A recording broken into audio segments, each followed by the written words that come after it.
Bam. There we go. Stupid chair. Oh, it's dark in here. Yeah, let's try doing that one.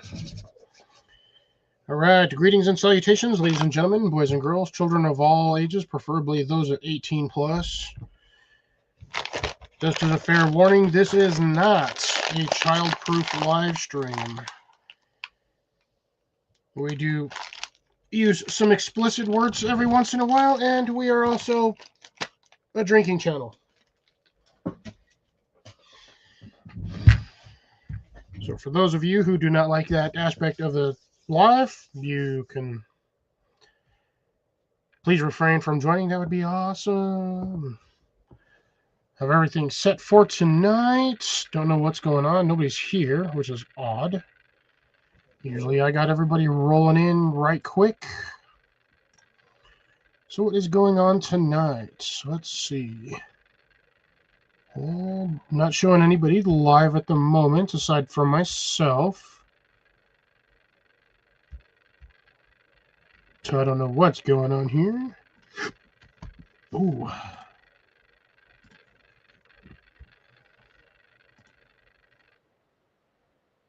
Mute that real quick.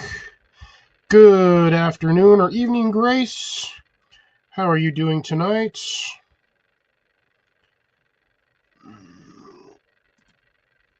Hope all is not too cold on your side. It is going to be a chilly one for me tonight. It is currently, last I checked, it was 37 degrees outside where I'm at. And it is supposed to get down to like 22 today. Two people in the chat. One of them is Grace. The other is me.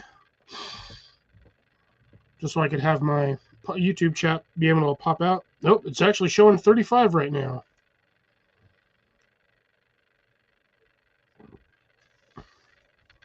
Low of 21 tonight. It is going to get chilly. Tomorrow's 23, and it's not going to get much warmer anytime soon.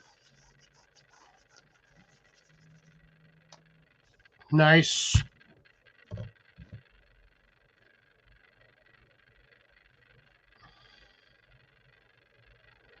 Figured all the good games would be tomorrow.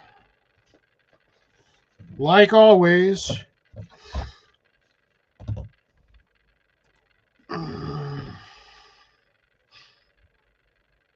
But so far, you are the only one that has arrived. Oops, somebody else is in here. Who is in here? Let's see. Is it Jason? Is it Rob? Who is it? Is it Colin?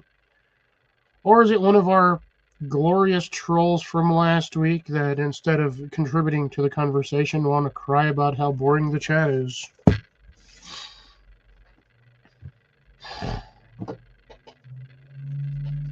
And I've come up with a rather grand plan for them losers this time around. Ooh, thank you, camera. Figured if we have panel guests up and we get an influx of trolleys, we are just going to shut off cameras and go dead silence. Ooh, man. Yeah, I haven't had this. I think 60 was Wednesday during the daytime, and then the clouds rolled in late evening. Just about as I was finishing, well, not even before. They actually rolled in before I was finishing up my greenhouse. So they were, yeah, it's not hot. I have a high of 58 next week on my days off, which is sort of good. Let's see what I got for the 10-day. That'll give me that.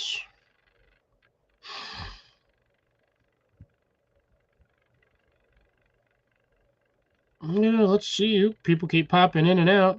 Would be nice if they actually said something. But hey, can't force people to speak, unfortunately. Yeah, it's not going to be warm anytime soon. The 23rd is going to be about 58, give or take, but that'll change in 2 hours.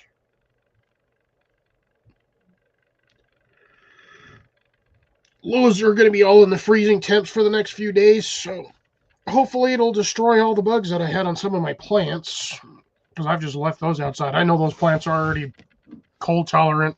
I've left them out there before. They've already frozen. Plus, I got hailed on the other night when we got the hailstorm, so that was fun.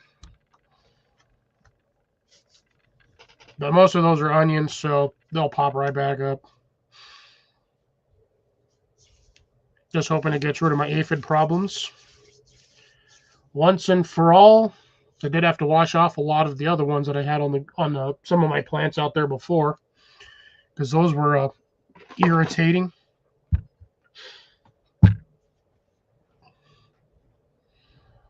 And also, I made myself sad yesterday. As you know, Grace, you are one that has been here long enough. You know about my very nice chopsticks, my nice ones that I like. I dropped the last one, bumped it off my desk last night, and the tip shattered. Snapped it right off completely. Just obliterated it.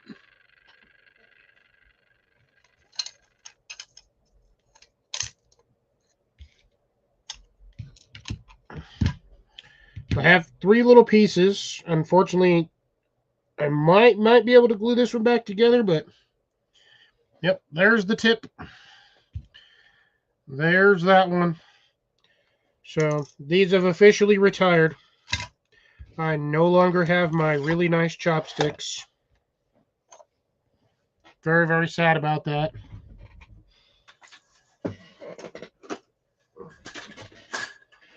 So I guess next time I ever decide to go up to Denver, I'll see if I can't find another pair. It's one of the Oriental places up there, because that's where I got the last time. And frankly, I am extremely picky when it comes to my chopsticks. So for tonight's stirring prerequisites, I have to go with the cheap $3 or $4 ones that I bought. And I don't really like these ones. They're a weird rounded square. And I don't like the point on here. It's too flat. But these were the nicest ones that they had when I purchased them, so. But yeah, these ones are, I think both of these weigh what one of those did. Because this is 100% out of bamboo. You can tell by the grain and the texture on the end. And then they're just dipped in, I guess would be paint. Then they have a little fish drying on there when they're dry, and then they cover them with a thin layer of lacquer or whatnot. So that's what I'm running over. Running over my charge cable. Couldn't figure out where my damn tire was squeaking. That's much better. So yeah, lost the remaining brother of the beautiful chopsticks. Kind of sad day for me. So I will be remorsed and whatnot to use the other ones. And again, I don't like these ones. But out of the ones that were there, these were the pair that pissed me off the least. All the rest of them I didn't like them at all. So sad day on that one. Sad day. So now I'm here. But I'm always here on Saturday. I almost had to work, but I had to tell my boss, it's like I can work till 6 o'clock and the latest.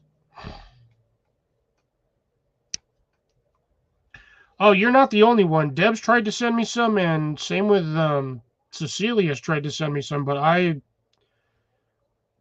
have to touch chopsticks first in order to see if I like them. There's something about the weight of chopsticks. I don't know why. I've been half tempted to buy one of those, like, make your own chopstick kits and get like a hickory or something, like a real heavy one. Because I think those ones were actually made out of oak. And then they were just painted. Because that's got the chip on it. There's like there's a couple of pieces of that chipped off, and they are layered. like layered lacquer or whatever it is, have you, or however they did it. And that's why I liked those ones. I think that's the reason why. They had a weird texture to them, but somehow, like, they fit. So, I'm down to these guys.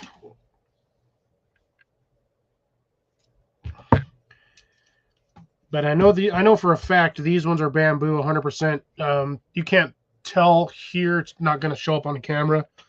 But the end grain on that is... Yeah, it's not going to focus on that. It's too tiny. The end grain on that is definitely symbolic to bamboo.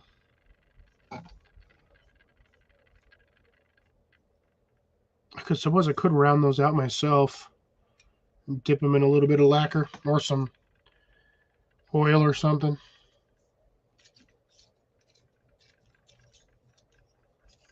But yeah, kind of crazy. Where is everybody? Jason's not here. Nobody's here. Cecilia's not here. I wonder what. And I didn't see anybody else live, which was odd. Unless Jason and Molly are currently eating dinner. Hammer stick. That's funny. Yeah, normally anybody that's live would pop up automatically on the front top of the feed.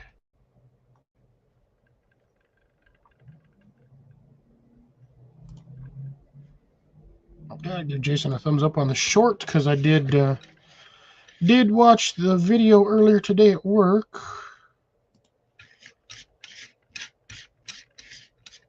Yeah, it was like really weird.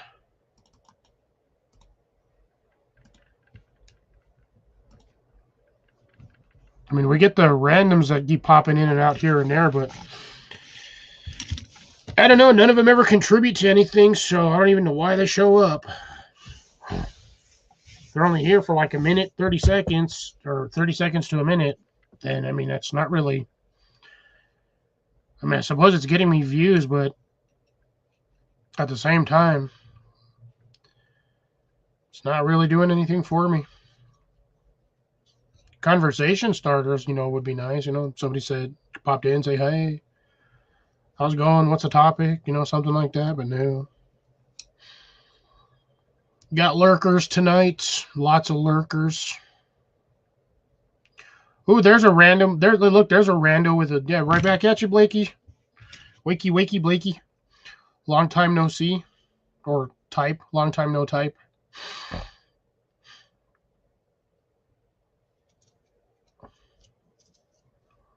How's life over there in Georgia? Is it crazy yet? Is it cold? Is it wet, rainy? What do we got? What do we got in the Georgia?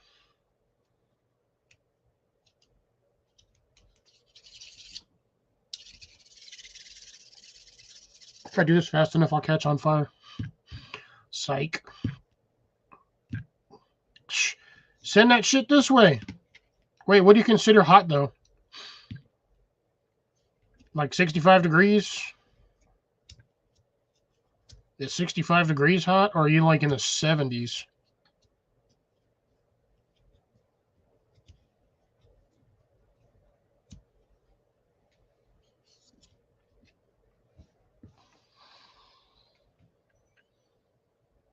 Trying not to yawn on. Hey, Jesus! What the beans? Why? Why is Georgia so damn hot? I know it's Georgia, but shit, at the same time, I figured you guys get down at least 65, 70, but 82? Damn. Get your ass outside and start growing stuff. Go put more stuff in the greenhouse. Go try to grow more corn or potatoes or radishes. Giant radishes like I've been growing. For the love of me. Those are normal. Those are supposed to be normal-sized radishes. By the way, that I've been yanking out of the ground that are like ginormous. I don't know what it is. Oh, shit. I was trying to avoid doing that on here. Sorry. 8, and now I want to go to sleep. 8 of lasagna. Oh, damn, next Thursday going to be 20. That is a mood swing like no other.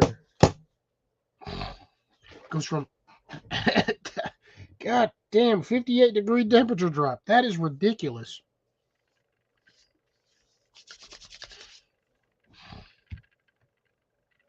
That is insane.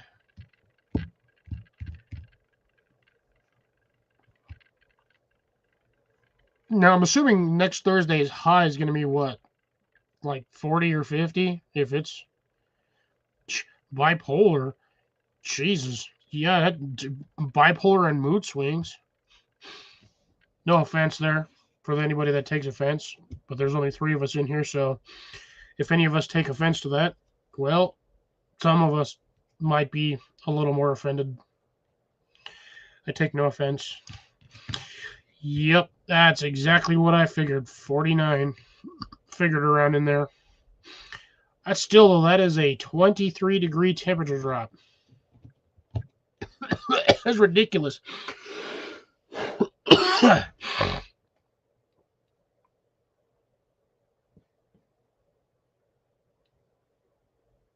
Ooh, no, moldy cornbread. Oh, no. Why? I don't know why I'm so tired all of a sudden. That's crazy, a 49. That's... hopefully, at least aside from the moldy cornbread, the meal was tasty there, Grace. I was going to attempt to try it. I actually attempted to try Jason's $10 meal challenge thing, and I failed at it miserably. The cheapest piece of ground beef over here was $6.30 for 1 pound of ground beef, and that was like 83.27 or 83.17 was $6.30.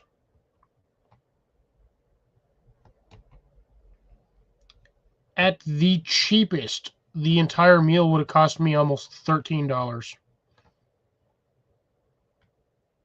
A bag of pasta was like $1.69. I would have needed 2 cans of sauce, probably 1.5 actually. Those were each $1, and that's the traditional stuff that comes in the metal cans. I would have needed 2 of those, just so it's not dry. And that was just pasta, sauce, and meat. It would have been almost $13. A problem is I don't have anywhere to store the ground beef once I get it. I have a little freezer on my little fridge, and then we have the main freezer on the big fridge, and that thing is pretty much jam-packed full. I have nowhere to physically store any more frozen foods. And unfortunately, my Kroger, I don't know why, does not do sale on ground beef. They'll do it on like chicken and steak, but they won't do it on beef, which doesn't make any sense because steak is just not processed. It doesn't make sense. But I try picking up everything else on sale, and even they switched the sales again this week. Right now, it's all on chips. It's buy 4 for the price of 10 or whatnot. Some of the smaller individual servings of the lasagna are 4 for 10, which ain't bad if you think about it.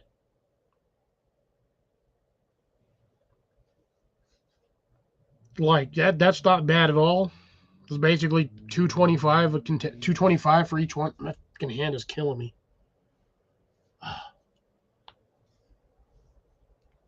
I don't know what I did, slept funny or did something, but my hand has been killing me for like 4 days. Must have slept on it funny.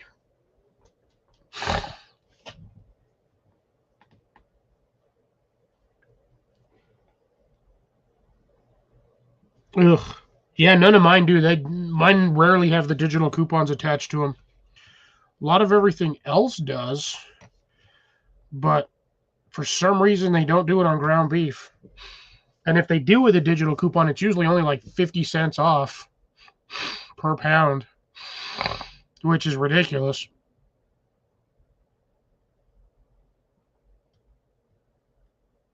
So, yeah, I don't know. I used to stock up on that stuff a long time ago when they used to be really cheap, and I would just stick them in the freezer because as long as they're frozen, they're not going anywhere. So, when I actually had a good sized freezer, I had about 6 or 8 of those things in there at one point. And I would just pull them out like a day or two before I wanted to use them so they'd thaw and have plenty of time. And now my eye is tweaking. Of course, my eye drops are back there.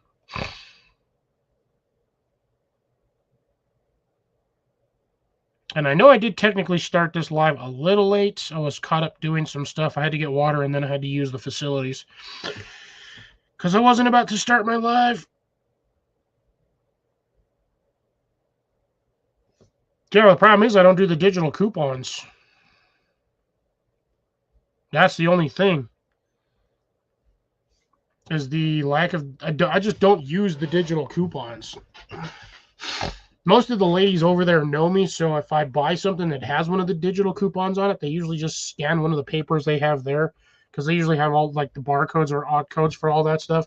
So one of them will usually scan it for me. But I don't know. Most of the stuff, like I said, majority of the stuff I buy usually does not have the digital stuff for it anyway. Because I buy a lot of pasta. Don't eat it all because I eat out technically like 4 days a week, 5 days a week. Let's see, Wednesday, Thursday, I eat out. Used to eat out on Monday. Then I stopped going to the place that after they remodeled, didn't feel comfortable there anymore. Let's see, so no, it's Wednesday, Thursday, Friday. I only eat 3 days a week. I only eat out 3 days a week. Wow, I used to eat out 5. I used to do 5. I used to eat out at restaurants all the time just because it's cheaper and faster for me to do that than actually sit down and try to make a meal. Now, mind you, I suppose if I do make a meal, I could at least get 2 days out of it. So, I mean, in the long run, I guess that would be cheaper for me. But sometimes I get into one of those funks where I'll eat something and then I don't want to touch it for like a week. And then by the time I get to it, it's all funny looking. And I'm like, oh, never mind. I don't want to eat this no more.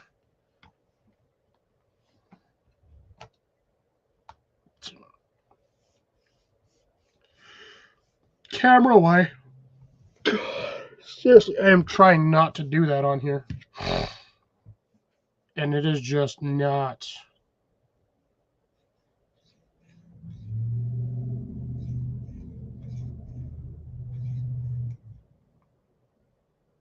It's not that I don't know how to do it. I just kind of don't want to. Mainly.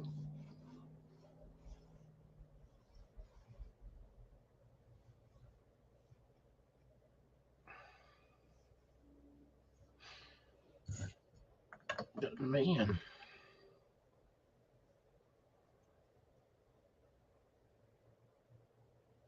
Ooh, that sounds like that's going to be tasty.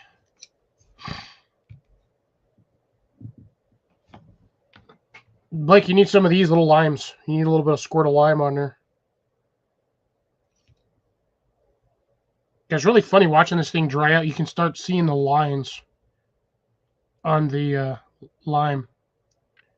Looks like a weird little miniature watermelon or cantaloupe. I don't know. It's really strange. It's getting all nice and hard. Hey, Rip. How's it going? Good to see you.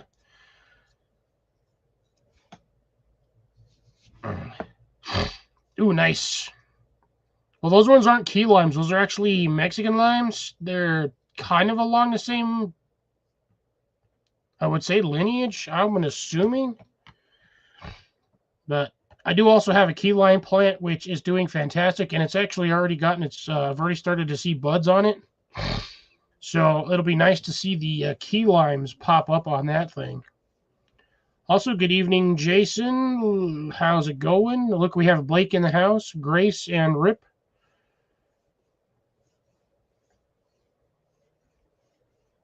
So we got a good amount of people in now. We start getting people in. I don't know where everybody was at. Almost took them half an hour to get here.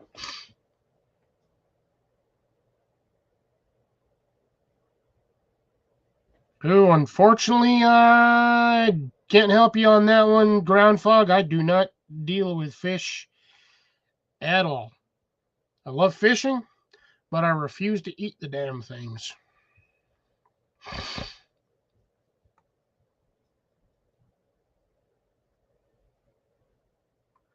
Me and fish do not get along.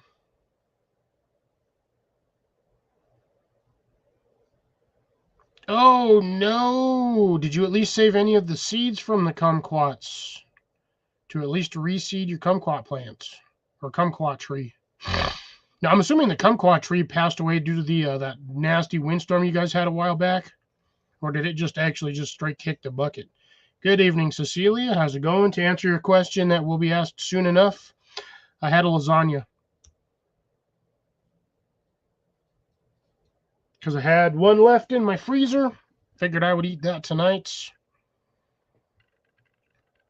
And I did not actually buy any snacks this time around. Well, actually, I sit corrected. I did buy snacks. I bought one bag of these. And then I bought 4 of the clearance items, Toll House flat bricks of peanut butter chocolate chip cookie dough. Oh, so it ate it on the first random freeze. Ooh, that sucks. How big was that kumquat tree, though?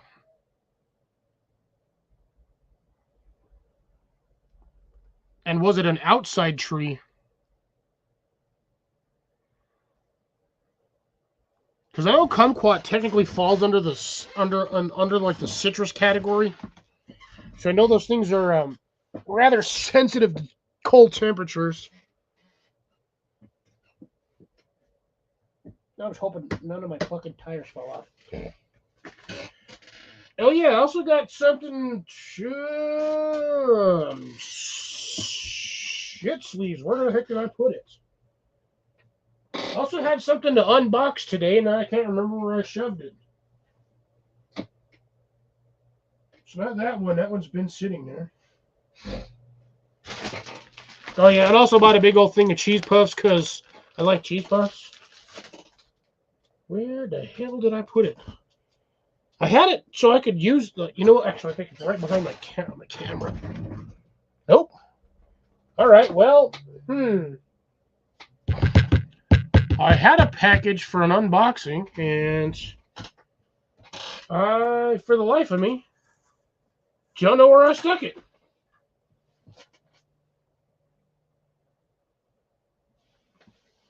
Huh. Well, ain't that something? Let me see if I can find it real quick.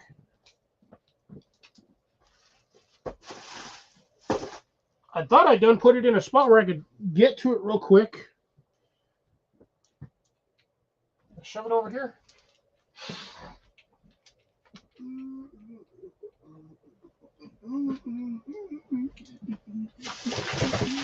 Ah! It's under my chips. Under my chips. Under my chips. I did check behind the computer. That was one of the second places I looked.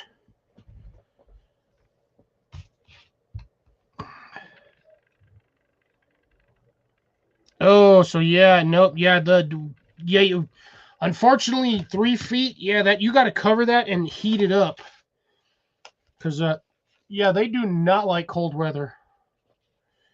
All right, so here's the package. Oops. All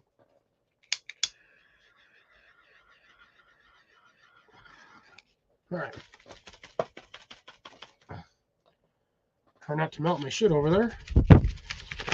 Blowing the smoke so I don't get it there, but there's the package from Grimworks. As always, my monthly $20 monthly subscription of random survival gear. Sometimes it's cool, sometimes it's not so cool. But they haven't completely destroyed my faith in them yet, unlike BattleBox. I wouldn't take another subscription to them if it was given to me for free. Ooh, all right. Well, damn.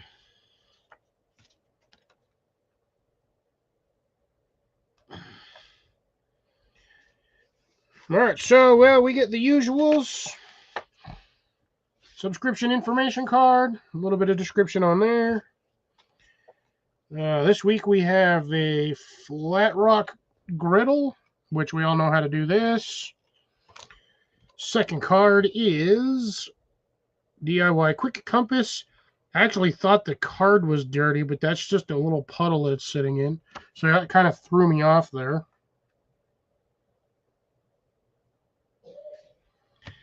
And then we have apparently the Grim Workshop Spool XL version. This thing is huge. These are normally like neck. You wear these like around your neck, and you just load them up with cordage, however you want to line these up. Personally, I think on the larger one, on the large side, I would probably do corded. I mean, not cordage, like tape or whatnot. Cordage down here, and then cordage down here on the bottom. There's that one. And then I got a really cool, thick, really heavy-duty looking lockpick kit set, which is nice. I like this. This is a good one. Don't know how to pick a lock to save my life, but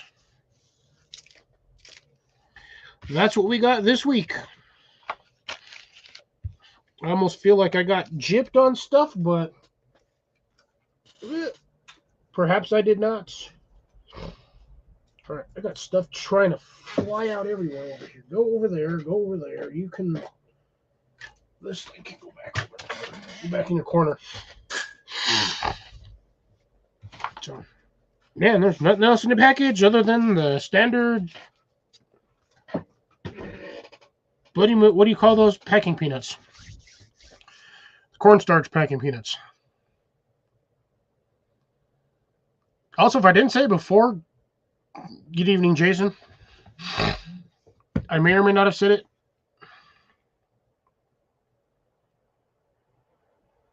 Well, I have the little mini dog tag version in my pocket.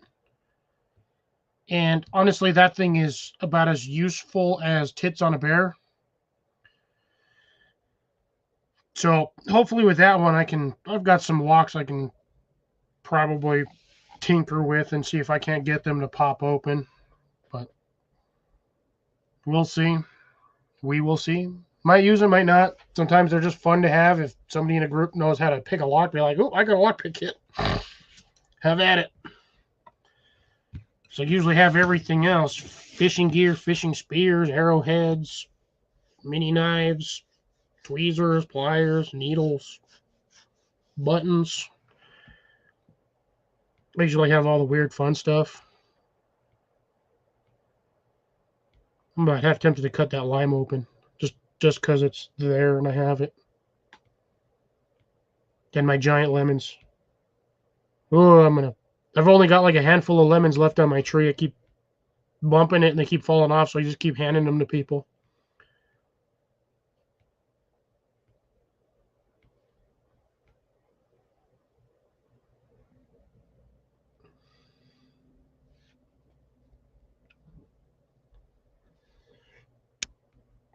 Yeah, Blake, I would recommend... Oh, damn, everybody just split on me. Well, anyways, Blake, if you're still here, I would recommend, if you're going to do another kumquat, I would do it in a planter that you can move in and out of the house. That way, on the off chance you might get a sudden freeze that you might know about, you can at least drag it inside, keep it somewhere warm. I do that with my orange tree, my navel oranges, because I can't put it in the greenhouse. It won't fit. The damn thing is just too tall.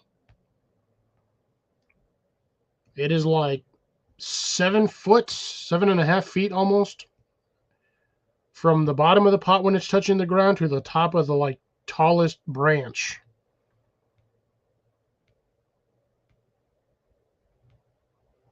But what I think I'm going to do next year is that's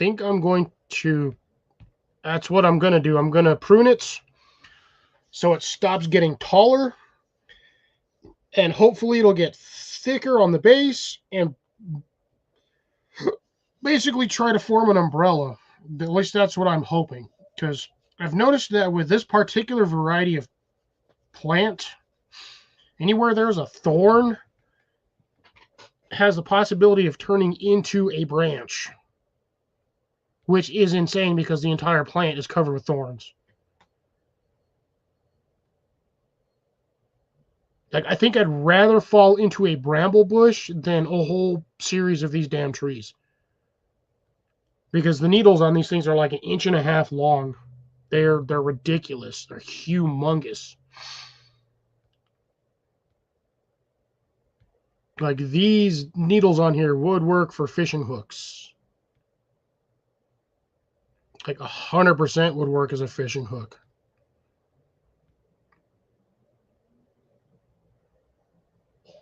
Because I've done stuck myself a few times, and it is not fun. I think a cactus would be less painful. But I digress. And it looks like we are at the 30-minute mark, so we're going to switch into more or less higher gear. Jason, you planning on popping up tonight? Yay or nay? What is the situation? Because I actually need to clean his glasses. Really gross. Should have cleaned it before I got on here, but I did not pay attention. Well, the thing is with that, with my trees, they are considered patio plants,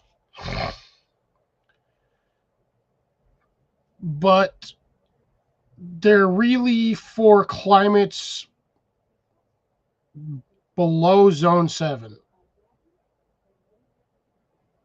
Normally for zones like 9 through 11 is the hardiness zone of where these guys would normally be. So slightly more south than where myself and Jason are is where you would normally grow citrus, or California, because California doesn't really get cold, or at least not as bad as it does over here. So those are normally designed for more tropical areas or tropical regions or zonage, however you want to classify it. So again, classified as a patio tree. It is a dwarf variety, but it was set as a patio tree. These things can get anywhere between 6 to 10 feet high. There's Mr. Jason. Hey, how's it going? Howdy, Molly. Good evening, everyone. So I do kind of want the tree a little bigger on the off chance I get a spot where I can actually stick the damn thing in the ground, because I can just put a frame over it and cover it through the winter or the cold days.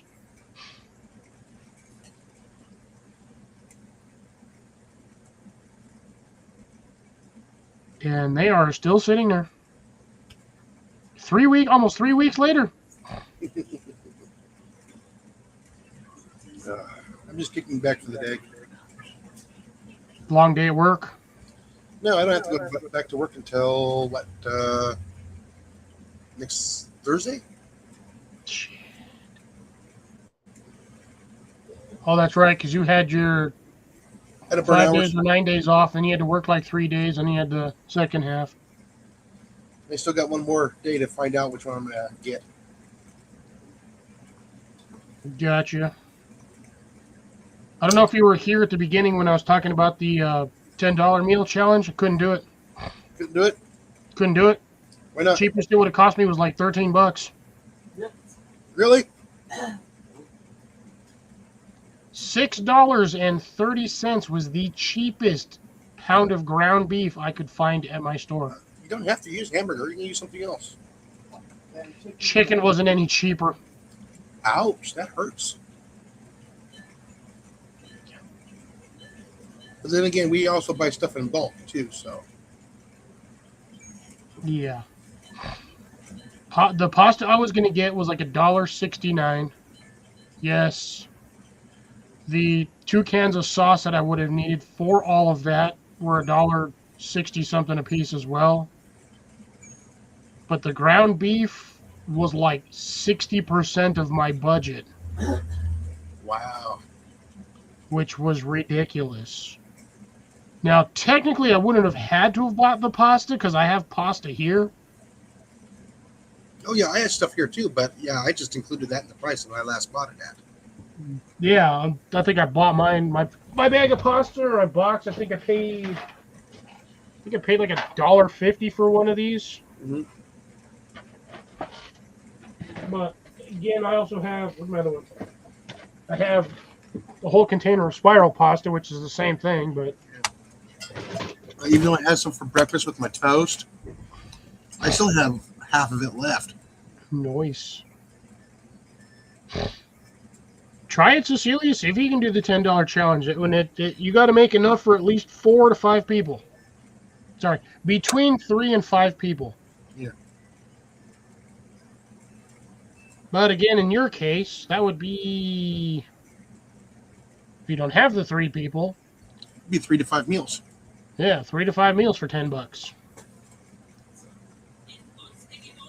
And it doesn't have to be breakfast, lunch, and dinner. Just 3 to 5 meals. Yeah, I just did a double batch and then I just, cut it in half. It looked good. I was listening and watching kind of off and on while I was at work. Oh, man, it was good. It still is. It's actually better the second day. All those flavors all melting together overnight.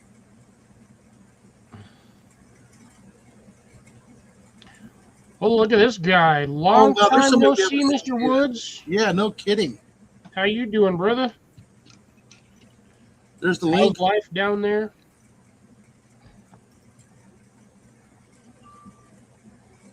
In the lower 48. How's life down there in the lower 48? What are you up to today?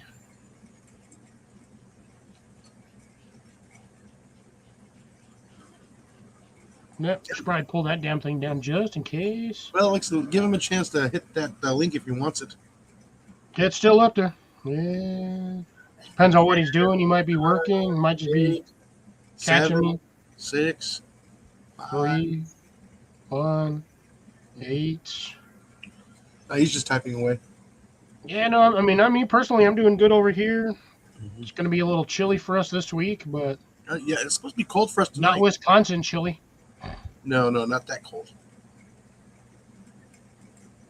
It's supposed to get down to like 22 tonight or 21 tonight. It was already cold earlier tonight. Shit, I woke up this morning and everything was off. All the water that I had out there was frozen. We're now at 44, so we are about 25 degrees cooler than when we were last night at this time. I'm at like 35. It was like 70-something degrees yesterday at this time. Yesterday, I think we had a high of like 54. Yeah, I'm showing 35 right now. Let's refresh this. Yeah. Oh, 34. So just slightly above freezing. You'll get there. Oh, I know. But like I said, it's supposed to be 21 tonight. Not super, super cold. Well, by certain people's standards, but again, I also lived in Denver, so I mean, going outside is going to kind of suck if it's windy. Yeah, it was I'm really windy hoping inside. it's not. Really hoping it's not. But my greenhouse is like 66 degrees right now, so it's all nice and warm.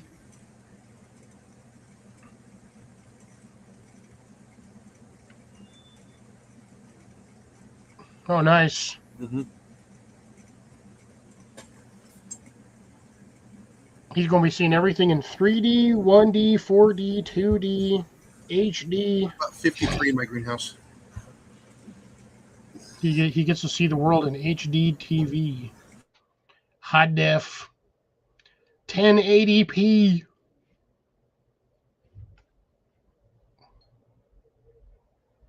It's too early for the daughter to be home.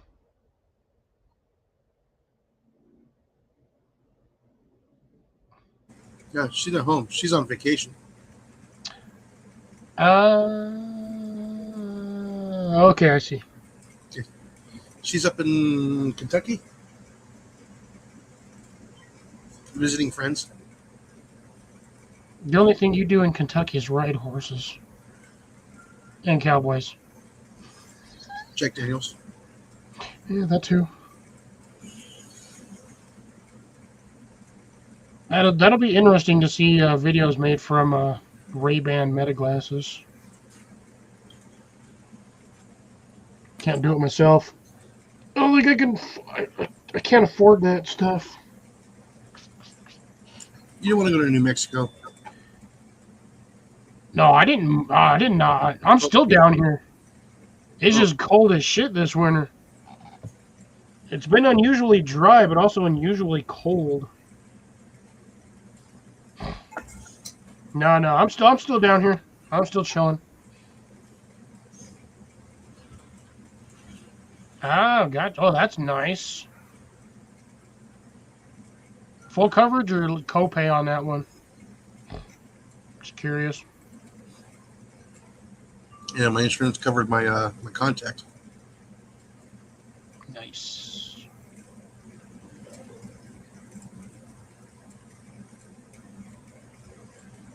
Which I can only wear on the days that my eye's not leaking. Not watering.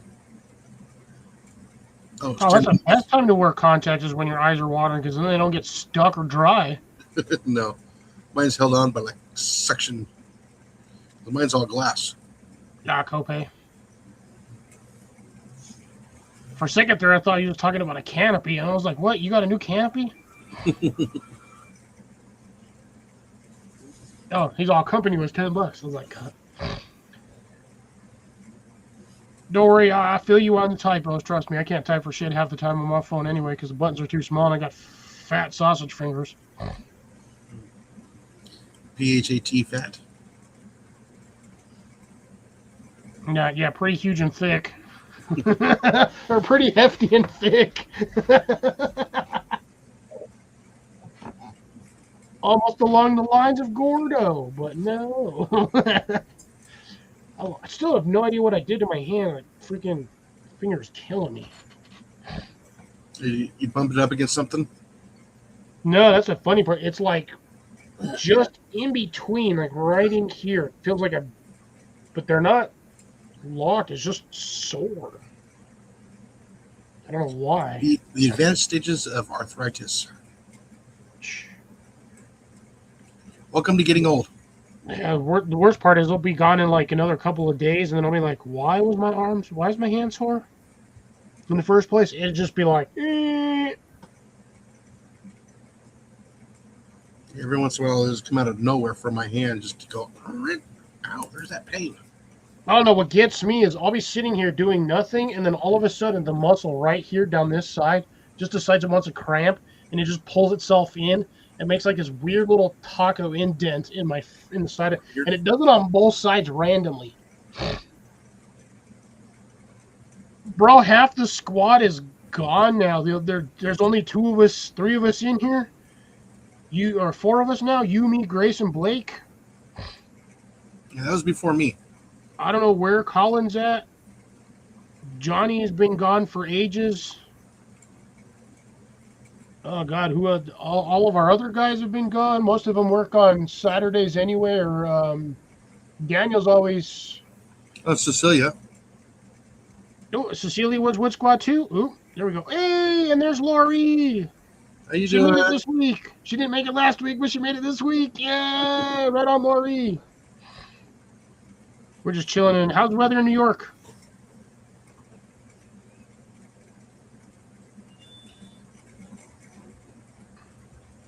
I have not checked to see what my videos are doing today. So we got a couple of. I guess we got a few of the Wood Squad members left in here. Not a lot of us. Somebody needs to start making more videos to get the Wood Squad back in action. Yeah.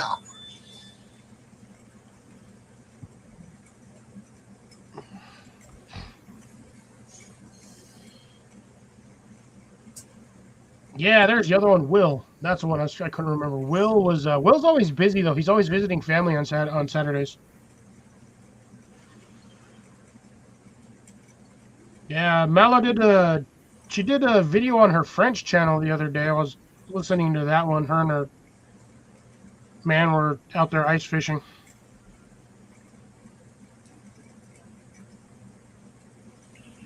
Oh, nice! Congratulations! Or always the happy birthday. Oh no! Man, everyone's having bad luck with vehicles. Oh yeah. Tell me about it.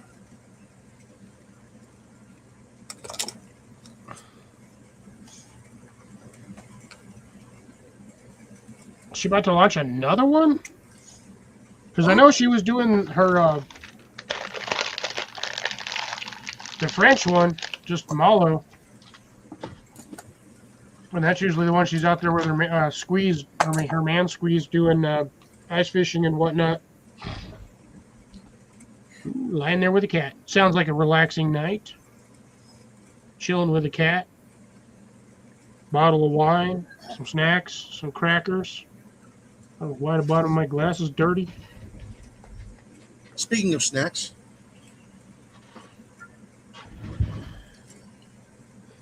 I guess some Right, tonight's broadcast is brought to you in part by Old Wisconsin, paid for by the user, not donated. No, I'm just kidding.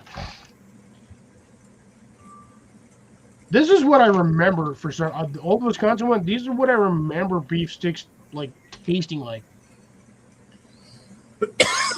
Back when, honestly, I think this is what Slim Jims used to be tasted like. Ate the first one and I was like, ooh. Yes, we are always saying snacks. Oh yeah. Bro, I got more snacks than the damn store does right now. Y'all are gonna hate me for this, but I got like a massive bag of freaking chips. Problem is, I just ate dinner like almost an hour ago, and I'm full. Cheese puffs, hot Cheetos, peanuts, cheese puffs.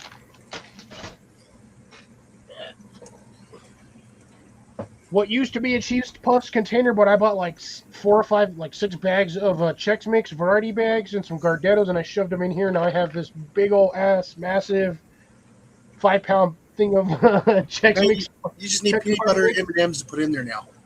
Say what? They need peanut butter M&Ms to put in there with it. I do not have peanut butter in it. No, it would be nice to have the peanut butter M&Ms mixed in with that. I was actually half tempted to dump this whole container in there. Just to make, and plus, again, I have chocolate chips, so I could technically make Gorp. Technically, but there wouldn't be any raisins in it. And then I got 2 bags of hot Cheetos. What else do I got? Yeah, I just got snacks everywhere. Ooh, I almost dumped that over. Uh-oh. Don't do that. Yeah, I got snacks everywhere. Ooh, fruit snack sounds good. Why? Budget won't allow it, or are you getting too fat? Don't be mocking us, fat guys. We like our snacks. Although I kind of tend to stay around the same weight level. At least me personally. Would like to lose 40 pounds, but not really that motivated. I had 2 meals today. On purpose? On purpose. I had 2 pieces of toast with the sauce on it for my SOS. Then I had a bowl of spaghetti for dinner. Ooh. I had a big old lasagna and 2 of these beef sticks and some hot Cheetos. I sent you a picture of my snacks. Ooh, Jason sent me snack pictures. I didn't even hear my phone go off.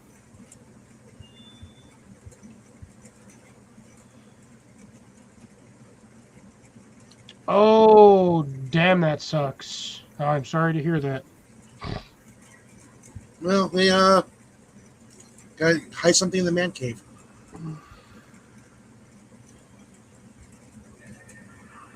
So he's got Gouda, some crackers, and some. Olives. Yeah, that's why I said.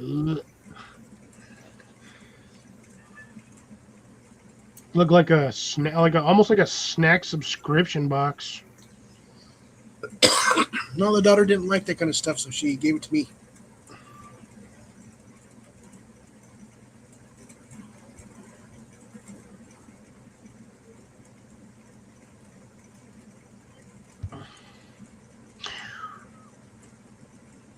Burn the house down. Burn the house down. That is a lot of bed bugs. Now, I keep seeing a mouse popping up and down, so. Ooh. Trying to set up the camera.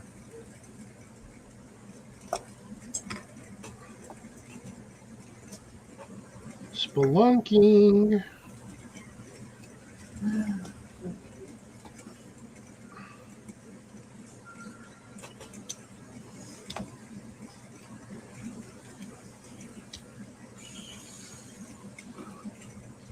Ooh, another Mountain House giveaway. Oh, that's a sick plaque.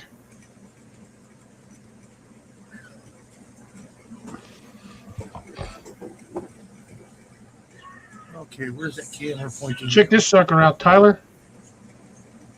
Look at that big old sign Spicy got. That's dope. Ooh. That is a sick sign.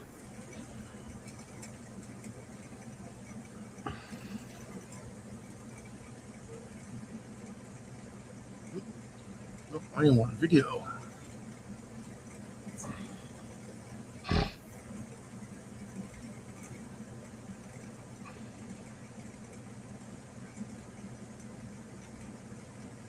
I gotta get my camera positioned just right. So when he shows up again, I'm ready for it.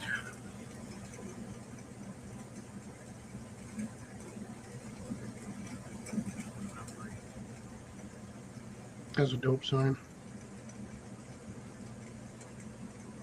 All right, there we go.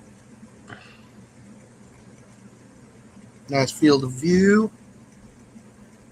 Right there on the bait station. Mm-hmm. Nice if I had a little bit more light, but then you can't see me.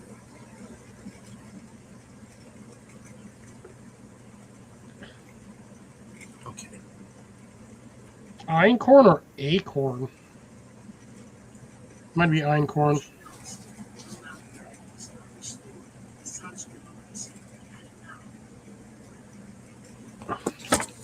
So if anybody's wondering, this is the Gouda cheese.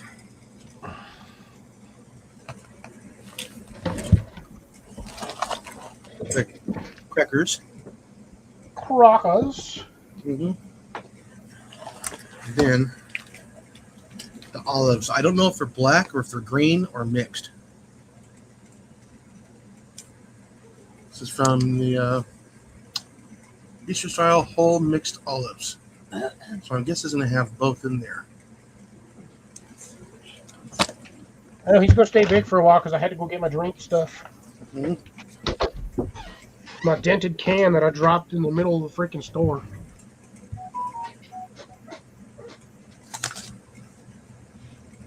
God, I broke my last remaining good chopstick, Jason. Oh, did you really? That's a bummer.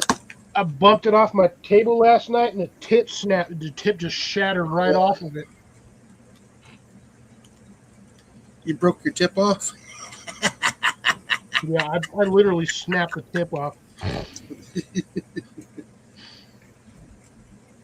anybody's wondering, I'm referring to the Corsican brothers.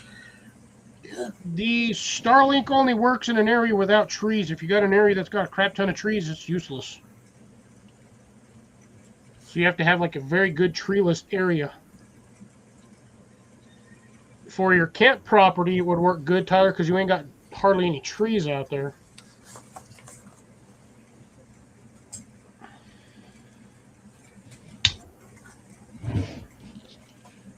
I guess I can make Jason small again. Meow. Watch me get the spinnies. Winnie, winnie, winnie, winnie, winnie, The spinny, spinnies. winnie. Spinny winnies. Yep, the spinnies. And do the usual pours and s'mores. Ooh. That ought to be an interesting title for a live stream. Pours and s'mores. Pour a beer and have some s'mores. Yeah, the Kelly's Country Life. He has the portable Starlink. Because Yeah, I'm going to be honest, I don't trust Starlink. well, he's got no choice. Out there at his vacation property along the river there in Florida, there's no internet.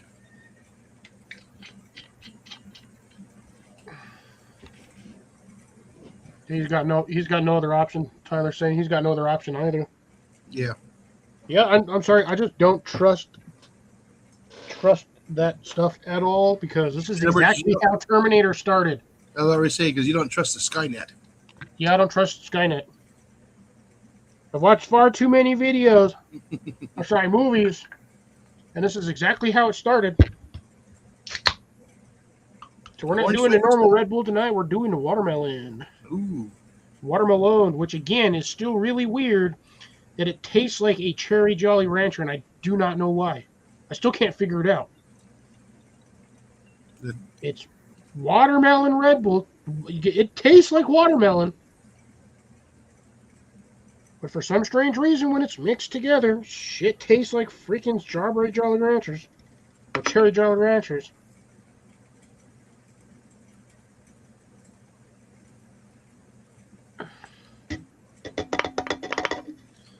Well, I'm glad you're enjoying it, Tyler.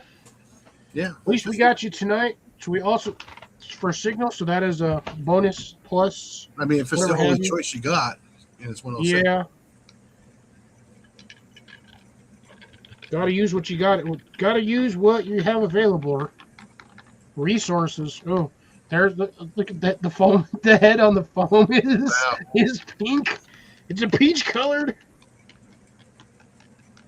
Normally, I don't stir it when I'm at work. I just mix it because it's in a smaller glass. It's all covered in bubbles. Yeah. I also don't like the texture of that. And more part of my other snacks was these things. Ah. And they're normally $4.99. Ooh, not bad. Yeah, they clearanced the hell out of these things because I don't think anybody was buying them. So, Grace, if you happen to see these at your Kroger, check to see if these were on sale because they're dirt cheap.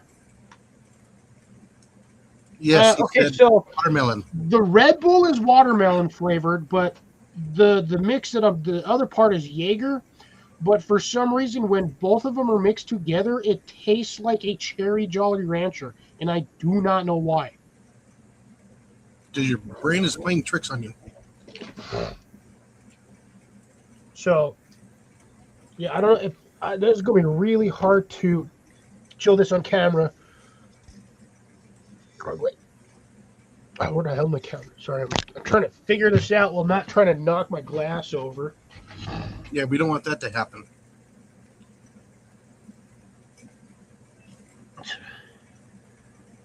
That is really hard to. Yeah, no matter where I show this, it's just going to be a glare. Yes, Jaeger is like a black licorice flavor. Yeah, Jaeger is black licorice or anise, I guess you could say. I can't do it. Say what? I can't drink it. It just tastes that bad. It's been my preferred poison since I was legal to drink. Okay, I'm tired of sitting on my keys. Those are uncomfortable. Yeah, I've been drinking that stuff since I was a young adult. Doesn't bother me none. I like the taste, but then again, I'm European, so I Where? got weird things going for me. Where? No, I got weird things going for me. Well, no, you said European. Oh, On the under the pine tree? table. That's why you can't see down below the bottom.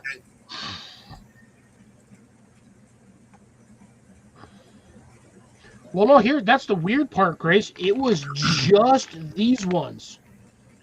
But not the The other double ones. peanut butter ones, or I mean, the double chocolate chip or the regular ones were not. They were at the standard $4.99. It's these ones specifically at my Kroger that were dirt cheap.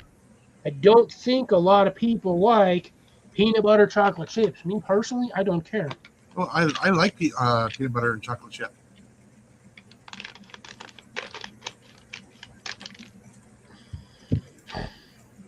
See, are these the big squares or the little squares? Oh, no, those are the little squares. They just look like big squares.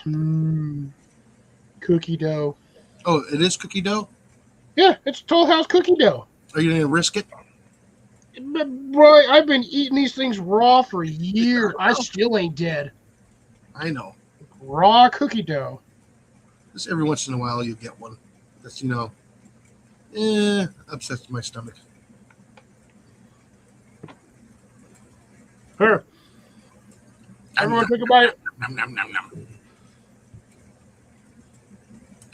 Like I said, I had a big bowl of spaghetti for dinner, so. Yeah, it kind of has an undertone of peanut butter. It But it's must got have- the peanut butter chocolate chips, too. Which, Yeah, even Molly and Scooter shared a big bowl of spaghetti. I thought they wanted me to share some of my cookie.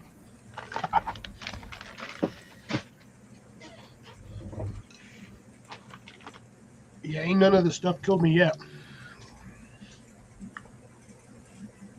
I'm only concerned about eating raw chicken. And pork. Yeah. You don't want to eat that. I mean, that's technically raw. It's raw compressed cookie dough or however they do this stuff in here. But, I mean, ain't gonna make 20 cookies now. We'll make like 18. There's only like 4 ingredients. There's only like, truly, there's only really like 4 ingredients in here.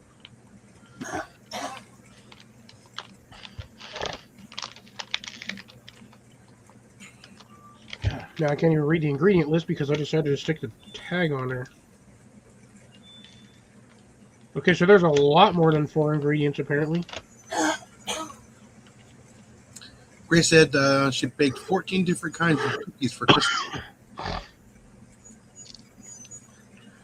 Pennsylvania Dutch Anise cookies. Basically, springless licorice flavored.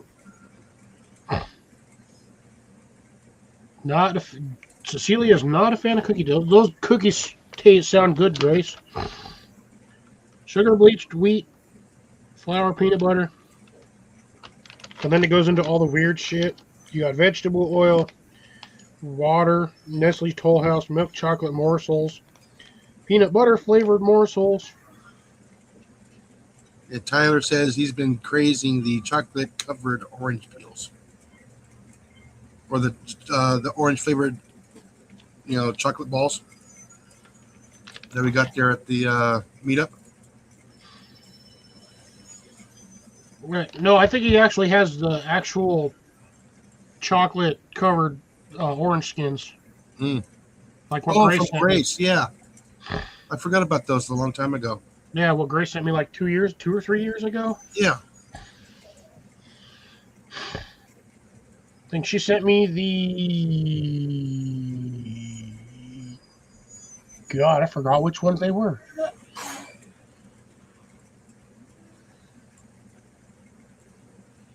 Can't remember.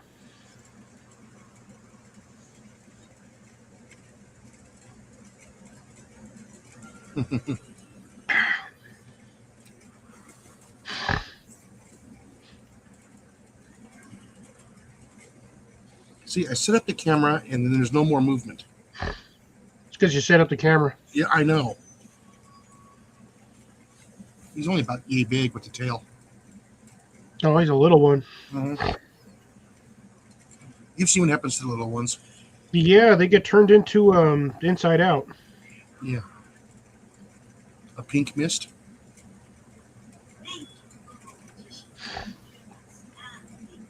Free spray paint. Yeah.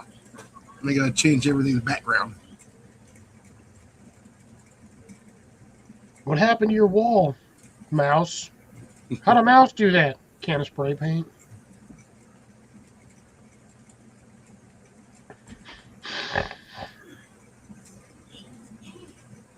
Again, I really forgot what she sent me. They were like citrus ones, but I forgot what they were. Weren't they the little those little itty tiny little oranges? Yeah, but I forgot which specific ones Grace made me, because I think she made a batch and then sent random batches out to people. Yeah, weren't those like those little yummies or what are they called? Molly eats them all the time. I can't I remember. almost feel like midges.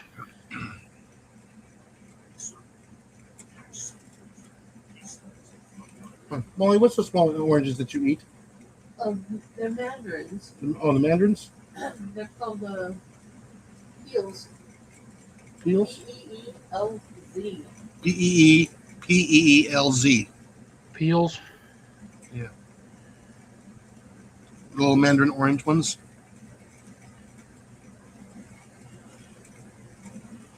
Yeah, I'm seriously trying to remember what the hell Grace sent me. Cuties, that's it. Cuties. Cuties is another one. Yeah, those are the little tiny oranges. Mhm. Usually get like 50 of them in a little bag. No, the cuties. Cuties. Yes, kiwis are not. Yeah.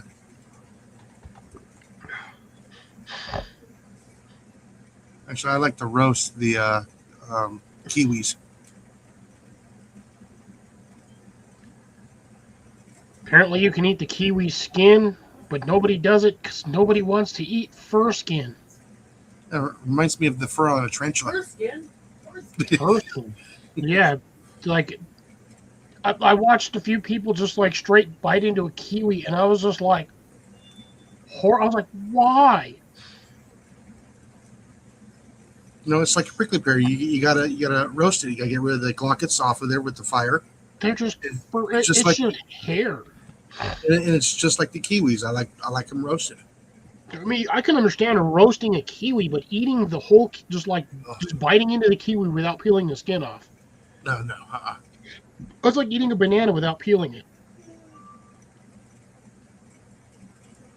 Or any sort of like citrus or lime or like any of the citrus fruits. Like, you don't just bite into the side of an orange and just eat it.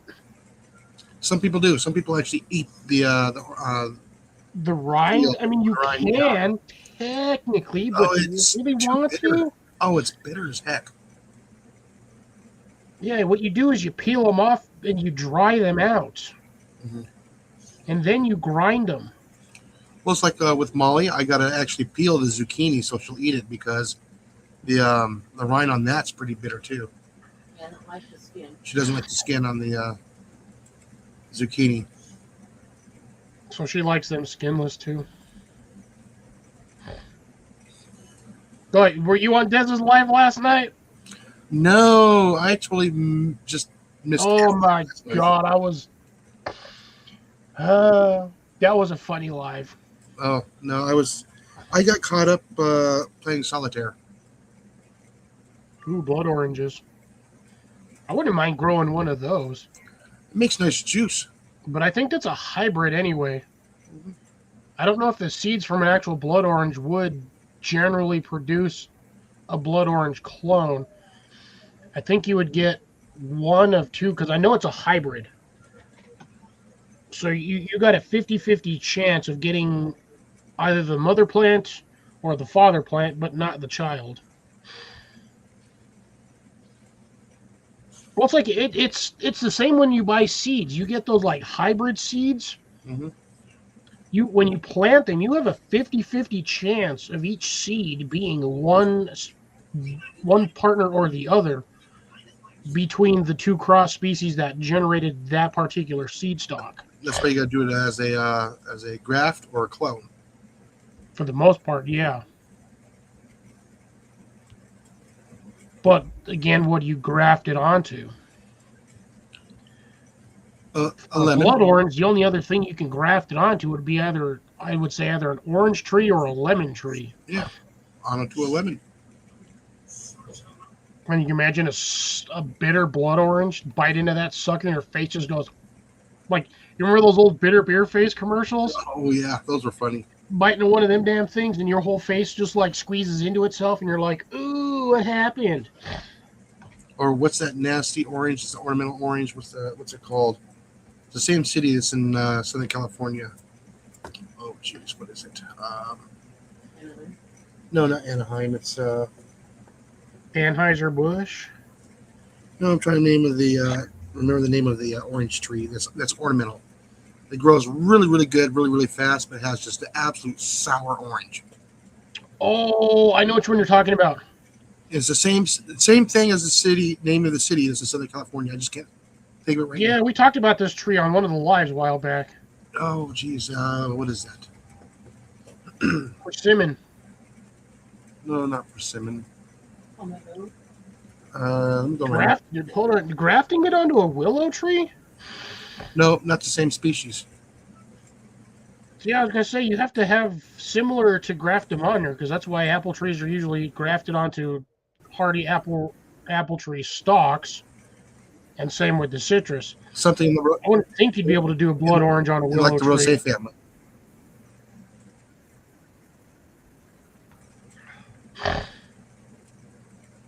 The best I can do is limes. I can do a lime. These are little mini limes. These things are tart, by the way. Like, they are strong. One of these little guys will do some really good lime chicken. And that's almost dropped the bitch in my glass. I almost had lime flavored cherry Jolly Rancher liquid. And that thing is, I was playing with that on Wednesday on Jason's live, and like my fingers for like an hour smelled like lime. And I do agree. Lori, I want oranges too. I'm just waiting for my tree to actually produce. I've had that tree almost as long as my other citrus plants that have been producing, and it's just not giving me anything. So I'm hoping this season I will get at least one. That's all I want. If I can get one, I can get the seeds. If I can get the seeds, I can possibly clone it. Assuming the seeds are not sterile. Which I'm positive the seeds are not sterile on my plants because I have cloned from seed. I had started off with 12. And I have videos on this. My Mexican limes, which is these little guys here. I planted 12 seeds in 6 pots because I wanted to, instead of the 50-50, I wanted more or less 100% chance of them germinating. Most of them germinated.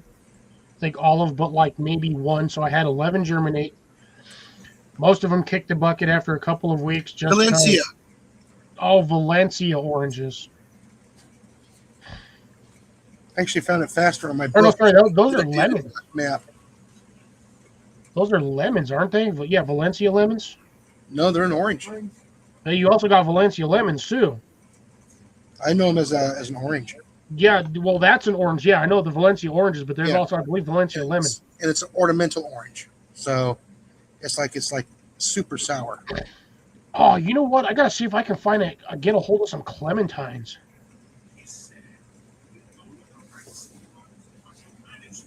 Because that would be a nice citrus to grow too.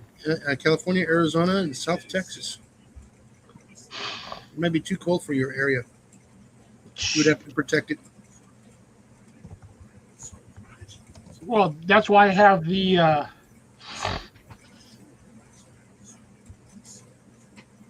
oh, those are basically just the cuties or halos. Yeah, I could just grab a bag of those from the store and just grab the I have a seed. fig tree in my backyard and one in the greenhouse. They're both not doing well. I'm wondering if they got too much water in them. Never actually tried to grow figs. Yeah, But then don't you have the well with that one you got to worry about the fig wasp, but again the fig wasp will find the fig trees. yeah, you need the wasp. I got fruit off one this last summer, but then it disappeared, and I think the squirrels got it.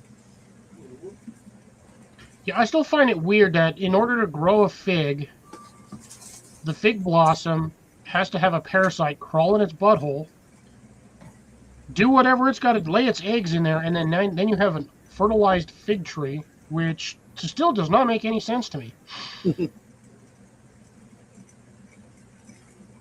Normally, you would consider under normal circumstances having a parasite inside you would not be beneficial,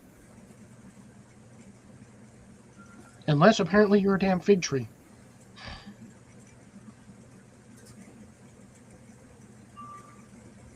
Now, I am going to see this summer if I can get a hold of that lady again. If I run into her, I'm going to see if I can't get a couple of cuttings from the mulberry.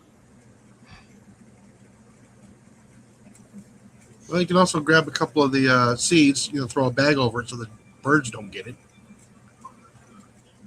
I'll be doing if I'm going to be doing any of that. I'm going to be doing it inside the greenhouse in a control. I mean, yes, it'll have the vents open and all that, but I will have it controlled so it'll be. The birds do not go into my greenhouse. No, I meant when you get the cuttings from the neighbor, those little sash bags that I have, put those over some of the fruit so you can get some of the seeds. Oh, I think. Well, I'm going to try to.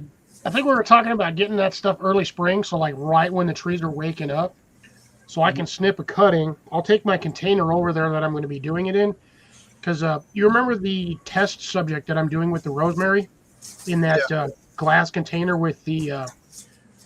Basically, it's a mix of like crushed lava rock and perlite.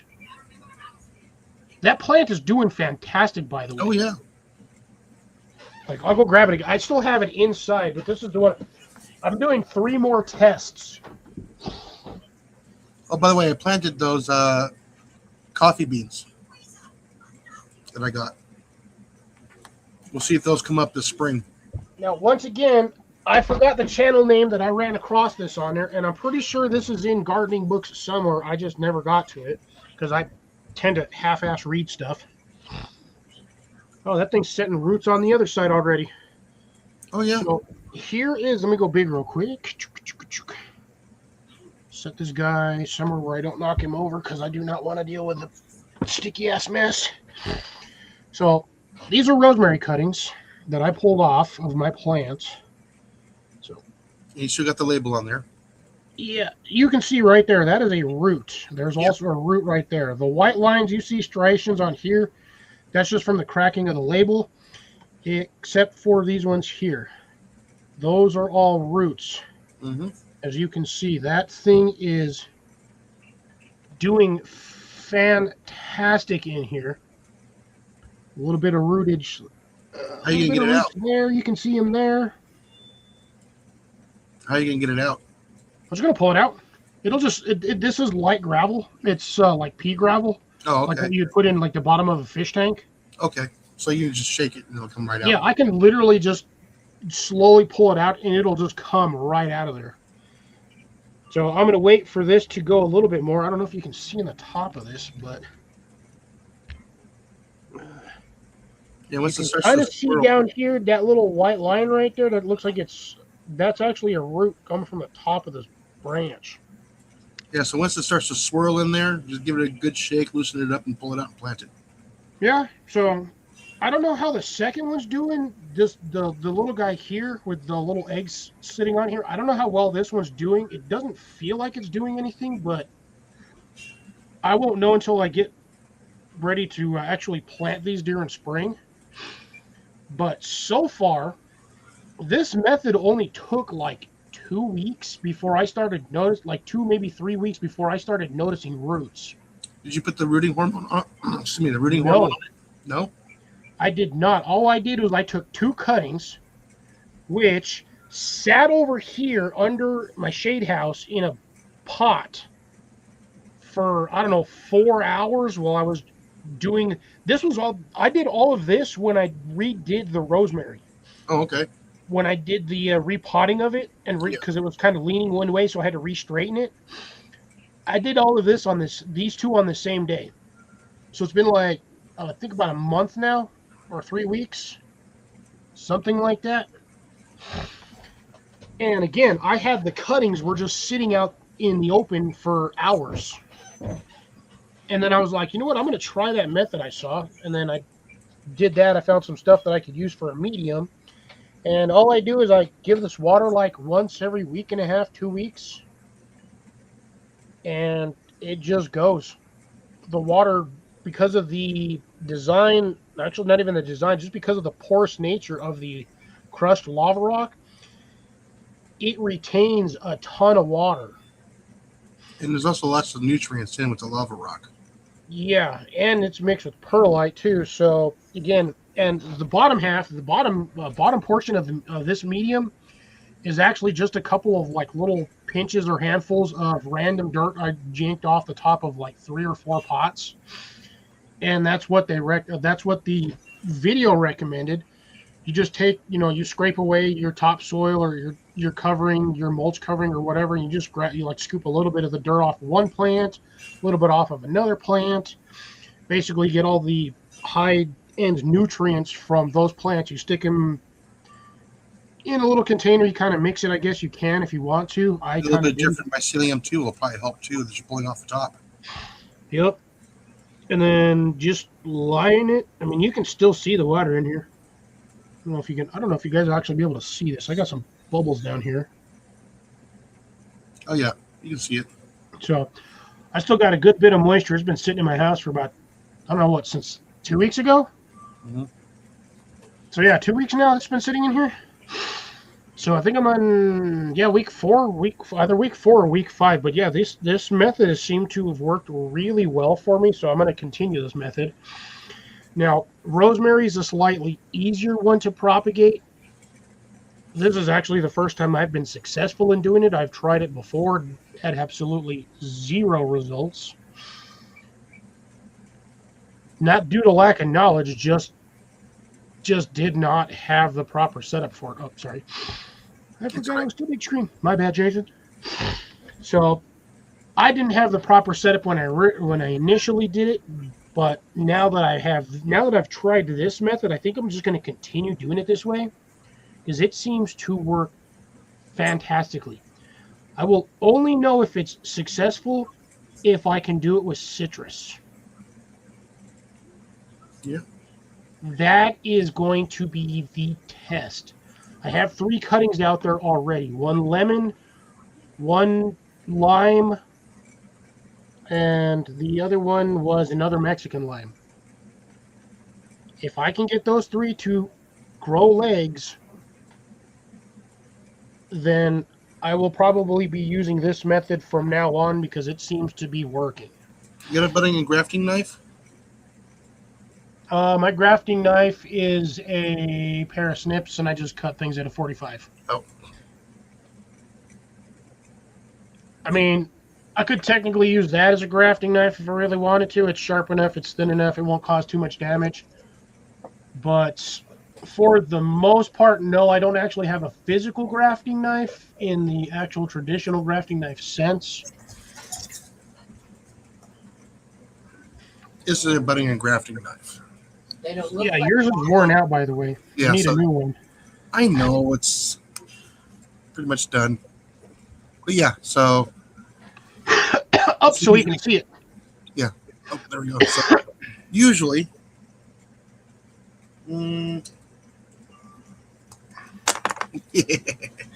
right here you'll have it like a little V. This has been worn down pretty good, and it'll bow out just a little bit, then come back to a tip. So you can go into a plant and actually cut the T bud if you want to do that, or you can just totally cut it and make a full-on graft. And for the budding, you can pop that part right here into the tree, and you can make a little T mark, or you can scribe with it. Yeah, this is pretty good. But like I said, I've had this one for years. Yeah, his is worn down just a tad bit. I know I need to get another one. Problem is, you can get them, but they're kind of pricey. Yeah, they're like $70-$80 for a good grafting knife. Yeah, and get the Victorinox. Get the Victorinox. They hold a better steel, and that's what this one here is. I've had this one over 20 years. Damn. Oh, longer than that. You have it before me. Oh, probably about over 30 years. Oh, I would love to have a walnut tree. I love walnuts. And we got pecans here. Well, I got pecans down here too. The problem is my trees are only like 3 feet tall. No, I know. I need to get some walnuts. Shrink me down. I'm going to. I was readjusting my plant so it's not sitting on my desk. Yeah, no. I've actually been looking at the walnut trees. The problem is like $125 a piece. If my tree ever gives me walnuts, I'll send you a bag full of me. Or sorry. Oh no, I was pecans. like at the big walnuts, the ones that are Yeah, like. you're talking like the black walnuts. No, the ones that are bigger. I thought black walnut was the biggest walnut. Mm-mm. Well, at least the casing is. Those things are obnoxiously huge. They're like racquetball size, give or take, when they actually drop out of the trees. I don't want That's the black walnut. casing. Yeah, they actually make a big one. I can't remember what it's called, but it's, they actually grow on the East Coast. Damn.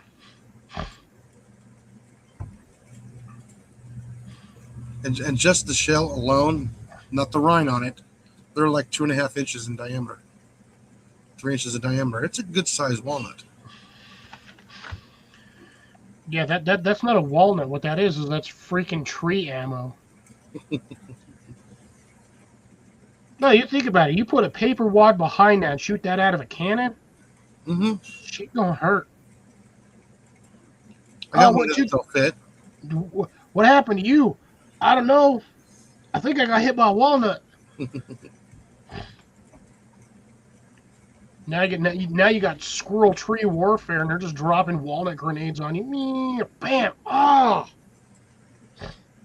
You don't even get to look out below. You just hear the chattering in the trees, and you just see like Armageddon raining down on you in walnuts. I'm like, oh damn you! Ooh, so Lori's got black walnuts on hers. Yeah. Those things are messy. They are great for staining stuff and dyeing. Yeah, if you want to stain your hands or clothes black for eternity. Well, I know a lot of the trappers. What they'll do is they'll actually stain their traps black. Yeah, well, yeah, you can't see those things at night. Mhm. Not only that, it would attract the animals more because it smells like food. Couldn't you technically just go out there with a can of like Pam spray and just be all right around the foot pad for the trigger and then just let them do whatever they do? No, that's why you use the bait. It overpowers the smell. Yeah, but no, I mean the smell of the spray is what you want because that's going to be what's attracting them. Normally, wouldn't you? Mm-mm. Oh, chestnuts. Ooh, those are good ones too. I don't have any of those here. You know, the funny thing is, I had a bunch of them things in Denver. Hey, my apple tree finally has gone mostly dormant. I still have leaves on mine. I still got leaves on mine, but not like I do in the summertime. Oh, yeah, no, I don't have summertime leaves on mine. That thing is, it's almost barren, but I would probably say about 25 to 30% of the leaves are still on it. Oh, they're huge and old trees. Oh, okay.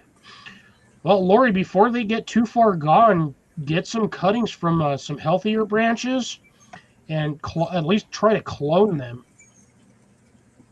I've never actually tried to grow a freaking chestnut. I've tried doing it with acorns. That's basically oak trees. I have not had success on that either. I've been trying for 3 years. Because it's funny, one of the places I go to eat at every week, they have oak trees surrounding like on one side of there's like 4 oak trees on one side of the property, Mhm. and they just drop them. They just sit there in the gravel. So I just I'll grab like a pocket full or a handful, and I'll just stick them in my center console and my cup holder, and I'll just bring them here. Try this. Just put it in a container with some soil in it, native soil, and then get some white rock. Put the acorns down and put the white rock on top of it, and just keep it watered. So essentially the same method that I'm doing with my cuttings right now. Mm-hmm. Might have to do that. Not wet, just moist. Well, you keep the soil wet. Now, I'm assuming you just set them on top of the soil and then put the rocks on top of them. Yes. Okay, so exactly the same method I'm doing, just sandwich. You know how many oak trees I had to get rid of because of the gravel to keep them from growing in the xeriscapes? Well, normally doing the xeriscapes, don't you have the weed barrier under it too? Nope. It's too expensive. The gravel's there to actually keep the erosion from happening. Yeah, you put the barrier on there, all the rocks will slide down the hill. Yeah, I suppose you have. Well, I didn't know they were on a hill. Mm-hmm. So I suppose that would make a difference. But don't they have that like what is it, like egg crate mesh grid? It's like a black mesh grid. You just kind of like stick into the ground, and then you just kind of put everything on top of it. No, they Kind just of acts as like a retainer cloth. they just spread the rock right over the top of it. Yeah, see, they do that stuff here, and the rocks just roll down the hill. Yeah, remember, everything goes to the cheapest bid. Trust me, I know I live in a city too. That's how I feel about our construction that goes on over here. It's like, bro. Well, that's why I had to put pre-emergent down twice a year.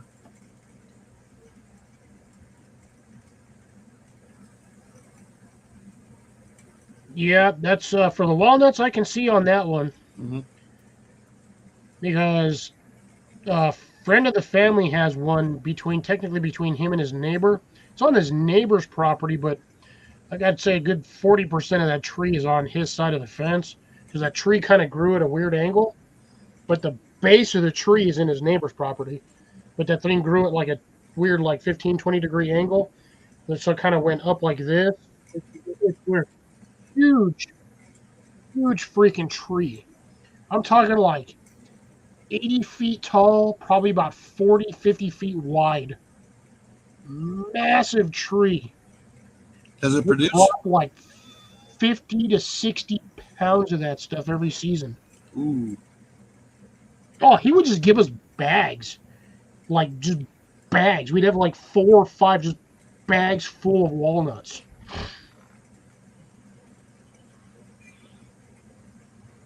you can Yeah, just no, those are walnuts good too. trees though when you get them to last that long. Mm-hmm.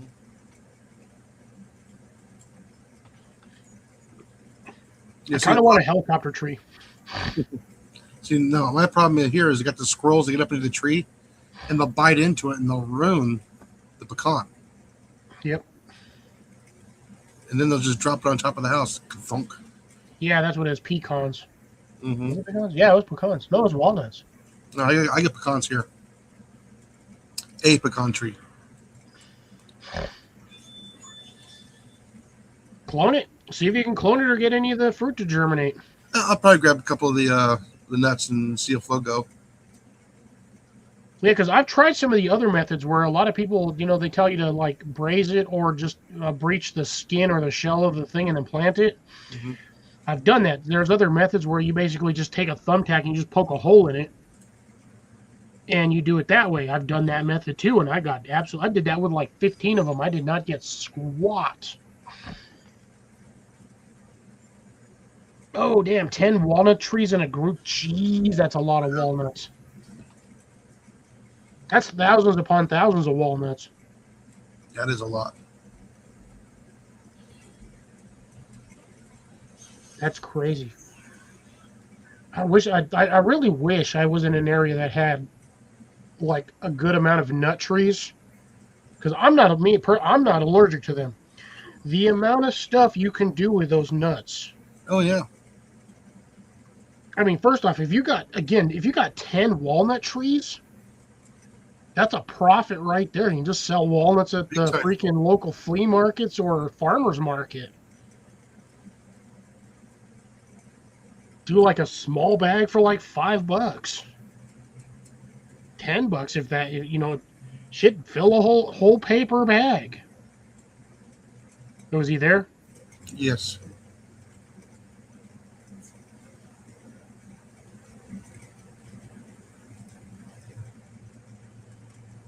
Are you locked and loaded and ready to go? I would have to turn the camera off.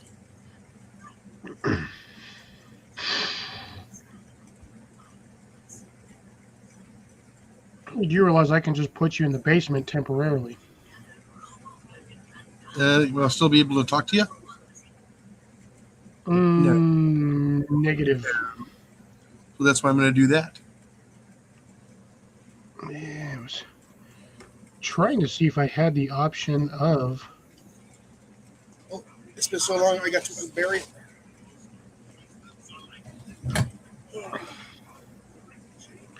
I would use the new one. The problem is I'm not confident of where the point of impact is on it yet. And there's no moderator on it.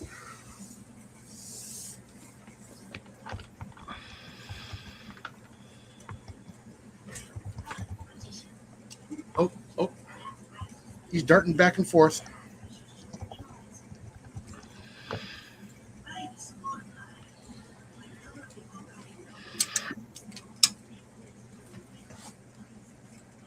Oh, I just saw him again. He saw me move. The problem is, Lori, you live in the one state I have sworn never to set foot in. What, Texas? Well, that's another state, too. Except for if Amanda actually went down there for the whole scenario, I would have set foot in there. But I would have been technically not setting foot in there. I would have been wearing a cow costume. Yeah. It moved on me. Okay, there we go. All right, there we go. Got Lori still here. Cecilia, obviously Lori's still here because she's the only one chatting. Cecilia's here, though I'm pretty sure for not too much longer. Don't know where Grace went. Oh, so I think she's still watching the game. That's why. Oh. Oh, I'm going to have to time this guy. Lori, honestly, if it's too much to tap the maples, I would just wait a year. Let them kind of recoup a bit. Although I know technically you can tap those things every season, but I'd give them like a full year or two to recover. That way the next time you tap them, you get like way, way more. I gotta go put my cookie dough back in the fridge. Alrighty. We're getting a wee bit soft. Oh, no. Yeah, you don't want it too soft. By the way,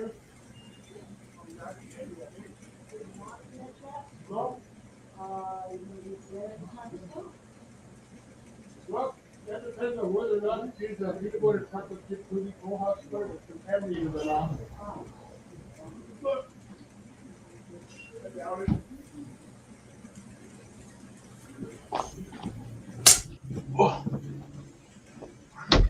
Oh, man. That was a mouse trap snapping, by the way, folks. For nothing? No.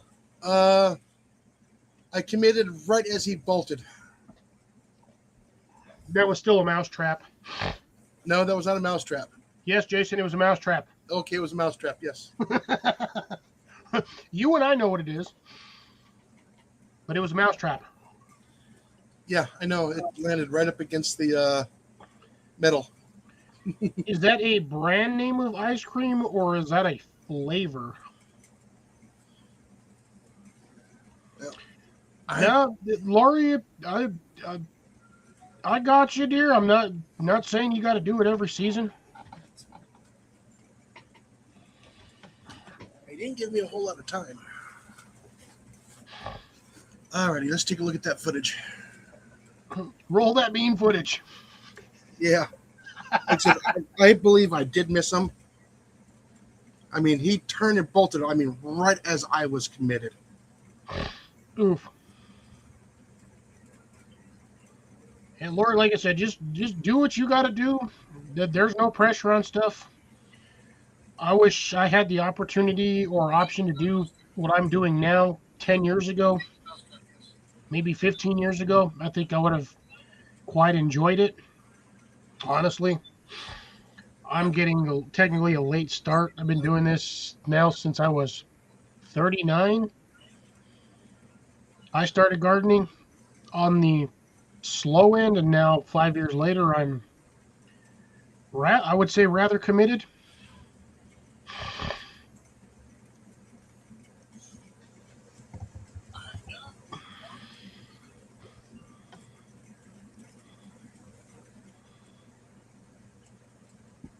Ooh, ice cream should not have fruit in it.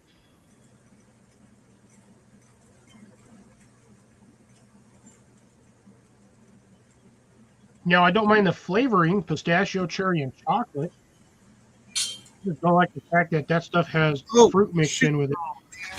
What?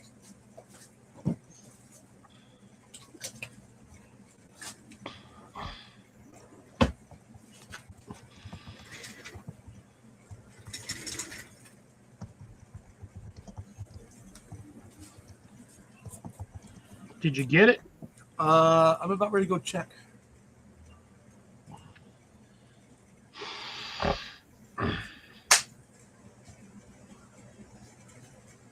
That was his. That was his suspenders breaking.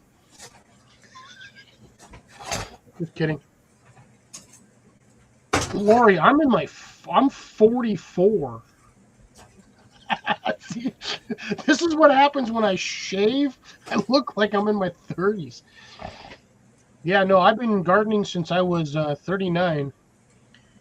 So I really wish I would have had the opportunity or even the greater knowledge of doing what I'm doing now 10 years ago. I like what I'm doing. It's fun. It's relaxing. It's rewarding. Whereas before, I was just working, working, working, and never really had time to do anything because I was constantly working. Sucks when you work 60 hours a week and have nothing really to show for it.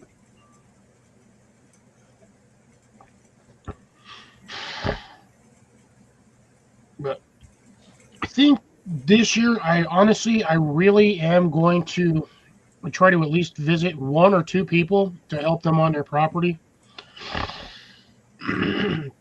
I don't exactly know how far I'm going to go, where I'm going to go. I might just run it as a lottery and then kind of pick a time frame between where I'm at and where they're going to be at to see if we can't coalesce a relegated time frame where we can meet up and do something. See how long they would want me to help them with the property. All of that. Now, I don't know if I'm going to be traveling by air or by vehicle. If I travel by vehicle, that's going to be a long time off of work for me. If I travel by air, that's going to be a bit of a restriction because I won't be able to drag around as much as I want. But if I get a hotel room in that area, it shouldn't be too bad as long as it's not, more than like an hour's drive from where I got to be. There's a couple of places I want to go and want to help out people because they look like they really need the help. I'm still young and able. Just keep in mind, I don't like getting up in the morning. That is the only thing, is I am not a morning person.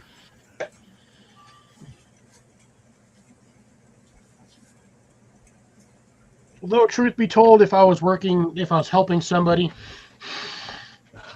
I'd probably get up no later than 8 o'clock just to help do some stuff before it got too hot. But I'm one of those that'll sit out there all day long in the sun, sweat my brains out, and not eat lunch or whatnot, and get as much physical work done as possible.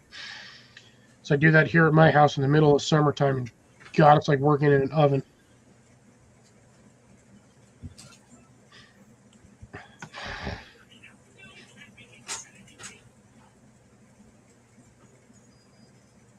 Yeah, again, I wish on that one, Lori. You're in the one state I swore never to set foot in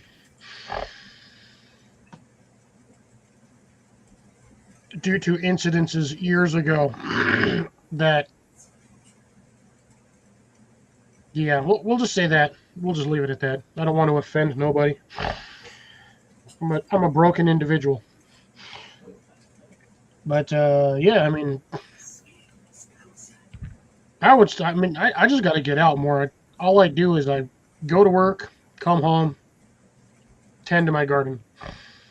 I think my garden can handle a few days without me. I hope. But if necessary, I can go an entire season without growing anything that really needs any detrimental care and maintenance. So as long as I'm growing something that, only needs water every week or so, I should be fine. But I can only do a max of maybe 2 visits. After that, it'll be probably another year or two before I can do it again. I can only do so much on about 30 grand, 30, maybe 35,000 a year,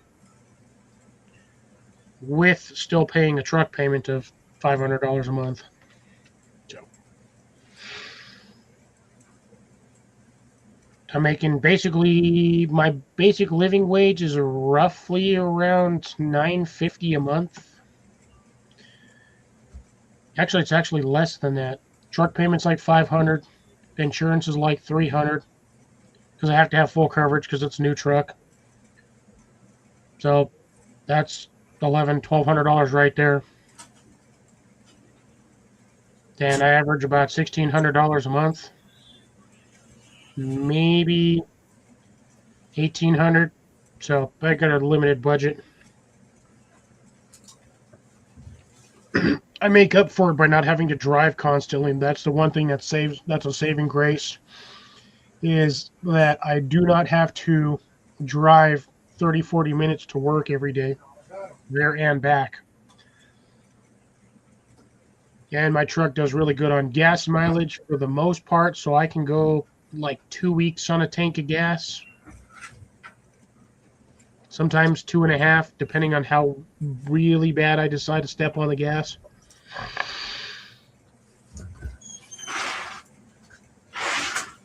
If you live within a day or so drive, like if you're within a 12 to 14 hour drive, I can probably do it in one day. I could probably drive out and just sleep in my truck or take a tent with me, who knows. But anything outside of that window, I'd most likely have to fly or have to get extended time off.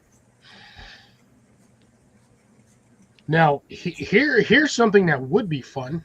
If we could all work on a time frame and then say like 2 or 3 of us like all meet up on somebody's property to help them out for like a week. Can you imagine how much stuff that one person could get done in that time frame with like 4 people, 3 to 4 people helping? That'd be a lot. Based on, say, like for instance, we'll say Joe. Like, can you imagine how much he would be able to get done on his property if he had an additional like 3 or 4 people helping him for like a week? I mean, the man has a huge property. And it's usually just him and his son working on the property when Joseph decides to help. Speaking of which, I have not heard much from him this season either. Yeah, I haven't seen Joe in a while. Like, I haven't even seen anything like from Corky either, which is kind of odd. Because usually all that stuff pops up on my channel too, even though I don't really subscribe to certain people. But I usually always got the notification from Joe saying that he was live on blah blah blah channel.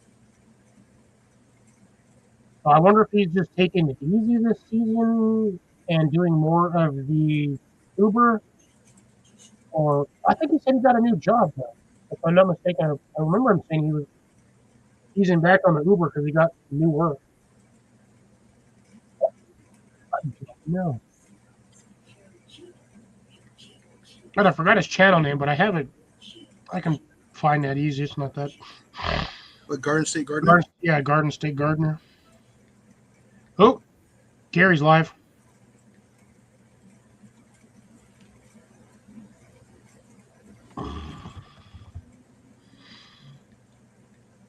Let's see. Just checking with him. Let's see. What was the last thing that he did?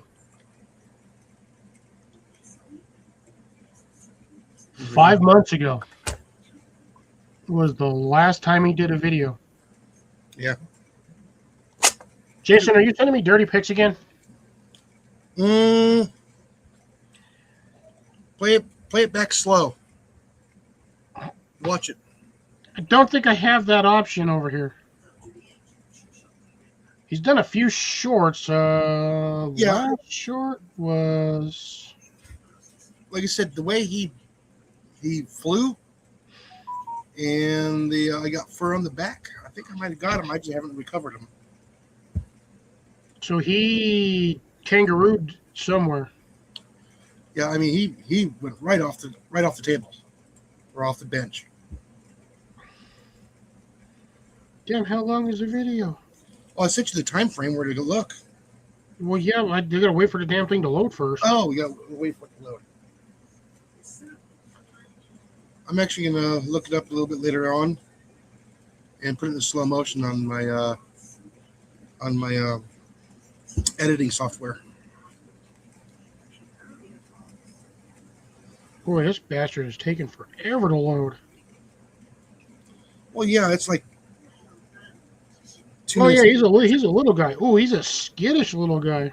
He's fat, or he was fast. Yeah, but think- he's super skittish. Oh yeah. Now He you know like why it's so popped up hard. on that thing and is popped off real quick. I got this off to the side so I can watch it. Yeah, like I said, it's hard to get them. Everybody thinks, oh, it's easy. No, they're quick. Oh, them little things are, yeah, the minute you try to pull the mousetrap back, them suckers are, the minute they hear like any sort of click, they're gone. Yeah. Right Oh, there. by the way, I'm at 660. Ooh. Been getting up there little by little. I've been Yeah, slowly moving up. that's because all the shorts. Yeah, 660 as of, I think it was yesterday I noticed that. Come on, I just need 6 more subscribers so I can take a picture of this.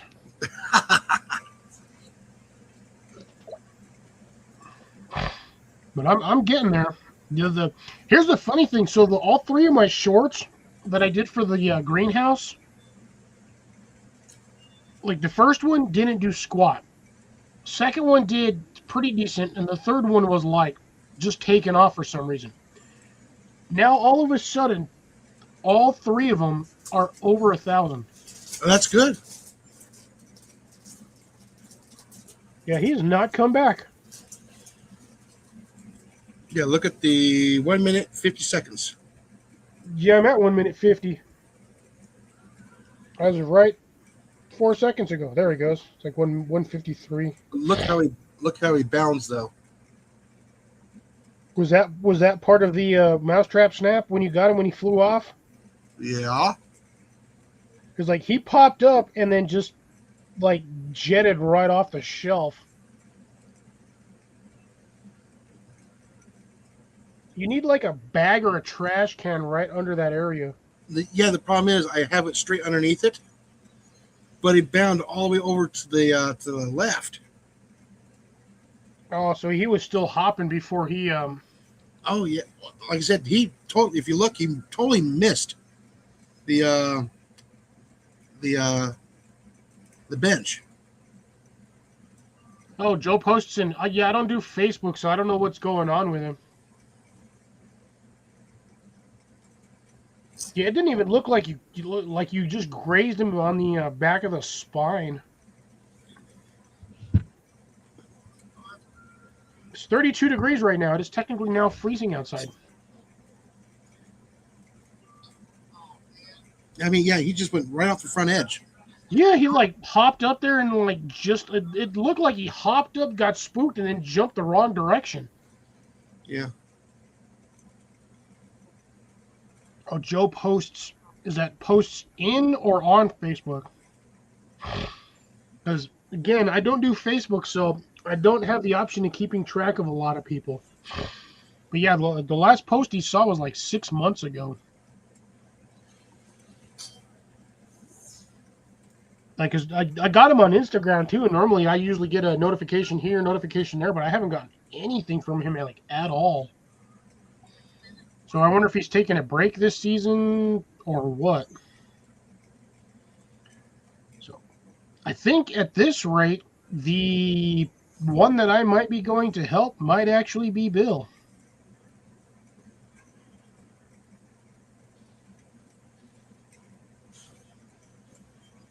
So we'll see. I think I might be one of the like the handful of people that Bill will actually be like, yeah, come down and help me.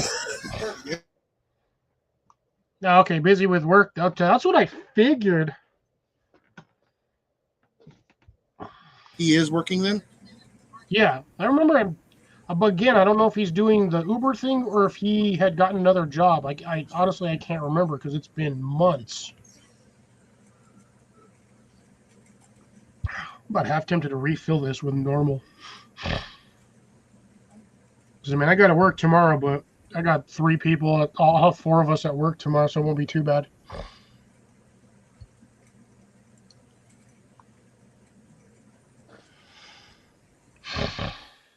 Oh, it's not like Jason's got to go to work in the morning anyway. No.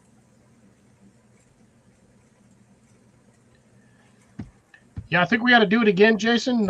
See if we can't coalesce one of these weekends together Yeah. and do another 24-hour live stream. No. Or, well, at least another 12-hour. Hey, Hike with Mike. How's it going, brother? Long time no see. Hello. Except for when I see you on Dez's channel. I swear I see you on like 4 or 5 other channels. Yep, I figured that. I didn't think Cecilia was going to be here too much longer. Good night, Cecilia. Be well, be safe. Yeah. Have a wonderful night, and I appreciate you as always for stopping by and listening to my ramblings of mostly gardening. Catch you on the next one. Bye. I'm not leaving, but gotta be nice. Gotta be good to my patrons, because maybe if I ever get monetized, they'll be kind enough to partake. Alrighty. I am Oh, you actually see another one? I'm actually going to pop it up on my Clip Champ, and I can actually slow it down. Nice. I wonder if Gary's still alive. Let's see. Oh, yep. Gary is still alive. That's Belt Loop, right? Is Gary? Gary. Yeah. That's what I thought. Jerry's in Oklahoma. Yeah, that's Belt Loop, though, right? Belt Loop 29? Yeah, Belt Loop 29 is Gary. Yeah, that's what I thought. Oh, damn, he's got a shit ton of people up there. Oh, yeah.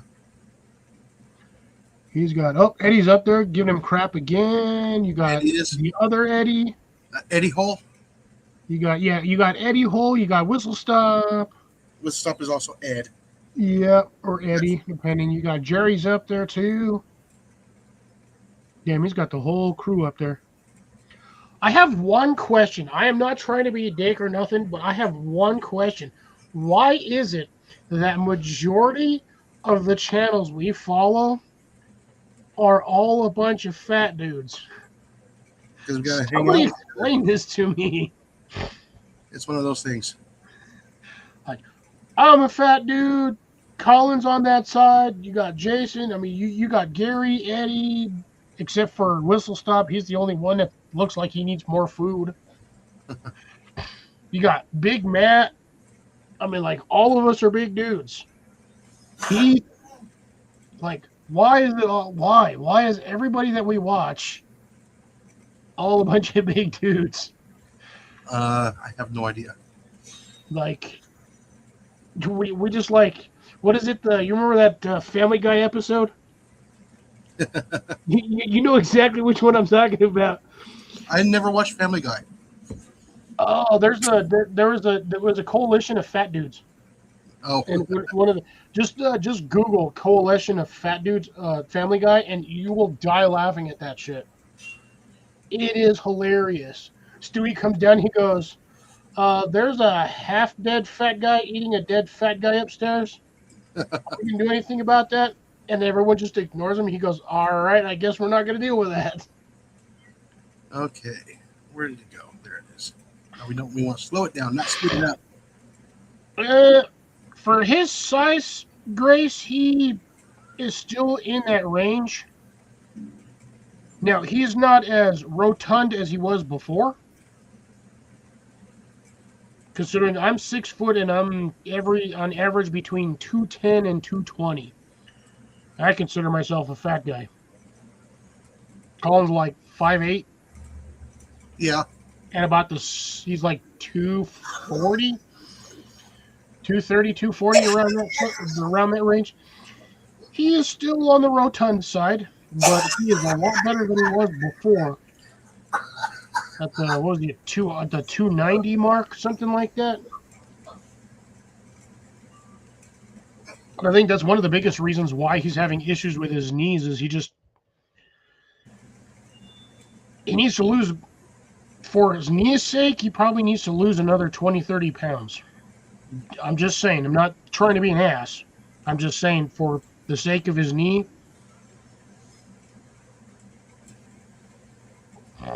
Skinny by whose standards? By Glorilla's standards, skinny? Yes. By Biggie Small standards? Yes. But no, he has definitely lost a lot of weight. Yeah. And I will give him props for that. He has done well. Hold on. Another one? No.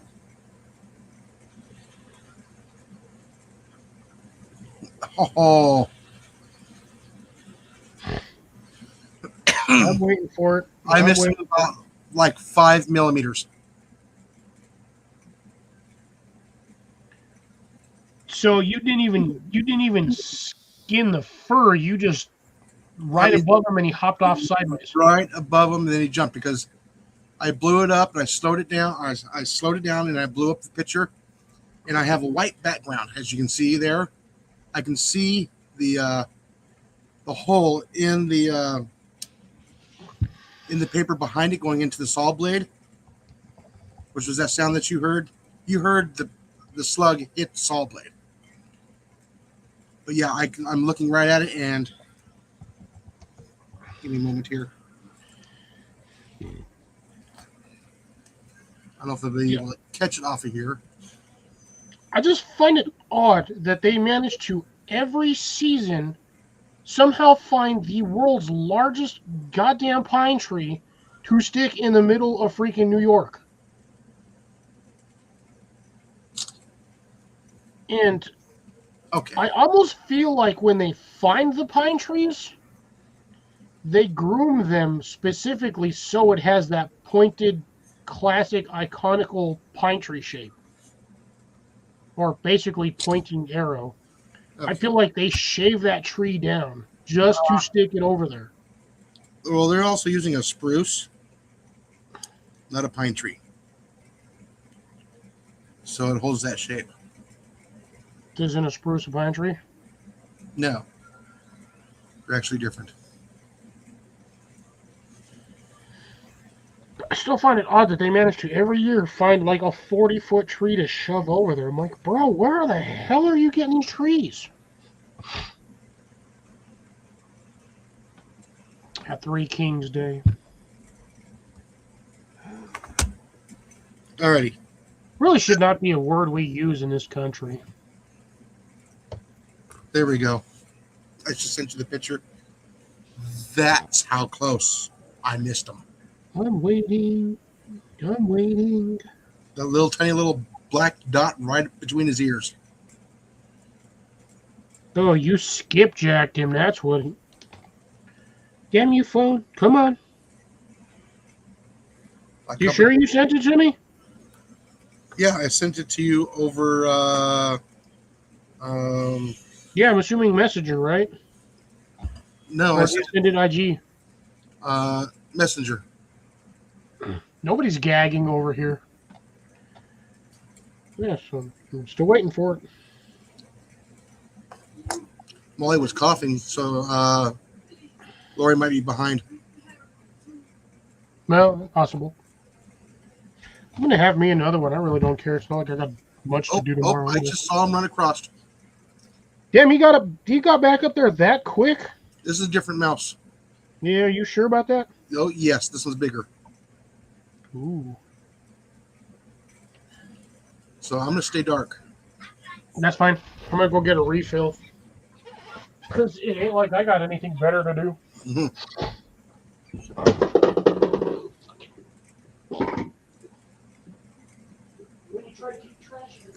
It's a new year. It's a new board. Try to get the first one on the board before the end of the week.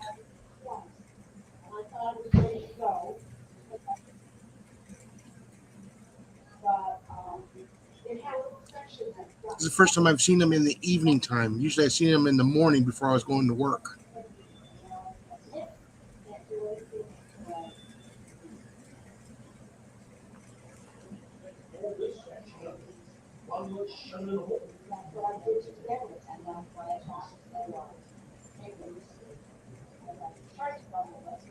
All right. Gotta get my camera set back up.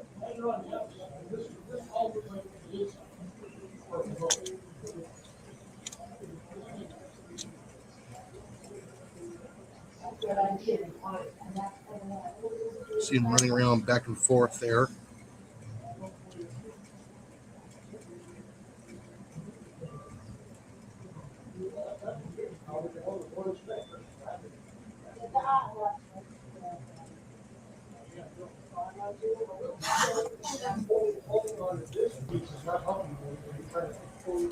Get the camera all set back up again. Okay. Anywho's, I'm still waiting for that picture. Are you really? Yeah, it hasn't popped over. Yeah, I sent it to your regular phone number. Yeah, like you did the video, and I haven't gotten it yet. Really? Yeah, are you sure you hit the send button? Yeah. Pretty sure I did. No, I'm in that mode right now. I can try and send it to you again. I was about to say I grabbed everything but the stuff I need, but nope, it's over there. On there. I got snacks. I'm glad I ate. I'm not too bad tonight. I'm not going to have a third one, thank God, because I don't think I could do a third one tonight. And send. I don't know where everybody's at tonight. It's like, oh, there it is. This is the slowest my life has gone.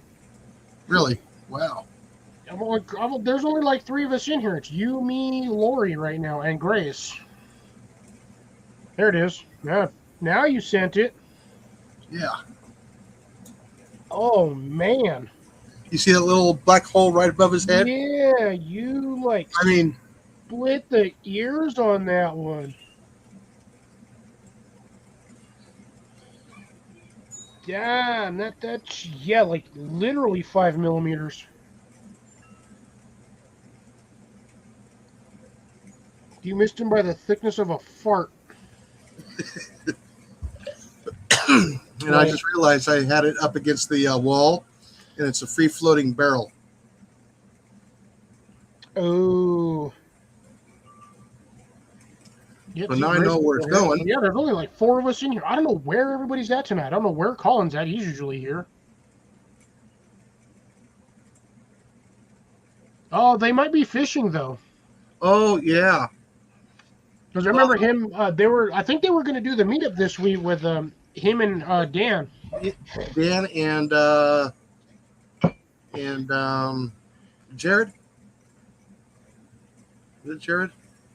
No, it was Scott. Scott. Him, Dan, Scott, and Ian. I think they were going to go fishing because I remember Colin saying that Ian wanted to go fishing on Friday, so I don't know if they went on that one. Yeah. But I figured if they're going to go fishing on Friday, they're going to stay out all weekend and test do the hot tent camp. Yeah. That's why we haven't seen any of them During the tonight. coldest weekend of the year so far. Well, for us, yeah, I don't know about for them. Oh no, it's way colder up there right now. Grace, how cold is it up there right now? Well, remember, she's in Louisiana. Grace, no, Grace is Or up sorry, in. Indiana. Yes, Sure. Why do I always think Louisiana? I don't know anybody in Louisiana.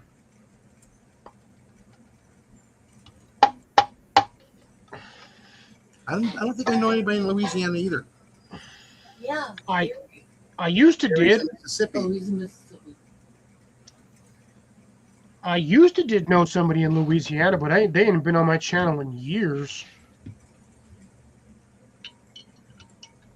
We're not- that's- I've lost a lot of people over the years on my channel, to be honest. Used to have HVS on here. And then somebody yelled at him, and I haven't seen him since. Now that I'm on here, he'll probably show up now. I was watching him run back and forth right below the bench,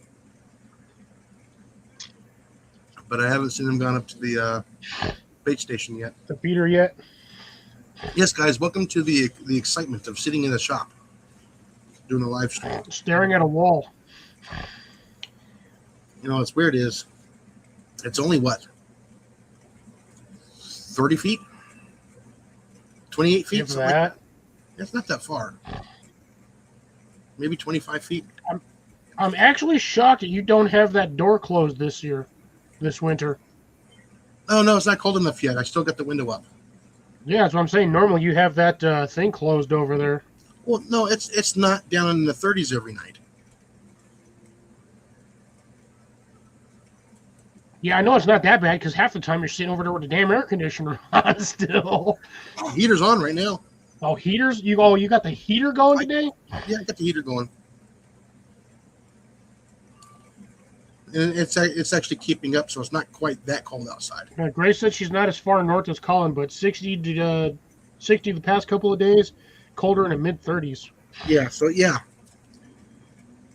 Yeah, I'm still showing 32 on mine right now, so technically that is right at freezing. Yeah, but he's right where the cold front is coming through right now. Yeah. Where is my weather I check? have a random question for those who are still left in here. If there was a possibility of just moving, we'll say no expense to the mover, would you be willing to move to a location, say might be 50, 100 acres of land? It will be shared land between multiple people, but would you be willing to move onto that land as a community? The thing is, will the county allow multiple structures on that land? That's what you gotta look out for. You can structure the property that way because you can run contracts or get approval to have something similar, something like that. Rentals? No, it would be permanent living.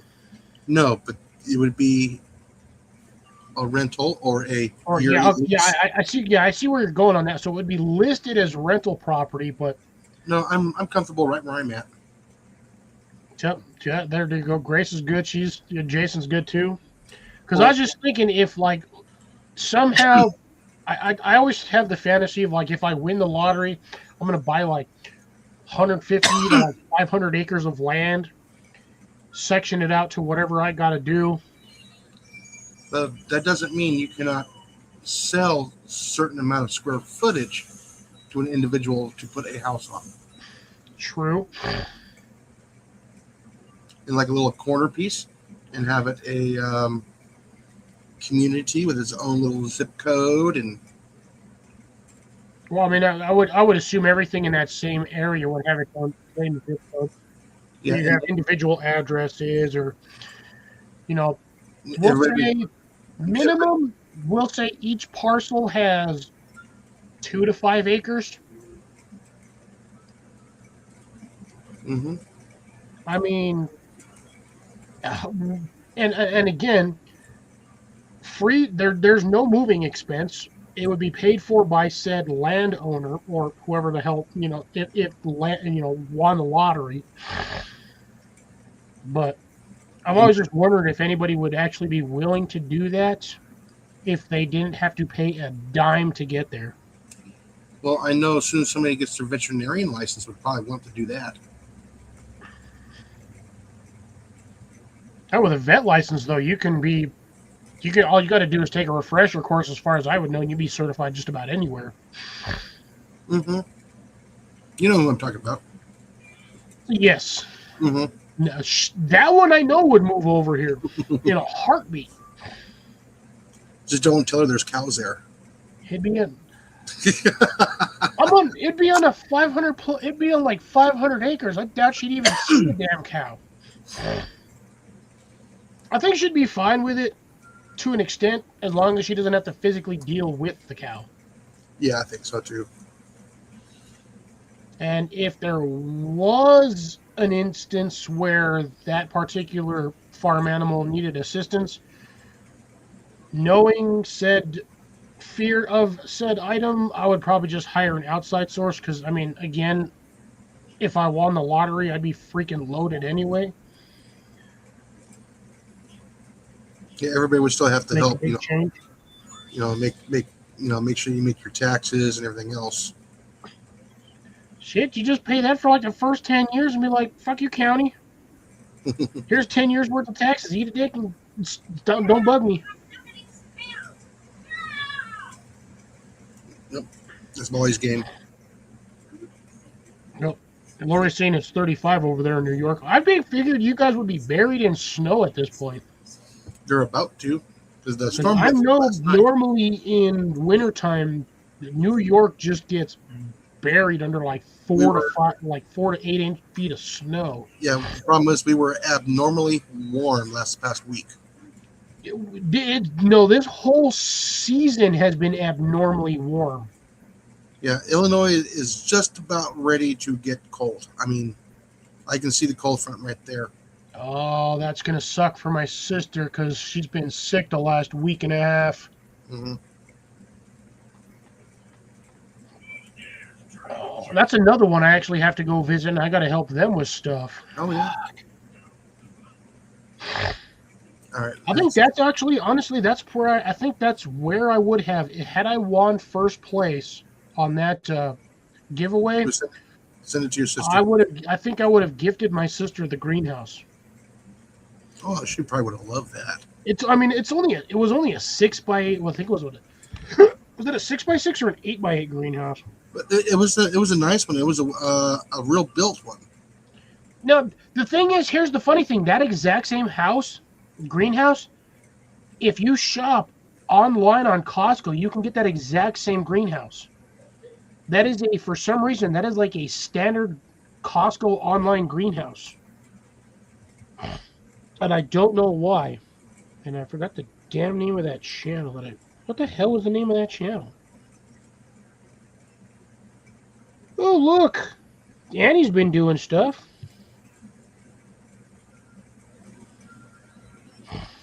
Here's a question. I'm actually looking for...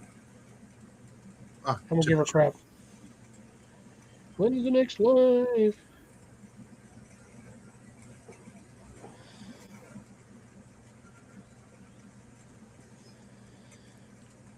It is now 26 degrees around the Des Moines area, 25 degrees.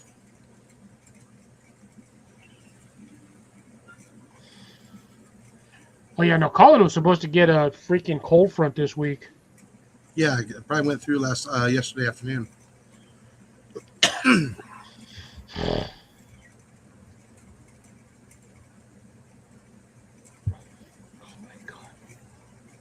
Jason, I gotta send you something because you're gonna laugh looking at this. Oh, I hope so. Oh no, trust me, you're gonna fucking die looking at this shit. And I just sent it. Oh my god. Oh, hold on, let me look it up. Oh. Tell me what you see but don't see.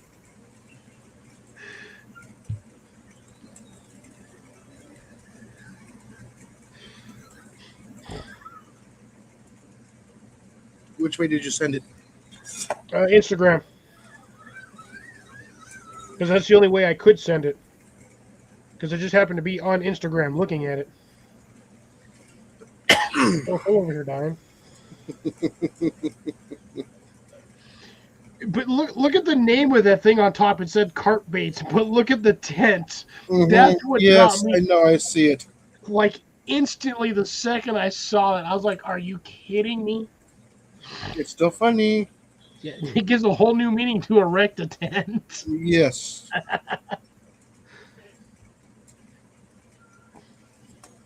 Can we show that on YouTube? Yeah, let's not. Okay. Because the last time I did something stupid like that, I had a buddy of mine had to delete an entire 4-hour live stream. He was pissed. And I went back to that live stream frame by frame, and I could not find the instance where he could have deleted that, like, 10-second segment No. of me doing something stupid. That's why I block off. That's why I turn the camera off. And no, it was one of those, "Oh, are you talking about this?" And I flipped my camera around and showed the page, and he was like, "I can't believe you did that. I can't believe you asked me." Damn it. Oh, jeez. Mammoth bones kept in museum for 70 years turn out to be an entirely different animal. Oh, jeez. Some of these headlines. Dude, I'm a lot of headlines on some of these random sites. They're like, how does that even make sense?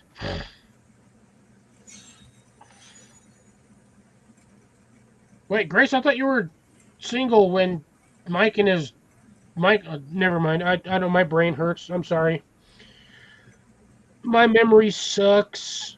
But I swear, all the years that I've talked to you, I thought you were not in the secondary range of. Actually, I have no idea what the hell I'm talking about. Oh, I just thought you were not married for some reason. I don't know why. Dude, I cannot for the life of me find the damn name of that channel that we just had that stupid giveaway for. I don't remember either. What in the ass? I've looked at that channel like 4 times, too. When the hell was the last time I... How can I grow pear trees indoors? I don't remember looking at that. Oh, that's it. That's AI bullshit. Never mind.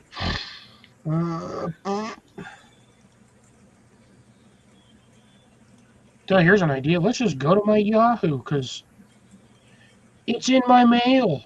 Doy. I just found another channel here. Garden Tower Project. Oh, by the way, Jason, that code is good until I believe they said February 10th. Yes.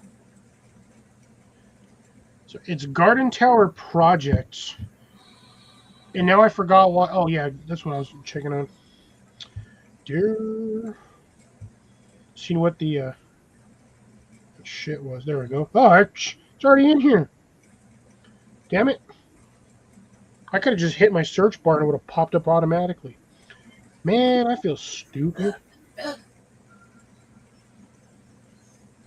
There we go. Let's see. It was a Yardistry Premium Cedar Greenhouse.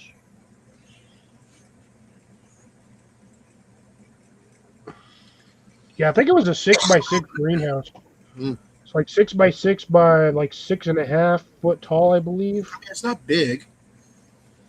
It's no bigger than the one I have. The only thing is it's a cedar greenhouse. So you don't have to worry about pests getting in there because I don't usually like to munch on cedar. Yeah.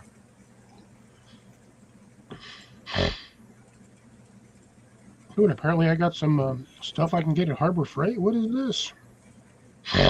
You know what? Oh, the standard usual. Choose one of these items if you buy like $10 worth of shit. You can get the really garbage $2 light, a pack of freaking microfiber towels, or a pack of zip ties. Ooh, zip ties. I've got like 3 bags of zip ties, and half of them I don't even know where they're at. Oh, I got a bunch of them. Yeah, I always get to like the 8-inch zip ties because the 8 or the 10-inch zip ties. One of the. Yeah, you get a pack of 4 12 by 12 microfiber cleaning towels. Obviously, you get the. I love how it says ultra bright LED work light. Hmm. Yeah, at like 250, maybe 300 lumens. That thing is not that bright. Trust me, we have like Yeah, no, 5 of that's them. not right. No, your standard 60-watt replacements can be like 660 to 800 lumens.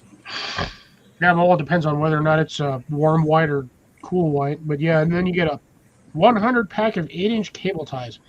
I'd rather honestly just have the cable ties because God knows what you can do with a zip tie. Yeah. Like, Alrighty. there is so much you can do with a zip tie. Oh yeah, I have them in my emergency bag. I have, yeah, I've got a couple of in my go bag as well. Or, I mean, it would be a go bag if I had to actually go somewhere.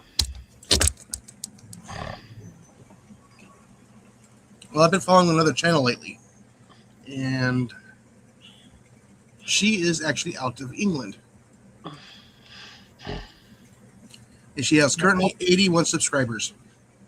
Who? Uh, Miria, Maria, Miria. I think that's right. Yeah, it sounds right. Um, her channel is Fat Ratter. So she found her calling eliminating rats with the air rifle. Found out she loves it. And now she's got a couple of permissions that she's actually going to and helping the farmers.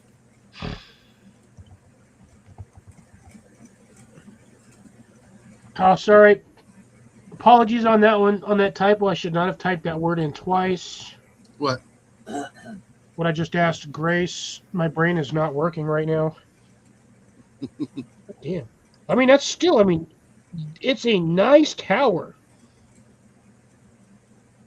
But at the same time, $400. I know. I can't afford it right now. I would rather buy 3 steel troughs for that same price. You can actually probably talk to the manager of a certain location and probably get a better deal. Well, yeah, you could. I can't. No. Doesn't mean you can't try, especially if it's got a scratch or a dent on it. Half the shit at my locations are always dented, smashed, or bent.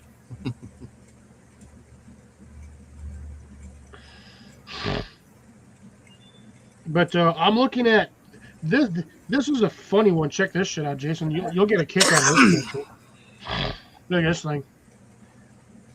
Yeah, I know. That's, yeah. It's in one of those like 4x6 or like 3x5s, or yeah, I think that's like a 3 foot by 4 foot, or maybe 3 foot by 5 foot. Yeah. Those pop-up.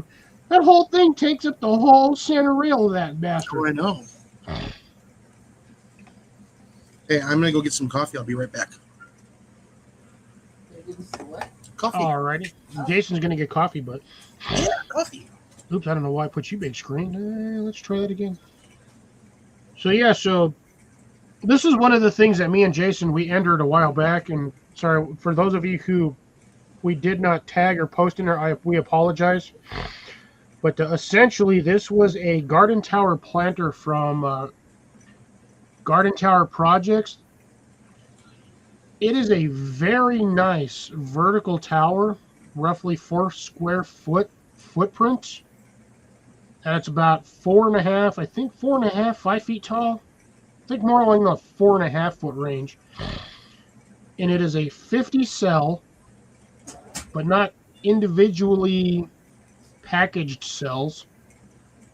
So you basically get these like little pockets. And your root systems kind of intermingle with them. But you have a little tray down here. We posted this the other day. I think on Wednesday we were talking about this. But you have a compost tower that goes right down the middle. I think it's 6 or 8 inches. Goes all the way down to the bottom. And then this is like for catching your compost tea. and then you can just pour that right back into the garden tower and get all your nutrients as it slowly sinks down to the bottom. Yeah, all your leached nutritions. Yeah. Now, unfortunately, this damn tower is like $400. And that's with the $100 off. No, it was like three. So with the $399. it was $332, and that was with tax and shipping, Okay. with the $100 off. Otherwise, that would have been almost $500 normally to purchase that. Now, each one we got the option of getting a free seed pack. Doesn't specify what seed pack you're going to get, so I'm going to assume it's random as all Hades. Probably what, strawberries, any kind of like vining. I'm honestly thinking they're going to send either strawberries or radishes or like lettuce. Maybe Something that's not going to grow obnoxiously large and try to take over the entire planter, but something that's going to work for the planter itself for each individual cell. Yeah, I can see having that full of strawberries. That's a lot Start of at the top. strawberries. It's a lot of strawberries, and be something you probably use for like a commercial use. They'll sell at the farmer's market. I would Pay for it. honestly, given if I had space, I would do strawberries in a gutter system. You could, yeah. Like they do. That's how you see a lot of commercial growers. They have strawberries. They're usually 5-6 feet off the ground, and they're all run in like a guttural system. Yeah, So the strawberries fall off to the side, and they get all nice and fat and plump. Yeah, but they're not as good as the ones that you get actually from the soil itself. I've noticed that. Well, a lot of that stuff they use hormones on. They use, specified fertilizers.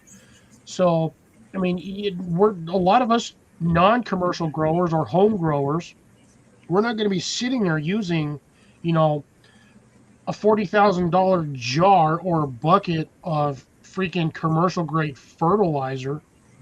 That, yeah, now mind you, that 5-gallon bucket might, make 100,000 gallons of water, because you only need like 2 ppm for a bucket or whatnot. But yeah, we're not sitting there feeding them commercial fertilizers. We're trying to do everything here on our properties when we grow as physically organic as we can possibly get it.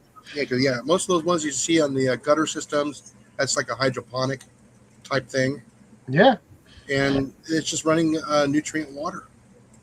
Yeah, it's non-stop. It's 100%. That water's like chemically enhanced, fertilizer enhanced. They probably run it through a fertilizer filtration system, which Fertigation. which leaches out all the nutrients, and then you get the dead inert soil, which I'm probably sure they just kick out the back, throw some mushroom spores into that, and revitalize the system. Yeah, like I said, they usually got like a vermiculite in there, or what is it, the clay pellets.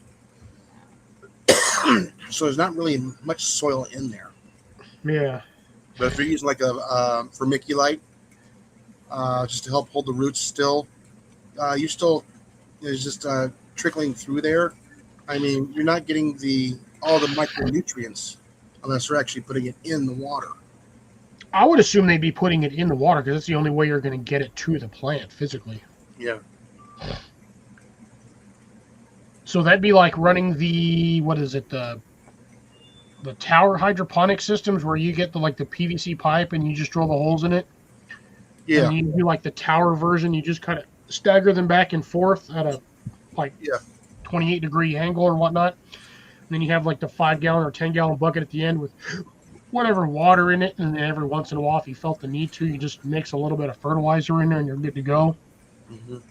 And they run the hydroponic pods in there where essentially it's just the plant in either a sponge style foam ring or you have it actually set in the lava rock. So essentially similar to like what I'm doing with this is essentially like how you would normally run like hydroponics, You would just get a mesh basket with rocks like this in there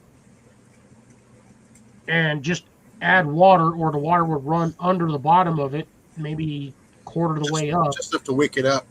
Yeah, and then the rocks themselves are going to, the water's going to move from the bottom to the top. And that's more or less how a hydroponics system works. I've thought about actually physically purchasing one of those kits for growing strawberries because I want to try to grow more strawberries for the house, not specifically for me, just for the house. But I would need roughly 6 square feet, give or take, because you got to, figure about 2 feet wide, 4 feet wide. Sorry, that would be what, 16-foot square, give or take. But you're really looking at an 8-foot square footprint. But you're covering like 6 feet tall. Yeah, that's the thing. You go, 6, 7 foot high. You run your irrigation system up to the top with a fountain pump. Because most of those, depending on the fountain pump you get, usually the CFM has a height limit on how far you can pump the water. But that's also based on the size of the line you're running. So if you get I think it's you can get them like 7,500 CFM, which is ridiculous. But those are huge fountain pumps. Yeah, that's a big pump. Yeah, but that pump will run like a 1-inch hose up to like 8 or 10 feet. Yeah, but you get some of these that are running the 3/8 inch poly line. Those things will do like 5-6 gallons a minute. Yeah, which is a lot. And again, it depends on the size of the line you're running. The smaller the line, the farther it's going to push that up, the higher it's going to push it. Because you have technically less volume that you're trying to force upwards. Well, yeah, not the volume, the weight of the water. Yeah, which is why a lot of again, you can only push that up so far. Because I think anybody that remembers that MythBusters episode where they were sitting on top of the roof with a hose, and they were trying to air pump water as high as they could, and they could only do it like 10 feet. Mm-hmm. And that was, half-inch hose or quarter-inch hose I think they were using. So, yeah, when you get stuff like that, when you start pumping up water, the volume versus height is a pain.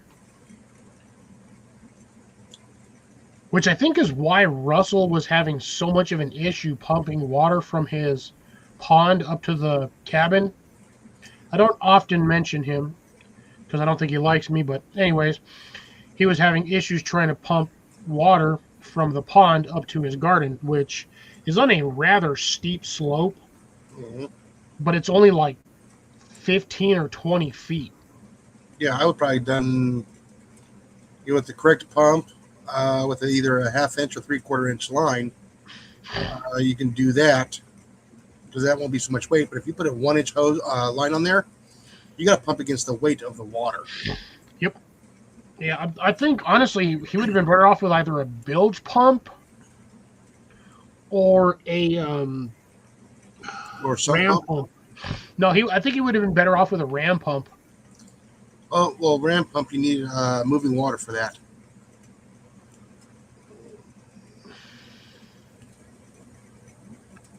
No, because I've seen people put ram pumps on wells, but the problem is cycling the water to get it started.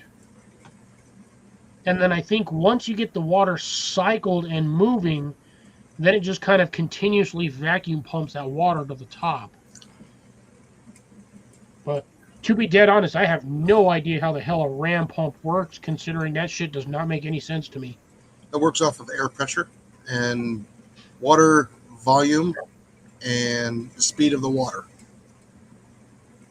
Yeah, I might have to do some research onto that, see if I can't figure out how to... Yeah, you can't do it from still water. The water has to be running in a creek or a river. And when the water goes in, it slams a valve shut. The water rushes in and creates a pressure in the pressure tank right above it. There's like 2 or 3/4 of the pump is full of air. So when the water goes in there, it compresses the water, and when it gets to a certain point where it can't push up anymore, it wants to come back out. So then that first valve shuts off, and then the second valve opens up. So it essentially works on back pressure. Yeah, but you need the air to do it. So I mean, I understand majority of the fundamentals of a ram pump. To me, how it works makes no damn sense. Yeah, you're Also, like a transmission, Jason. You know it works, but you have no idea how and or why. I actually know how a ram pump works. Because I've never actually physically had to make one, so Well, like I said, that's on me. when I first got here, I looked at the creek. I'm looking at it. I'm going, you know what? It's not moving fast enough to actually create enough pressure to actually force, the air to compress and continue that cycle. No, but that doesn't necessarily mean that you can't run a compressor into the system to help, or what is it? Not a compressor, a pressure system, Yeah. to basically force more water through the line.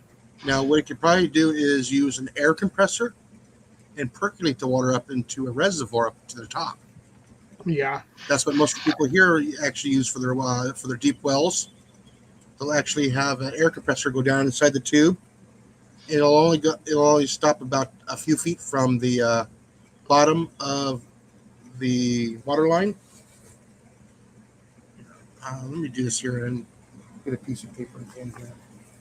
Well, because the only other way that I can see that you getting free water from there is if you ran a water wheel, but not your standard water wheel. Yeah. So I'm not talking like the water wheel you would see on like the side of like a mill house where it's just the two circles with the flats and like the flats using the water pressure to keep it moving. I'm talking about something that would work on a reverse motor. Basically what it would do would be like a scoop and then a spiral hose to the center core running water that way through basically water pressure. So it like runs forward as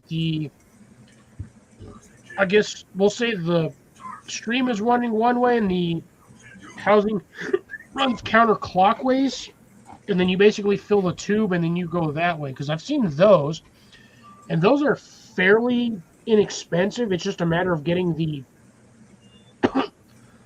the gearing, or I guess you could run it on a hose reel because it works the same way.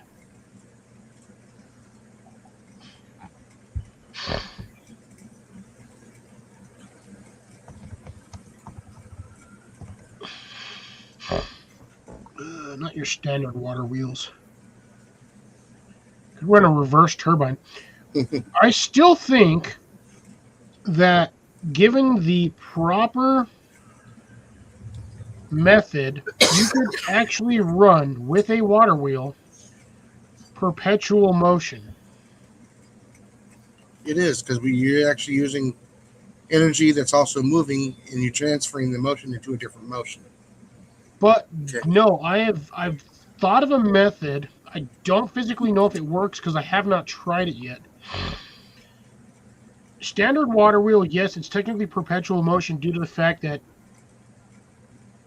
you're using it off of whatever water source you have, but I'm talking about perpetual motion on a set volume of water. Nothing free source, is basically all contained into one area. And I think I have figured out how to do it. I just haven't applied the materials to try it to see if I can do it. You probably have to use a worm drive to move the water up and have it come back and fall back down. Well, no. Here's the funny part. You know those funny ass drill pumps you can get from Harbor Freight? Yeah. Those little yellow boxes. You basically stick it onto your drill and it pulls the water in and out. Mm-hmm. You get your standard water wheel. Mm-hmm. You have your platform on top that pumps the water up and pulls it off, your ledge and rotates the water wheel.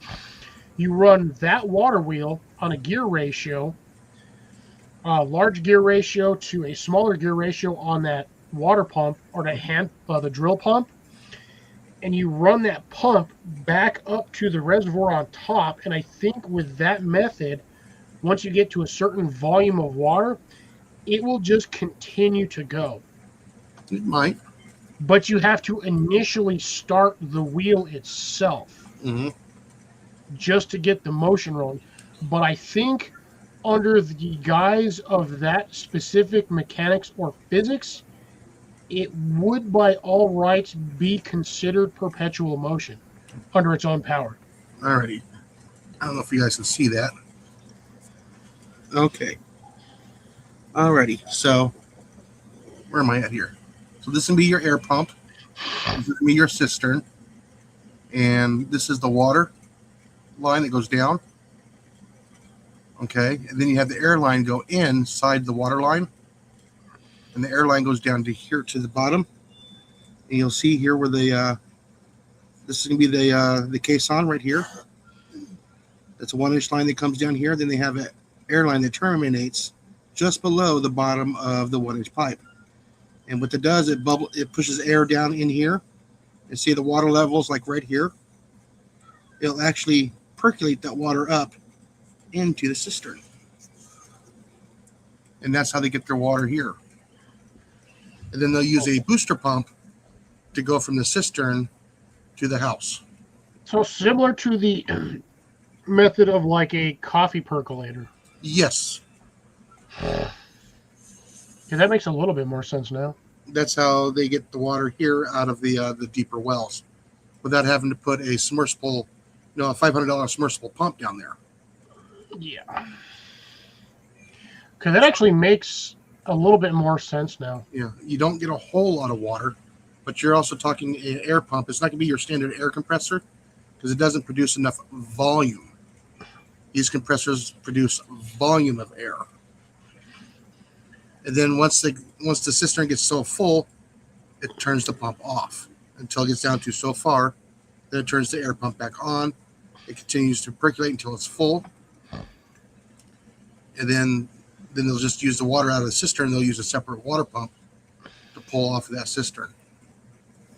So you got an air pump, then you have a water pump. So what if I could just do that randomly on my property, just drill a 6-inch line all the way down and see how far I can get before I hit water? To be honest, in my area, I'd probably have to go about 5, maybe 6 feet, and then I actually start hitting water. Do you really? Solid water. Really? Oh, we've dug trenches in the property about 3 feet down, and the ground is actually wet. Mm-hmm. So I think, because again, I live where we're at. I think water table's really high. Most places your water table's like 8-10 feet down. You got to hit before you actually start getting wet, dirty soil. Mm-hmm. We go about 3-4 feet, and that soil is wet. Like I said, I only have to go 2 feet, and I hit water. You're also next to a creek. Yes, we're still above the creek, and the water's still in the soil. I think our well goes down, I believe, 18 to 20 feet. But I only got a 2-inch case on. That's really all you need. If you're going down 20 feet, 2 inches is all you need. Yeah. The thing is, if you use a water pump, you can pull that water out faster than the water can get in. So that's why they use the air pump to actually percolate the water out of the ground. So it has time to recover. They usually use a 4 to 6 inch pipe most of the time when they're doing that shit. 1 inch. That's insane. Mm-hmm. And then they pump down in a 1/2-inch water line, almost down to the end of that pipe, and then it just bubbles and it just pushes the water up, and it goes out to the side and it falls into a cistern. Then you just pressurize the cistern, or run a pump from there to wherever you need to. Mm-hmm. Yeah, because I think if I lived off grid, I would have no choice but to run a ram pump. It's only if you're near moving water. Aquifer. Everything in this state, majority of everything in this state runs off of the aquifer unless you're near a running water source. And again, I live in the desert. There's only a handful of, running actual water sources. Yeah, because where I grew up, we had an aquifer, and we had to have a submersible pump, a 3/4 horsepower pump, to get it to go up that 220 feet. And we pumped straight into a pressure tank, then that fed the rest of the property. So every time you turn the water on, sometimes it'll be a couple minutes before the pump actually kicks on to refill the tank and repressurize it. You can still have a pretty large cistern, though, to do that, because Yeah, we I had. think anything under like 250 gallons would be kind of pointless. Yeah, our tank was 600 gallons. That's a good size. That's a good size tank. Yeah, so not only was the pump pushing against the weight of the water going up, it was also pressurizing it in the Vosel too as well. With a one-way valve, I'm assuming, on the cistern side. Now, we didn't have a cistern. We actually had a pressure tank that we pumped into. Oh, okay. We didn't have a cistern. So again, either way, you're still going to have a one-way valve on that tank, so you don't have. Well, if it gets too pressurized, your water is backflow back down the hole. Yeah, it doesn't go back down. Yeah, it's got a check valve. You say check valve, I hear one way. It's like the the standard side vent of like a dryer, where you have that little kind of house style, but you have that like little dryer flap that when the dryer's on, it goes out, but then it the minute the wind blows the other way, that damn thing slams shut and you can't get nothing back out. It also keeps the vermin out. It does and doesn't. So it works if you have the mesh screen on the outside, but the problem with that is you have to constantly go outside to clean that screen off, because if you don't, you run the risk of burning your house down. Oh, yeah. Because no airflow, and amongst a lot of other things. Yeah, I'm constantly taking the blower to ours. And poof. I'm actually, you know what? That's probably a good idea for us. Because ours goes out, but the damn thing goes straight up. Like 12 feet. Mm-hmm. So maybe we got to do that the next time we clean that sucker out. Just take the damn leaf blower and just be like, hook the leaf blower up and stick that sucker in the hole. Mm-hmm. Just shot back on one end and a blower on the other. Yeah, just use the damn blower. You get one of those nice Toro leaf blowers, and them suckers have some power. Oh, yeah. Because all we got to do is take the vent cap off on the top, which is a screened cap, by the way, so we don't get birds and stuff down it.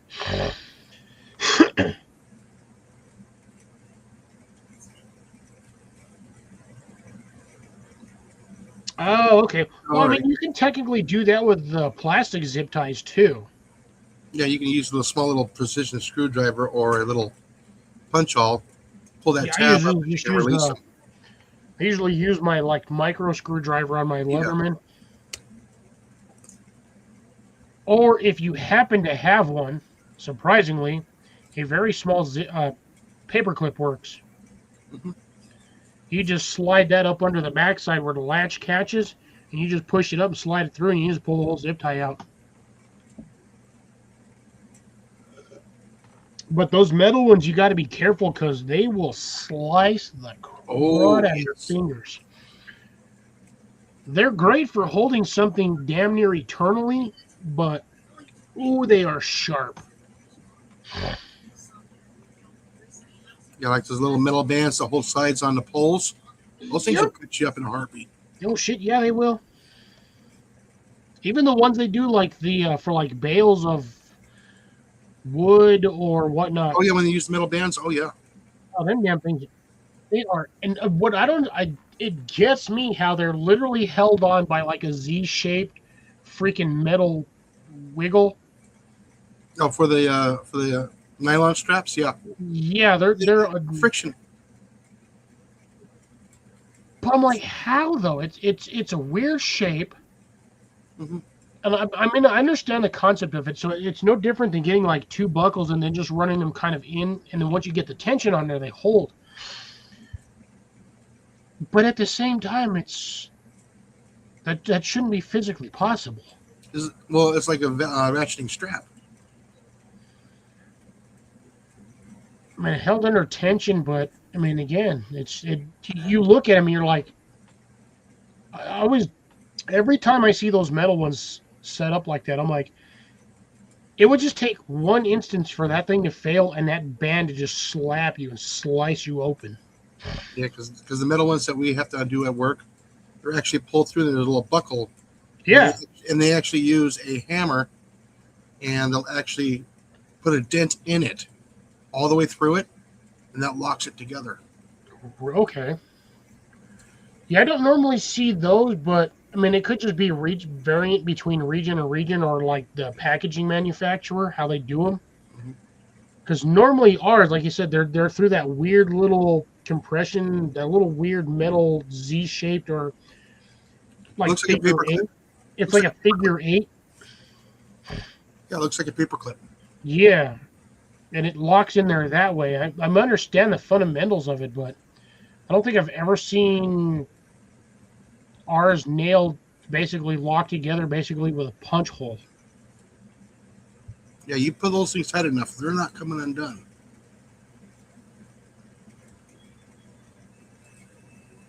So it's really no different than a zip strap tie or. Yeah, when it's Like when if it's you got compressed, when it's compressed on itself, that's why it has those ribs on there. It compresses on itself, and the friction won't let it go. So that's the thing. I don't see a lot of that. Like everything we have down, or that I normally see down here, is always on the really tight compressed, like plastic, like the green straps, Yeah, where they're just kind of like melted to each other and they just hold that way. yeah. Well, we get the melted ones in. We actually use the little metal clips that look like a paper clip. Yeah, I know exactly which ones you're talking about. I don't see that a lot down here on some of the stuff we get. But at the same time, I also don't work in a place where they have a lot of deliveries like that.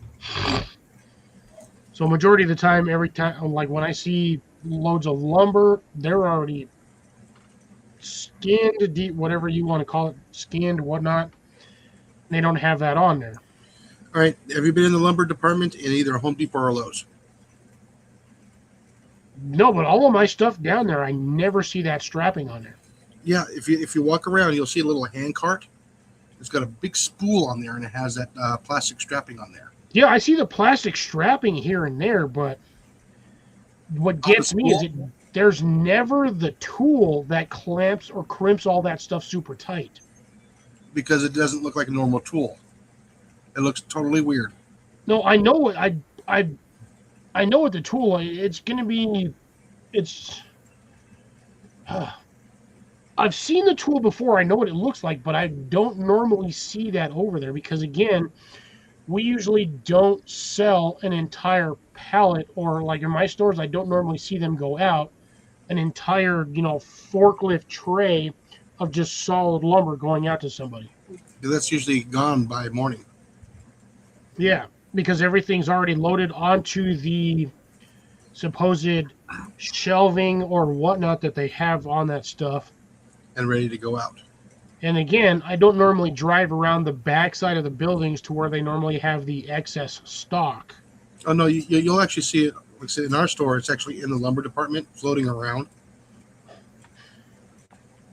Because whenever I get wire on a big spool, like my aluminum wire for the mobile homes, the 500-foot spool, we actually have to put it on a pallet, and then we actually have to strap it to the pallet. Why? Because nobody can lift it and move it by hand when they're on a picker. So you got to use the forklift to move it. You don't want it toppling off of the pallet. So we strap it to the pallet. So it doesn't. I suppose, but at the same time, are you getting all that stuff off the fourth shelf of the damn racks? No, all the way at the top. Yeah, so that would be the fourth shelf. Mm-hmm. So basically top stock. Very, very top stock, yeah. Yeah, the shit you can't get to unless you either have the aisle cart or the solid ass forklift. Yeah, so yeah, we got the riding cart that's got either the reach truck or the picker, which has got the little flatbed on there. And nobody's going to go up there and try and move a 400-pound spool of wire. Oh hell no! They're gonna go up there with the one fork, pull that sucker off, and bring it down. Okay. Okay.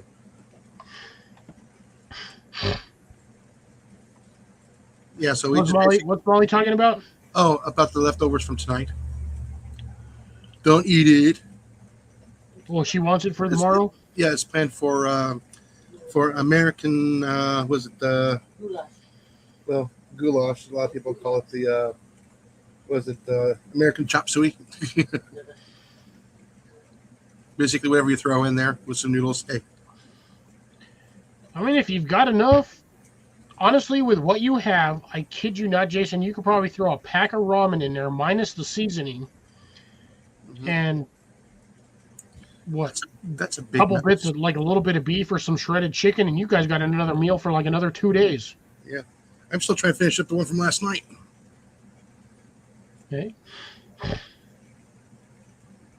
See, there's another thing too with with that possible community living area. Mm-hmm. I mean, I would feel like nightly big meals, like everybody has like once we have like an area that we kind of like gather together, just hang out, chill, chat, shoot the fat, or chew the fat, whatever you have you, and just make just a big old potluck of whatever have you. I think that'd be kind of fun because everybody gets to hang out, talk. I guess it would be kind of similar to like a holiday family gathering. Well, you got another one over there? Yeah, this one's a lot bigger. Well, that fat one that finally came back. Mm-hmm. You gonna have to go dark soon. Yeah, I'm just trying to get my phone set up so I can record. You do that. I'm gonna go water a bush. You do that. I will be right back. Maybe.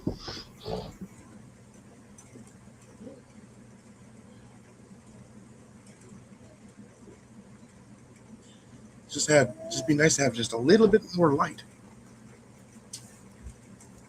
I was actually sitting there for about like 4 or 5 seconds, just gathering up sunflower seeds.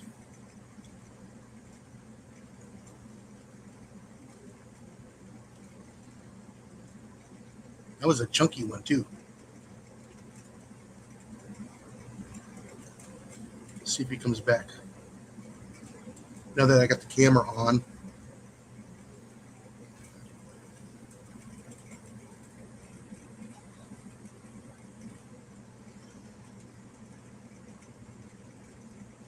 That's the nice thing about having that white background on that paper. If I miss, oh, there he is right there.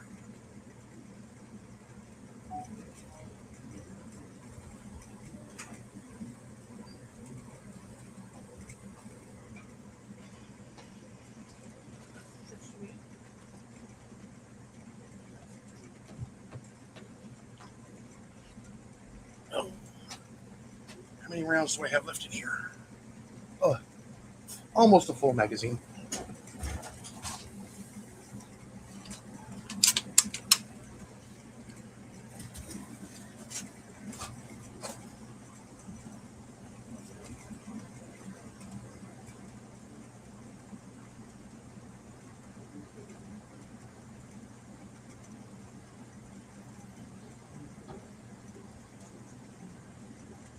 Just waiting for him to get back. Let's see, I already got the 1 minute mark here. Recording. Hit stop and restart.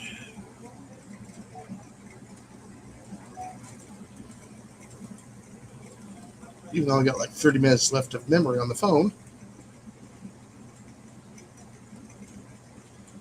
One of these days I'm going to have to set the Canon up and see if I can get a better low light quality film off of that. Okay. Shoot.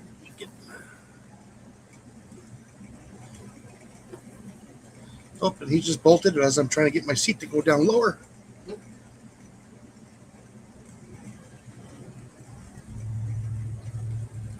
There he is. Or is that a second one? Nope. That's the same one.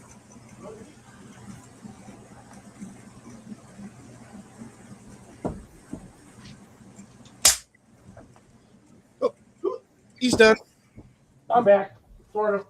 I just picked him off. That's your Google.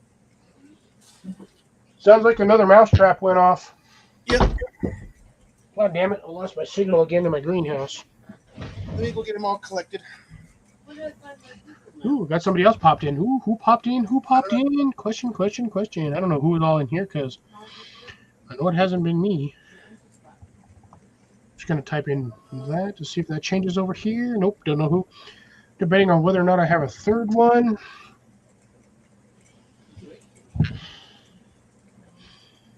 Hey, Tyler, how's it going? Oh no, that's not Tyler. Sorry, Dano, brother, how's it going? My bad. Sorry, I've had a few drinks, so my brain's not quite all there. How you doing tonight, brother? Long time no see. How's the weather up there to this tonight? I gotta film this. Hold on. I'll be right back. Yep, do what you got to do.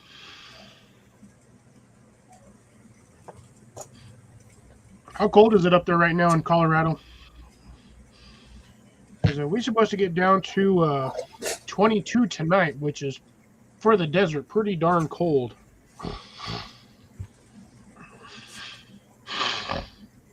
And Jason's taking care of some stuff on his end.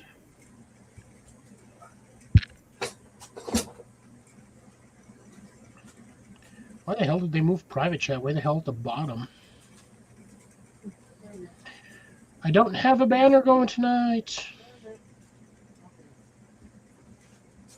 I just realized that.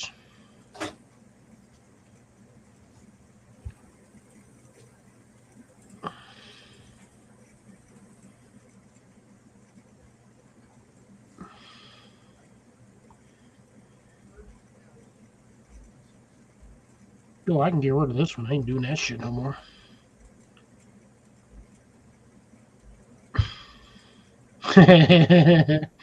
Oh, man. Man, I had a whole bunch of random ones in here. Let's run this one just because. Why the hell not? I wish I could change my sizing on here, but hey, you know what it is. Just kidding. I want to get rid of that. Obamo.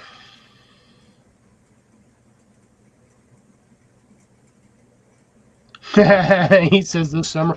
Right? It has been a surprisingly warm winter for a lot of people.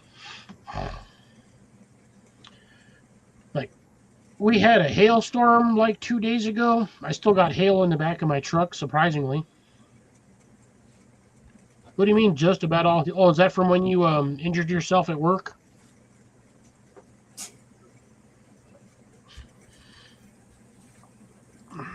Email. What?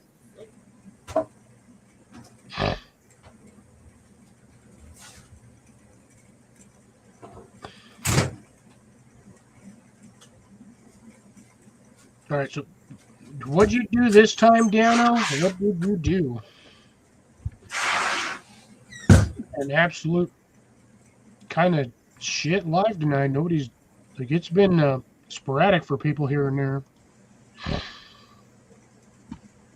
I know I'm missing half of my normal subscribers just due to winter camping or fishing. Do wish it would have been a little better, but not like I can force people to be here.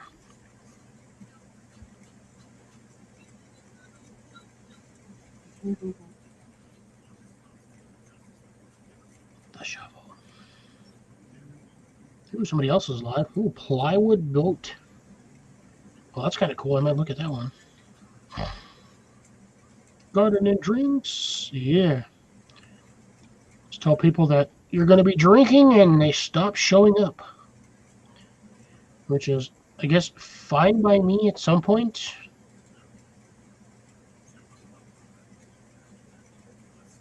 There's no such thing as foam iron. It's called a scrub, you knob. Anyways, read and rant. I forgot what I was going to do. Oh, it looks like Gary's done with his live tonight.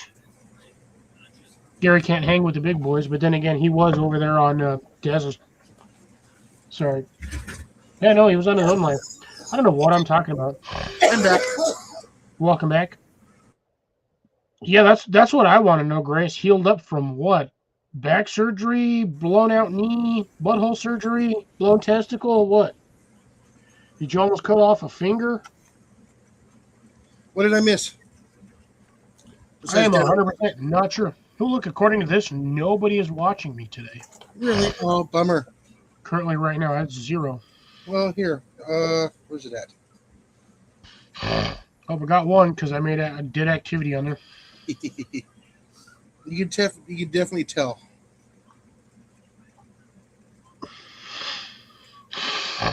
Oh, damn. What? What? That right there? I would have been beating some ass at that point. Homeless street kids. Somebody would have got a foot in a testicle bag. But having your lift run over your foot, that sucks. I would sue your Lyft driver at that point Oh, wow. for failure to adhere to safety protocols.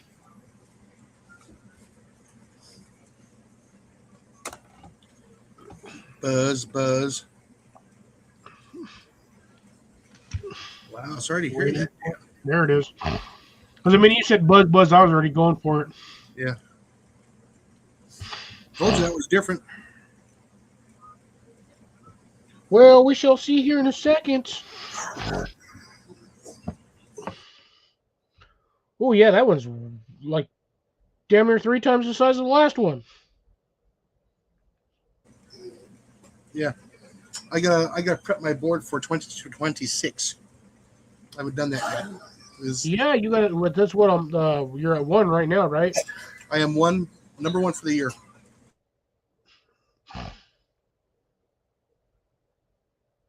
Oh, yeah, that's a good size one too. A fat little guy, Yeah, nice little chunky female.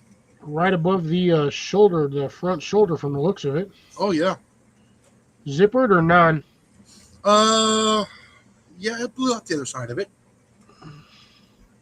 It's kind of odd. Well, I seen a little bit of the spray paint, but not a huge like some of the other ones. No, those FX hybrid slugs do the job. I mean, it dropped right there. Yeah, well, obviously that thing didn't go very far. No, it went nowhere.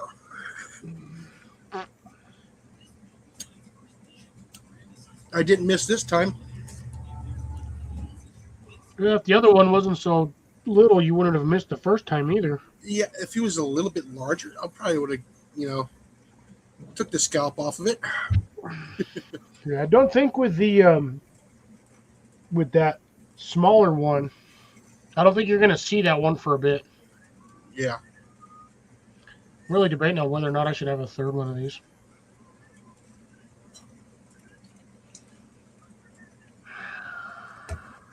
So as I switch to the hybrids, they don't bounce around, they don't jump around. They are DRT.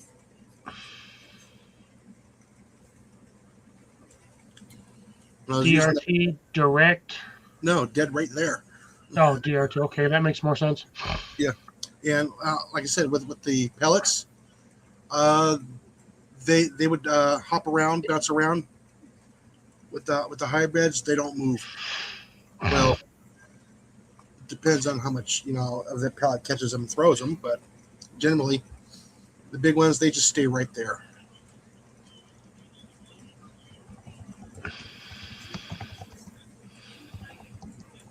The rats, on the other hand,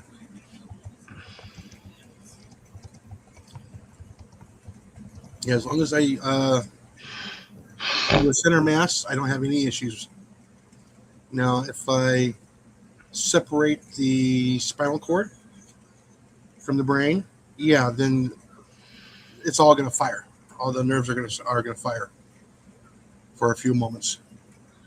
for a few brief moments, but that's going to be essentially muscle memory or a slight twinge. Yeah, that's the neurons firing.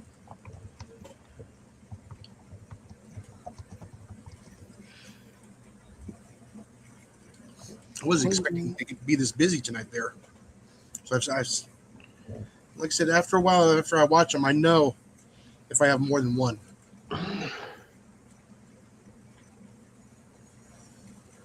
I can play a spell here or there. Well, so far you've seen two. You've seen the little one and then the big one. Yeah. I don't know. I couldn't miss that one from, at 25 feet. Yeah, because the last, that one that you just mouse trapped was almost twice the size of the other one that you almost mouse trapped. A little bit more than twice. Yeah, it was a good sized one.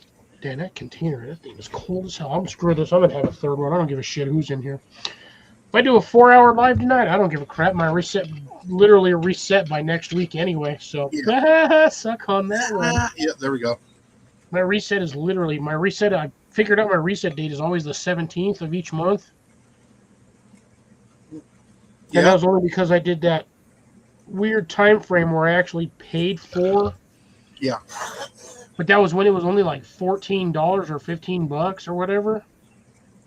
And I did the 1 month of the subscription, and then I canceled it because it ran out of hours. But yeah, my reset is on the 17th of every month, so I'm good. What mine is. Well, you don't even do StreamYard anymore. No, you do Streamlab. Yeah. I've considered a few times doing OBS, but I just don't think my system won't handle it. Yeah, mine won't either. This thing is my computer. I found out when I purchased it. This damn thing is already 12 years old. I did not realize my computer was that old. Oh, wow. You're on a laptop, right? Yeah, I'm on a laptop. Oh, okay. But I looked at the specs on this laptop when it was manufactured. I'm like, shit. Thing's like 12 years old. Wow, and it's still working? Oh, dude, working fine. I don't see no issues until you have an issue. My last laptop worked fine until the graphics card took a shit on me. That was the only reason why the reason why I had to buy this one is because my last laptop, the graphics card fried on me.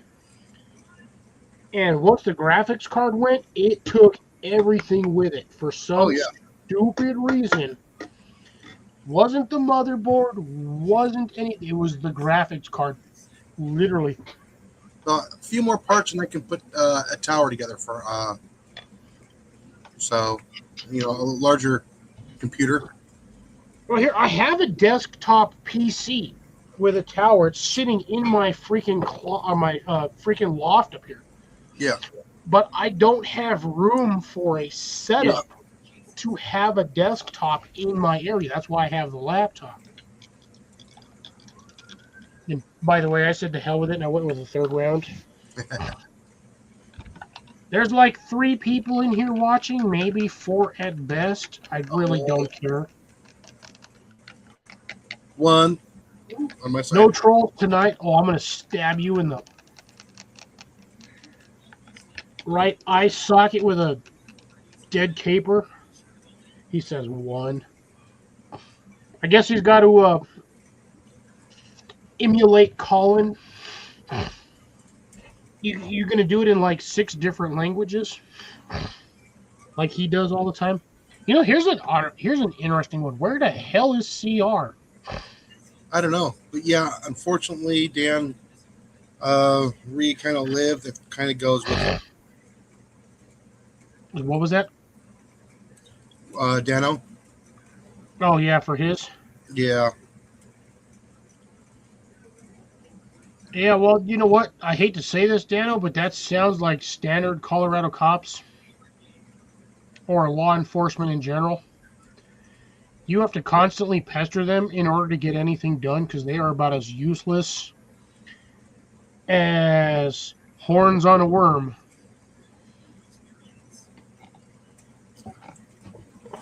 This is why I hate law enforcement. I would prefer if none of that happened to anybody. True. I mean, then again, what, the week before last, I was doing almost 70 in a 35. Cop got me doing 66 somehow, going the opposite direction.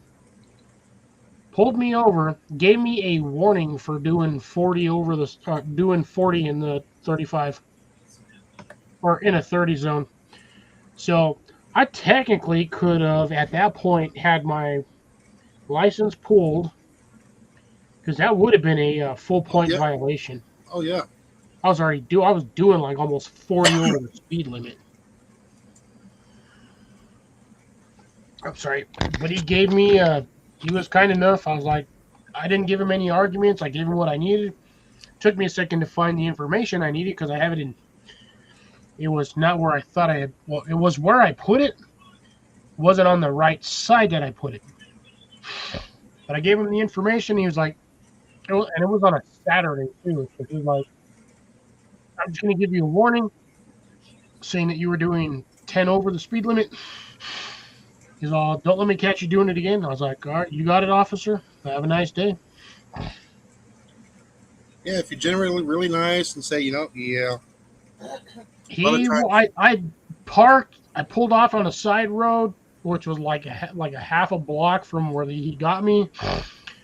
Pulled off the side, turned my stuff off. If you don't do anything stupid, they don't have any reason to go any farther than possibly just a warning.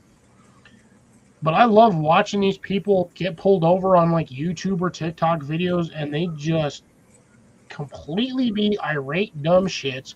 And that's the reason why you get tased and dragged out of your vehicle. Yeah.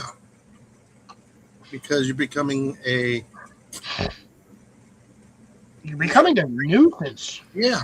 Or AKA a Karen. There's no need for that. If you cooperate 90% of the time, they're just going to give you a warning. Yeah. I think I've had like legitimately pulled over by an officer 2 speeding tickets in the like 30 something years I've been driving. Yeah, once for a speeding ticket for me. And I had no idea how fast I was going, and because the speedometer wasn't working. Yeah, that's all you got to tell me. Like, I have no idea what the speedometer is broken. I can't get it really fixed because I don't have the money. Blah blah blah. But again, as long as you're not being a dick, majority of the time they usually just give you a warning. Well, it was funny. I come around the corner, and I'm the only car around, and I see him. I see his brakes come on. I'm going, yeah, I know who that's for. So, slow down. I pulled over. He never even got on the road. Oh, I seen him when I was going. He had pulled into the middle lane, and the minute his ass pulled into the middle lane, I said, frick, he's coming after me. And there was nowhere at the time that I could have pulled off to possibly try to evade him. Mm-hmm. It was a straight road until I hit the stoplight. And if I would have turned left anywhere, he would have got me from there. I might have been able to turn right just because the road kind of curved, and at one point I physically lost sight of him for about 5 seconds. That would have been the only way. Oh, your OC spray. Say what? Pull right there. Pull his OC spray out.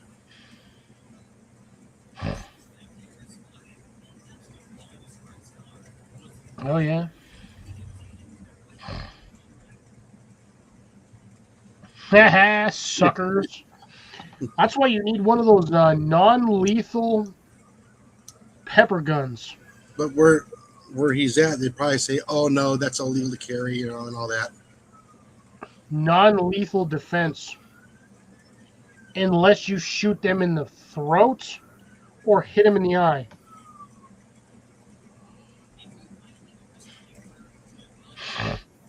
Yeah, it's essentially pepper spray. It's an irritant. Yeah. I don't know exactly what it stands for, but yeah, it's essentially pepper spray.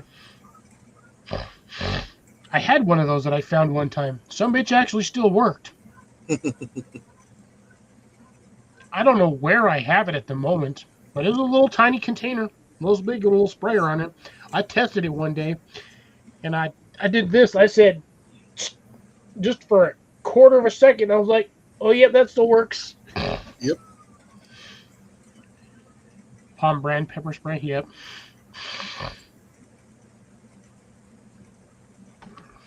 Yeah, you know, pepper spray works.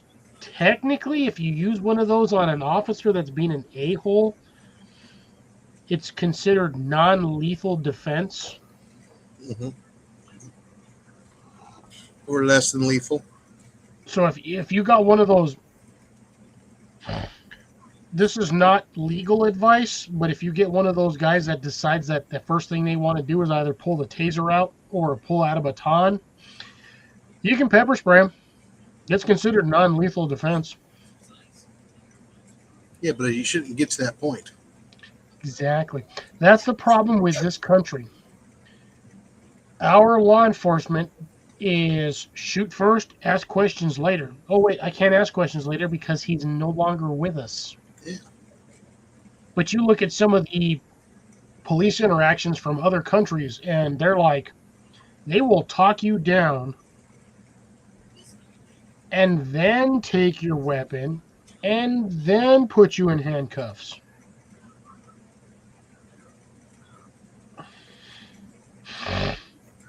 Ooh, yeah, that sucks. Well, again, we are glad you are still with us.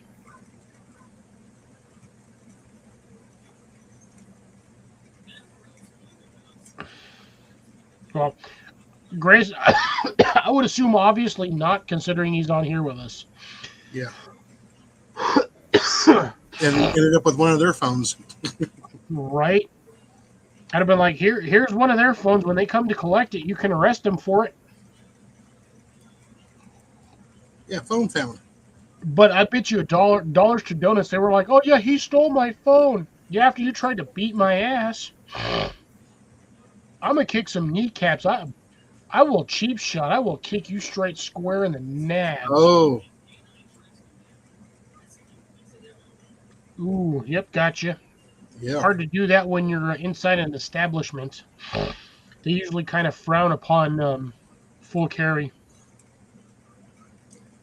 No, they probably got them as they were outside. In other words, they were there to ambush somebody. Oh, they were, but again, because he was in an establishment doing what he was doing, a lot of those establishments in Denver, you cannot full carry without a permit. No.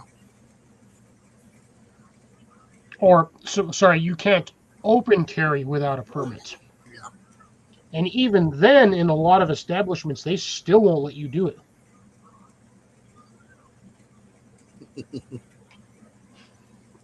Just because of some of the stupid-ass laws in Denver. What's funny is if AT was here, you can give him their phone number. Right? And then he has everything that he needs for them. Oh, there's another guy. I always see him on Instagram. Or on my... Surprisingly, it's funny the amount of stuff I find on Instagram off my other channel based on, like, aside from my normal main channel. Which, I don't know. I find some guy who's always messing with hackers, scammers, and all that shit. And I had to get a hold of him and just be like, hey, can you deal with this problem here for me? Because he's legitimately got certificates for some of the stuff that he does, and he is certified in doing it. And they can't legally touch him.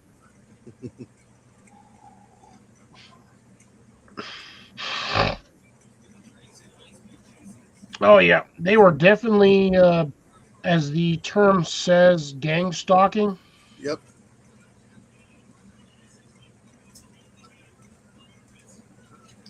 I'm not sure if Denver law, I'm only saying Denver because I'm not going to divulge where you're at. You know, I physically know where you're at. But I'm just saying Denver law, believe they have a thing against tasers, but I'm not 100% on that one. I know they definitely have a thing against cattle prods. Because you cannot tase a bastard with a 50,000 volt cattle prod. Because that would suck. Because if you get them in the right spot, technically you could unalive somebody with a cattle prod. Oh yeah, even with a standard taser. If you get them in the right spot, yes. Yeah, if you get them in the right spot with a handheld taser, that means you already had the upper hand.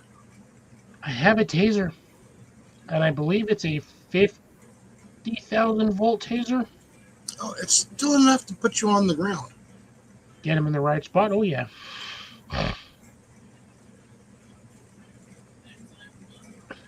Oh yeah, definitely. Oh yeah. Well, see, that's the thing here where I live is these buggers are brazen enough to get you in broad daylight. That's because there's nobody prosecuting against them.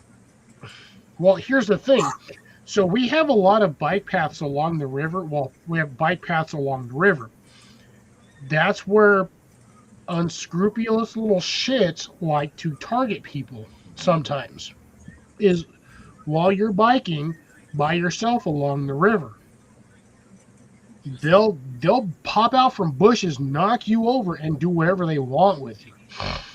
Sometimes it might be the unexpected, we'll say therapist without the thera, or they'll get you on that one. There's been a few cases of that around here. And surprisingly enough, they target the older generation, which, wrong in my opinion, amongst a few other things.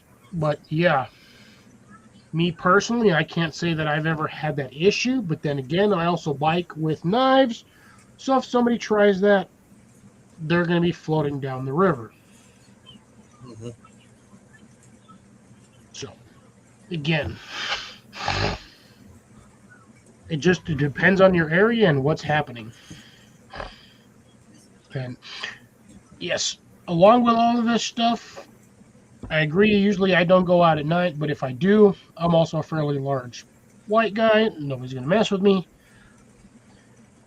Which reminds me, I should start wearing my trench coat more at night when I wander around, because nobody's going to mess with a 6-foot white dude in a trench coat. After the whole, what was it, that Colorado school thingy that happened back in the day? Yep. No, well, here's the thing. Our whole entire species, and I'm not going to just say generation, it's our entire species. We are glued to our phones almost 24/7. There are the few exceptional occasions, but majority of the populace walks around staring at their phone while they motorize or use their several legs around the talking city. to somebody, or Yeah, they don't pay attention. If I'm walking around in an area, I'm not on my phone. My phone is in my pocket. Because, again, situational awareness.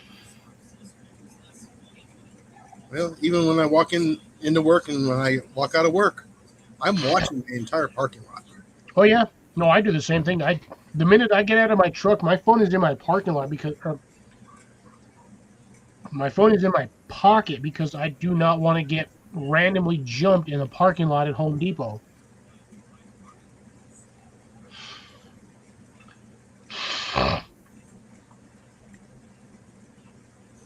Oh, I know exactly what I'm going to do with it. Whether or not my accuracy is 100% is a whole nother banana. But give me a second, I got to go water another bush. Alrighty. And if you do get the upper hand, you don't dial 911, you dial 811. Because you need a blue stick before you dig. Yeah.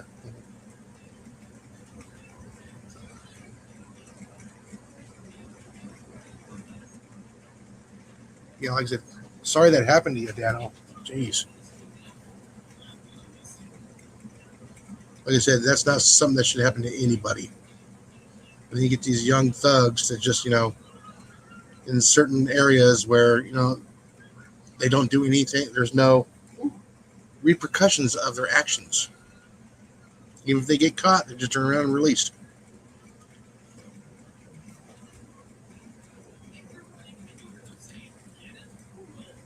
Until it happens to, certain people in the community, that say, oh, they can't be touched. Then they do something about it.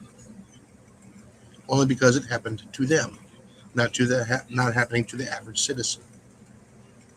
So that's when all the average citizens have to stand up and say, hey, this needs to be taken care of, guys.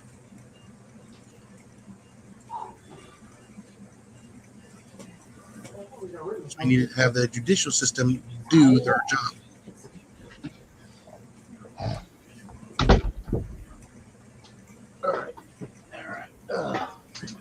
Damn it. Trash can. Bro, I swear to God.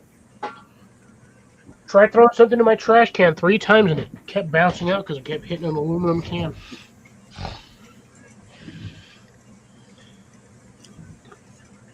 Well, see, that's again. Dano, you work in a knife factory. I'm not going to specify who, but you work in a knife factory. Yes. You're telling me you ain't got a single pocket pull knife that when you pull it out of your pocket, deploys itself? I'm up to about 6 foot and also my 3rd spiced beverage. This gentleman over here is about as sober as a bird because he has I not can had a fix that. spiced beverage. I can. He says he can, yet both of his cans are still sitting right there. Those ones right there. Yeah, exactly. I'm not forcing him to. I just asked tonight if he was going to be popping up on the live or not. Yeah. Thinking about the past few hours, I don't think I might just say yes. He's like, Get at this the chair point, back up. he's going to go see. To Do you clear. even have any more freaking stuff? Ooh, Jim. Brandy. More brandy. More Brenda. I love that movie. Whatever's cool. No, The Great Race. It's cool. The first one or the second one? No, Oh, The yeah, Great you Race. definitely need more. You never seen The Great Race? Like 15, 20 years ago? That was with Jack Lemmon and what's his name? What's her name's dad? Who the hell is what's her name? The one that did the Halloween movies. Sigourney Weaver? No, not Sigourney Weaver. No. I can't think of his name. Jason? Yeah, those movies. The girl that played the victim that always survived. Yeah. I swear to God. Her dad. That was her dad. That was in the movie.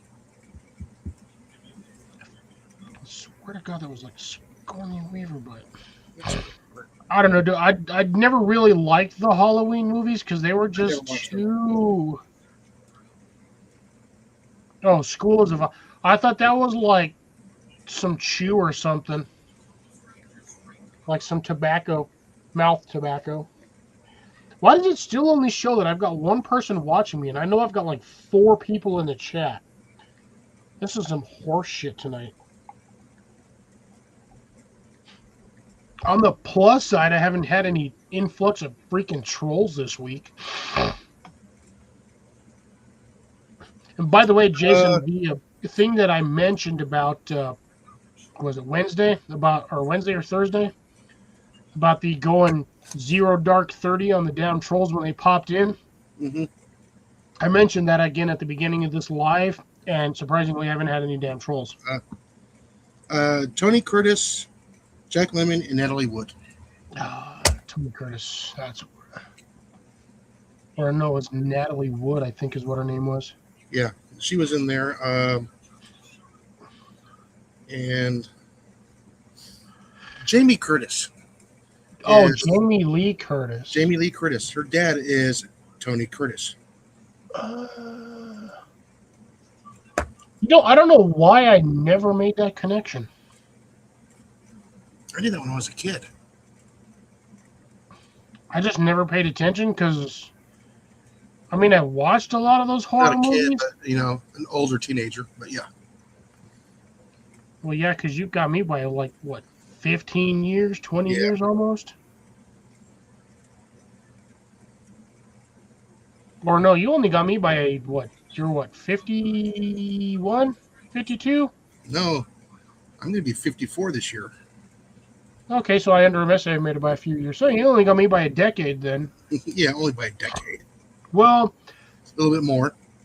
no, I'm already 44. If you're going to be 54, Okay, 10 years. yeah, you got me by almost what month? We'll say. October. Oh shit. Mine's in February, so I'll be 45 in February. hmm I would say slightly less than a decade. It's actually not too bad, considering. And that's another thing. I don't know what it is with me, but I get along with more of the older generation than I do with the generation Oh, I like did, my I age did or the same younger. thing. Like, I hate majority of my generation, even though technically I'm a millennial. But because my birthday was early enough in the season, I'm more or less considered an honorary Gen X. You're around that edge. I literally missed it, I think, by like 2-3 weeks. Like, literally, that's why majority of everybody else considers me honorary Gen X. Pass on that one.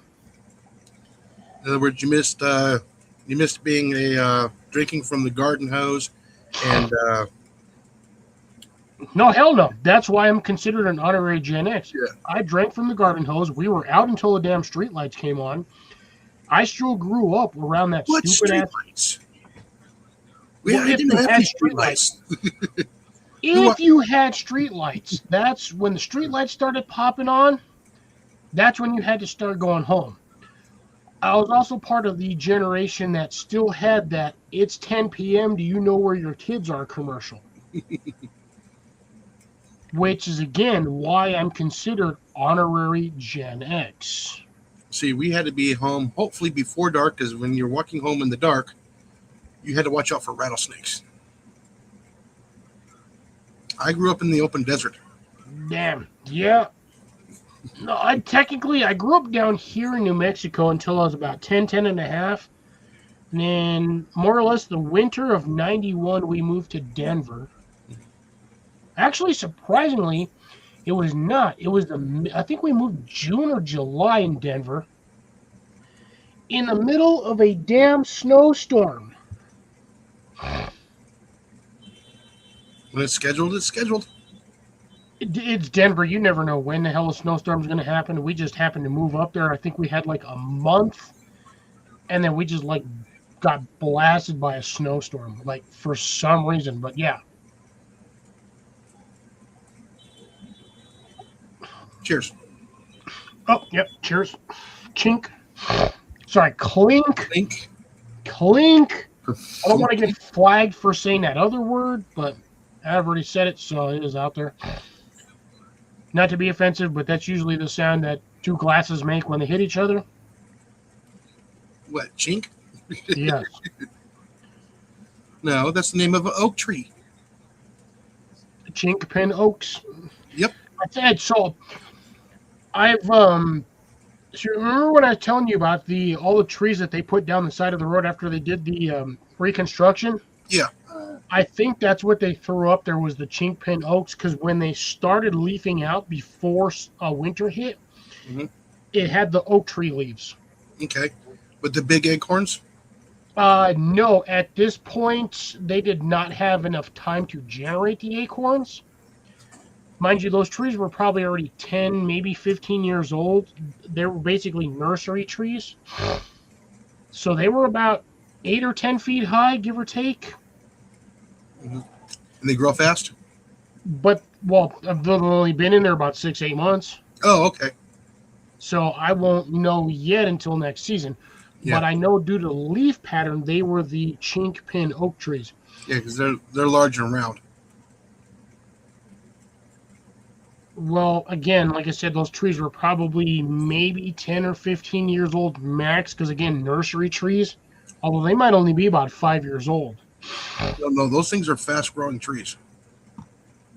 And we'll find out next year. Yeah, you'll get acorns about, yay big.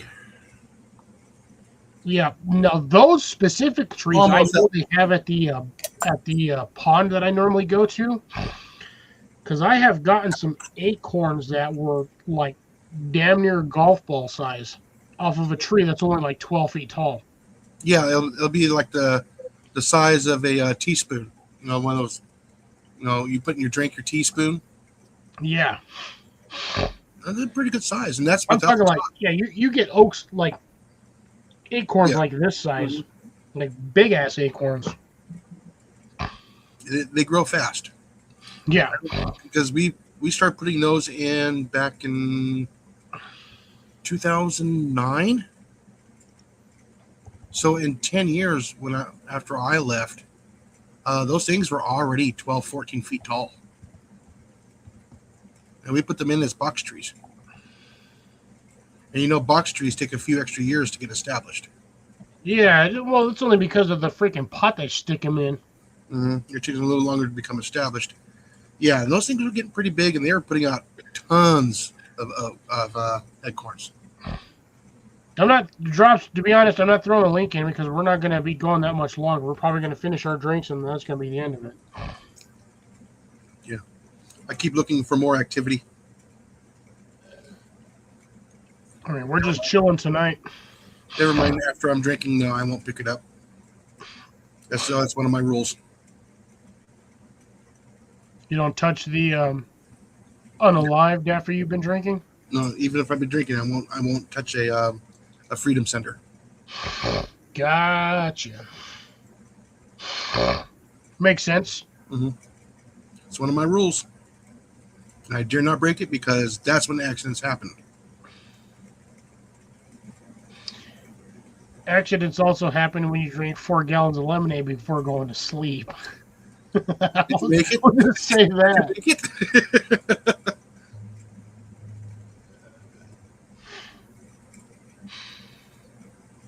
Depends on who's snorting. I don't snort because I don't do that sort of thing. No.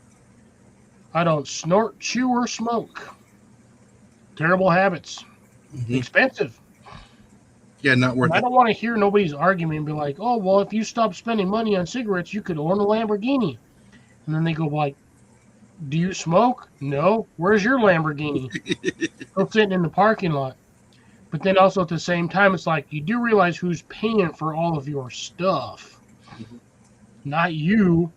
It's me. Well, I've still got sinus issues due to whatever the hell I had like 3 weeks ago. Still pissing me off. Plus, this weather's not helping either. No, I'm still having the headaches for the past 2 weeks. Right here, sinus headaches. Thankfully, I haven't had that. Ooh, 64 degrees in my greenhouse. A little chilly, but not really. Why didn't you? Is my question. Almost. 4-acre farm and a house? I'd be honest. I'd be happy with that. Not exactly my ideal purchase, because I like around roughly 5 to 10 acres, but you can still do a lot with 4 acres. I would like to add another 4 acres to my property right here behind me. Right? Because you figure what? Houses on a 1/4 acre, even on a 1/4 acre, you got a good sized lot, or at least a good sized yard with a house. I'm on a Depending on half. the size of the house. And then you still have 3.5 acres.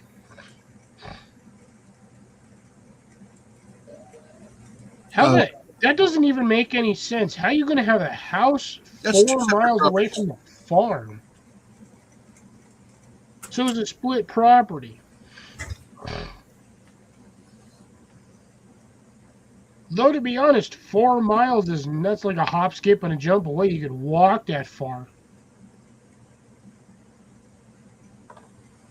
Shit, you could take a golf cart and it'd be what, 5 minutes down the road, 6 minutes down the road?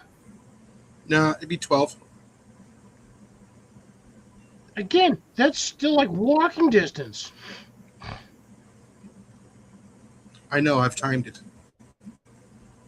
I walked home from school one time, 6 miles, and it took me an hour and a half.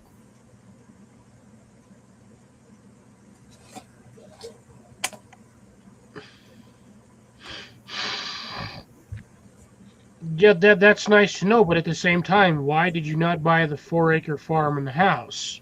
If you can afford it, why didn't you do it? Actually, I would probably wait another 6 months.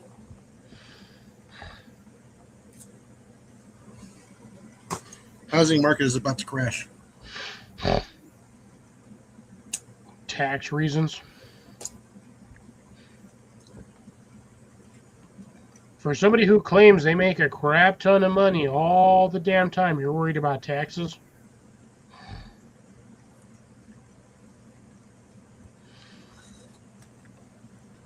Yeah, if you want to buy a nice piece of property, look for the ones that are going to about ready to be auctioned off to pay the taxes. Says it's not going, price is not going down there. Well, give it a minute. Give it another month or two. I'm pretty sure the housing market's going to crash at some point due to political reasons, as always. But then No, again, it's also holiday season, so holidays gone. So No, it's the 2008 all over again. It's been amplified like it was back then. oh, that was exactly when the housing market crashed. Was 2008. Mm-hmm. Well, technically 2008. It started when it hit 2009. And it's happening again. It's like a 20-year slope or 18 years. But The cycle. this does this every like 5 to 10 years. The housing market just takes a shit. But the problem is, no matter what you do, it's nearly impossible to afford a house with the current market of pay rate. It's impossible. The sums of income. Yeah, it's BS. Income hasn't increased, but the cost of housing has gone up like threefold. And not only that, they're now doing a 50-year fixed mortgage coming up, which is crazy. That's dumber than shit. Most people ain't even going to live to the 50 years to pay off that mortgage. I know. Can you imagine the interest they're going to get off of it? Yeah, you're probably like 6% interest, but at the same time, even if you start in your 30s, you're 80 years old before you pay the bitch off. Exactly. And that's if you even live to 80. And in which case, if you pass before then, they're just going to repossess the house and sell it to the next sucker. So for 50 years, they'll have made all of that money off of you. You'll be paying 3 times, 4 times the amount of what you put in for the house. Yeah. It's cheaper to buy a used trailer and buy 2 acres of land and live on that.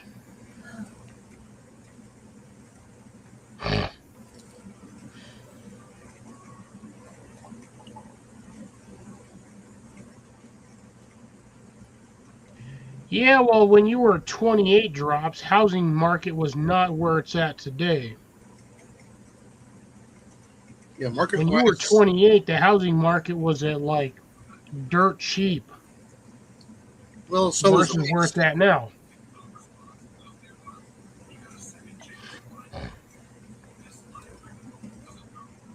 Most of us even with 50 grand a month or 50 grand a year as a income salary, can't afford anything. Which is why I'm in the situation of living that I'm in currently now. I can't afford shit.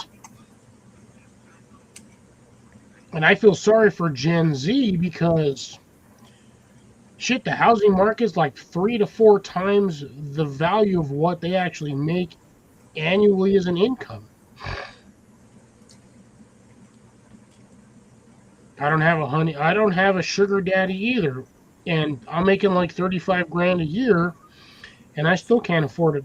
Hell, I can't even afford a damn apartment without somebody to be, supplement half the income.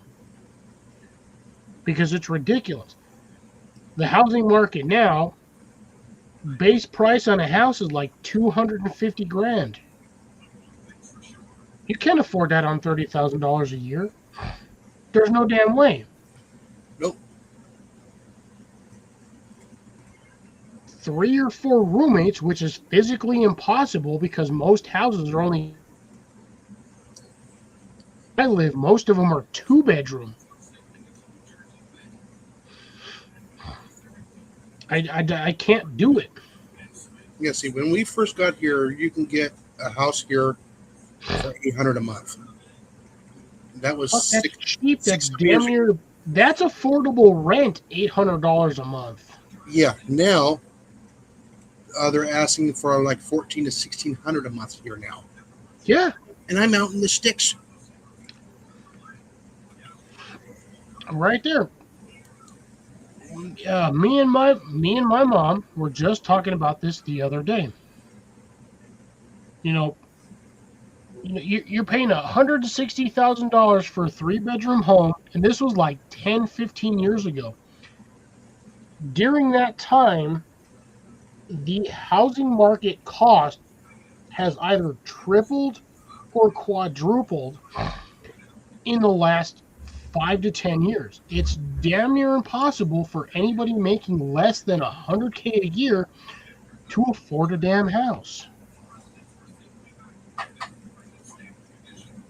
Even most apartments, you get a 1-bedroom apartment, and majority of the time you're spending $1,200-$1,500 a month just to live in the apartment.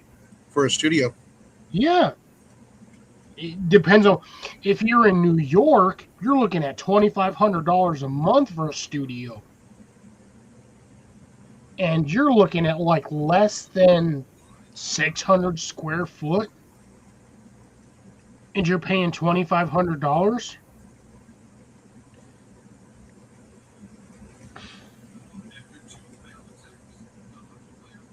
It's like, it's ridiculous. I literally live in the cheapest damn state for anything, and majority of the stuff down here, even with the people I talk to at work, you have to have 3 or 4 people just to afford a goddamn place to live.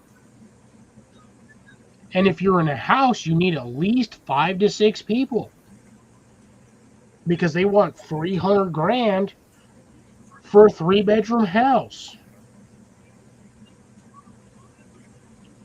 How the hell can anybody afford that unless they win the lottery? Or have a bougie job.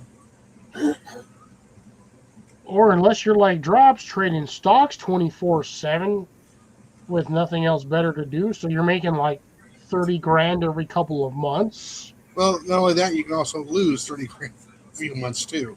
That is true. Which, again, I wish I could afford at least 5 acres of land. I would probably dedicate an entire acre of that just to growing Crocus sativus. 100% of the time. I would just have rows of that shit on my property. Because at least then, I'd be making like anywhere between 60 to 80 grand like every season or every year.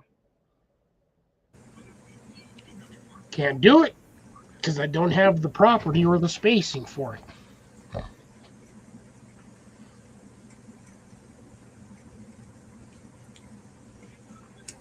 Yep.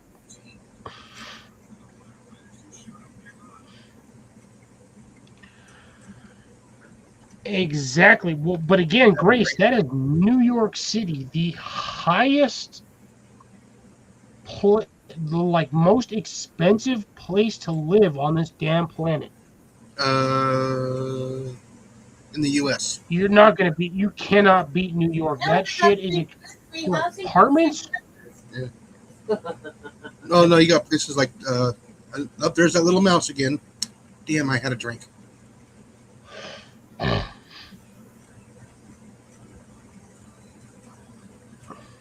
Devil shit may lose it all, according to my friend Sarah. And Gil's on the list too.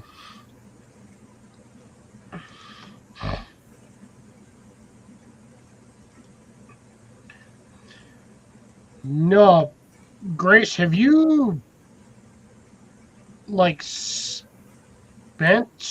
So I'm not gonna I'm not gonna blame anybody for this, but I have looked on some of the. There was this guy that I was watching for like 2 weeks straight. I was watching all of his like living in Japan videos or like whatnot, Tokyo, Japan, whatever. And based on the value of some of these apartments that this guy was doing, it was the Lion something. And I can't remember. His little icon was this like Lego lion dude with a briefcase. And for like 2-3 weeks, I was watching him. And if you do the conversion between currency for Japan and America, most of that stuff was anywhere between like $500 and like $1,500 a month for some of these like supposedly micro apartments that they considered.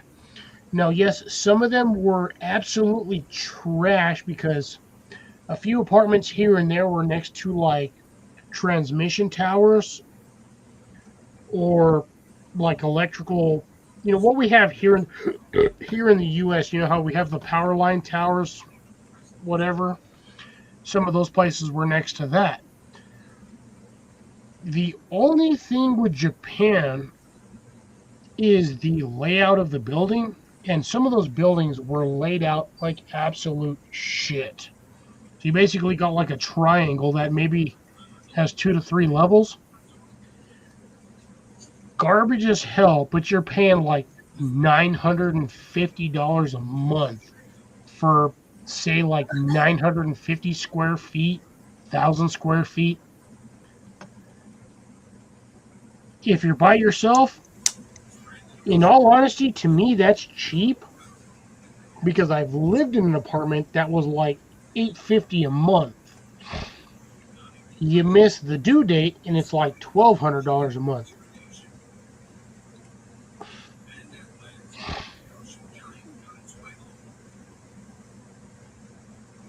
Who the fuck is Gil? I have no idea who they are. Yeah, a little history on Gil. He fell in the water in Korea and I laughed at him. He can tell the rest of the story. The most random possible content station. I don't know what the fuck Drops is talking about. No, neither do I. Except for he's talking about a different person. Yeah, we got no idea. You got to throw some context in there, Drops. Otherwise, the rest of us are going to sit here like confused cats staring at 45 lasers in a room. Well, you can mention somebody's name. I have no idea who they are.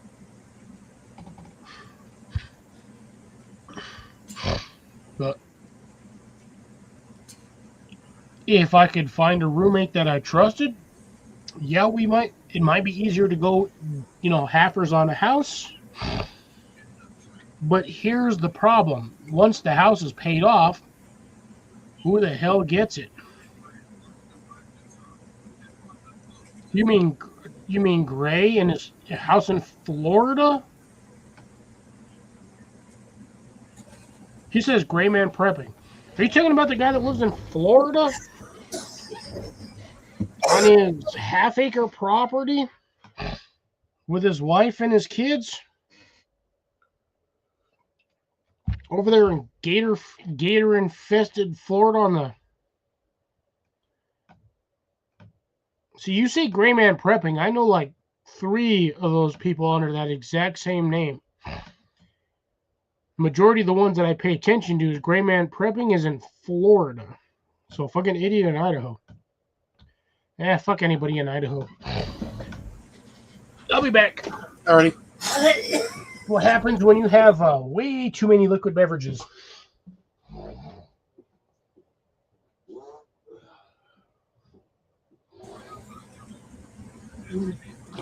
Got the mouse mocking me now.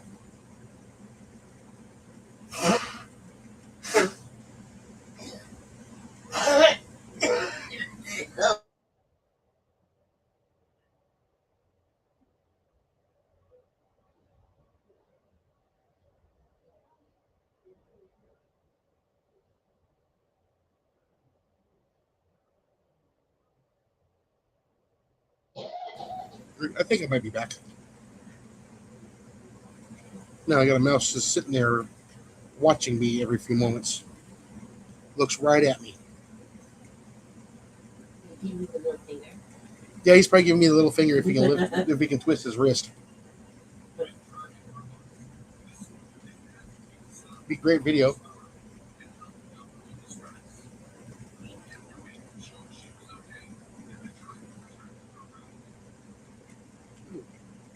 I'm actually starting to wind down. Are you? I am starting to wind down, yes. Is it a hint? Yeah, I think it is. Meditate? Yeah. I think he's going to pull the plug here in a few minutes anyways. Alright. Man, this shit sucks. The worst part is I got like 1 swig fully. He got so drunk he fell in the freezing water in Korea, left him and fished him out in 3 minutes.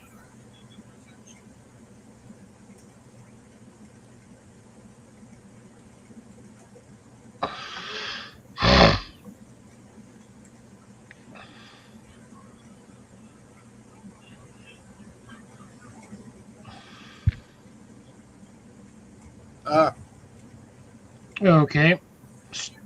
Still have no idea what the context or relevance of that story is, but Well, that's because we probably never heard about it. Like I said, I have no idea who Gray Man Prepping is. I know of one guy, like a few Gray Man Prepping, but I know the guy is gray and he usually does. He was gardening in originally. Oh shit! Where did he originally start from? He moved to Florida. Him, his wife, and his, I believe, his son or daughter, or his kid. And I talk to him periodically. He does a lot of like outdoor stuff as well. Even though I've never really seen him camping, but he does a lot of like reviews on Olight and stuff like that, and power centers and things like that. But him and his wife do a lot of gardening as well. And he lives in Florida. He moved to a good, decent property in Florida before he was renting.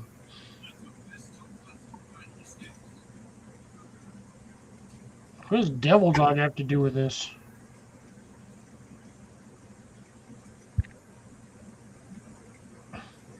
Again, the lack of literal context.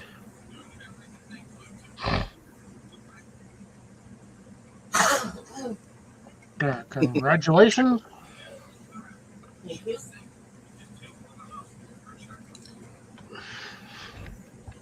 Yep, I got the notification while you were out taking care of a bush. So we need to finish up. Oh, I was about to say, like, do I got anything? Ooh. Scarabus, single malt. Ooh.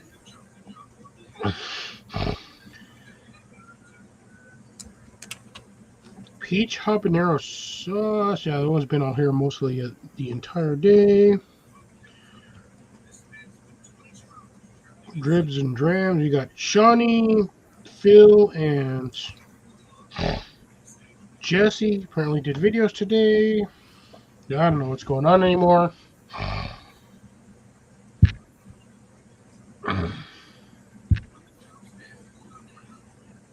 Still can't believe I got people in here watching me almost 4.5 hours in. I'm Yeah. about half tempted to finish off my last Red Bull just to fucking hell with it. You know what? I might do it anyway.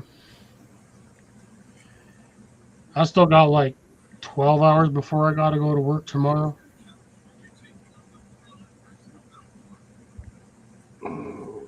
Ain't like nobody's stopping me. Nope. Because, again, I ain't got nobody here to regulate me. I'm a grown ass man. Shit, I'm going to have to buy a new bottle. I'm about to buy a new bottle for next week, and the worst part is that shit's at $30 right now. Again, guess what? Because of the freaking holiday, everything's going up in price.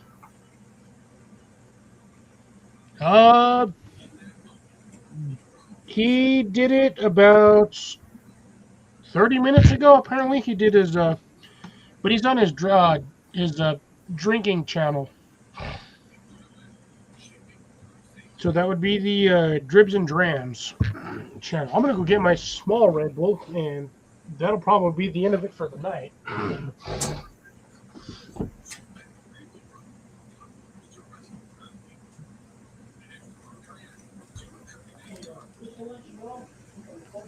La-dee-dee, la-dee-da, la-dee-dee.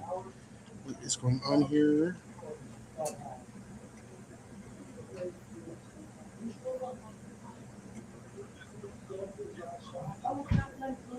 No, and one here, one here. There's another one over here. I think that's going to be another one. There's still like three on the back side. This damn thing was just not stopping. I like the one. And which is funny because the big one's pretty much done. I think there might be like, if we're lucky, one or two more.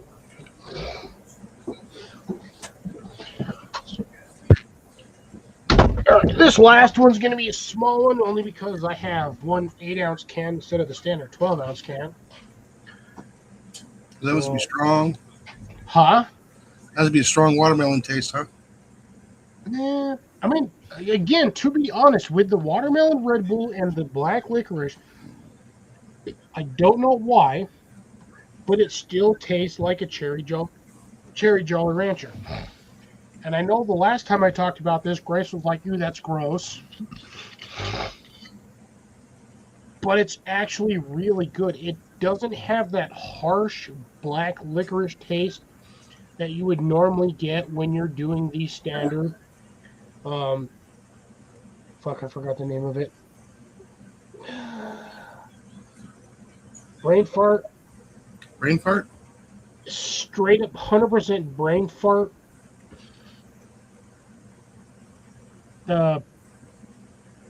Jaeger bombs. Jesus Christ. Standard Jaeger bomb. So, like, when you do the standard Jaeger bomb, you have that kind of like black licorice taste to it. But when you do it with the watermelon Red Bull, it's not as bad.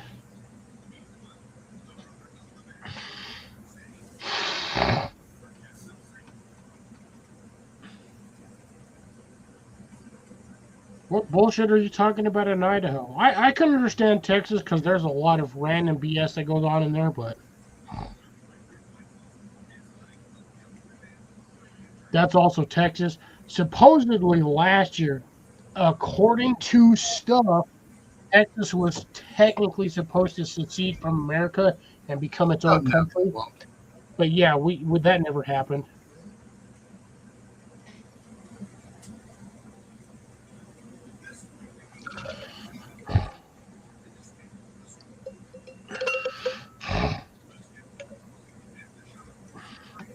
Yeah, what are we going to get crushed by? Tell me that.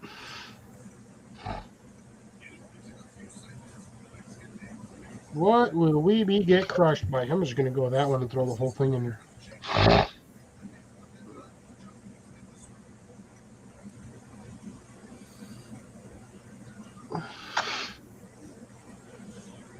Okay. 100% good to know on that one.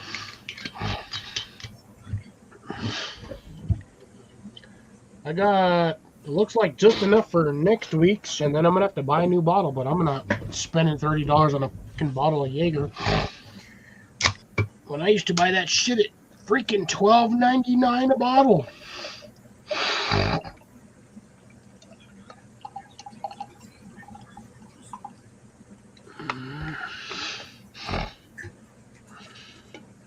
That drops. That is your opinion. Yep, to each their own. That's all I can say. Timber. Bastard ass.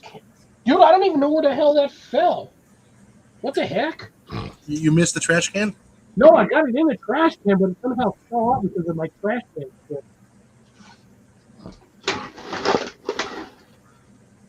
Yep. Lasagna fingers. Lasagna fingers.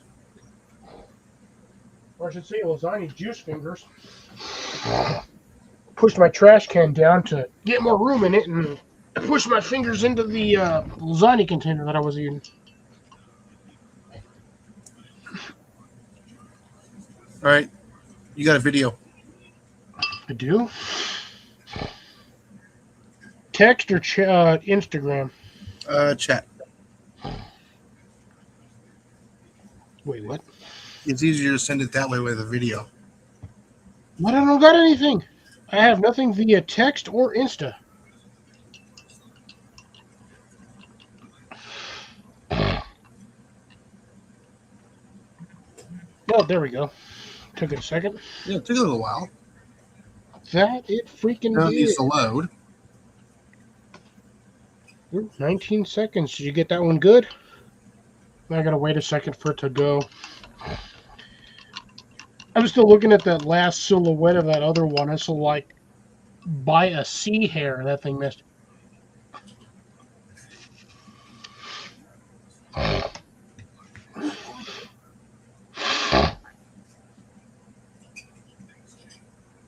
Load.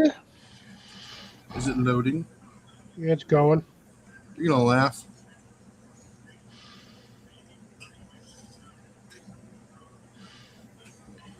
Getting there, getting there. Ooh, that one was less. Damn, that sucker said, reach, blit, just fell asleep. Yep. Oh, no, what's going on? Nothing. I'm going to reach for the sunflower seed. It's time to take a nap. See, I told you, it didn't move. No, that thing literally didn't go anywhere. Just dropped. Mouse trapped right there on the freaking spot.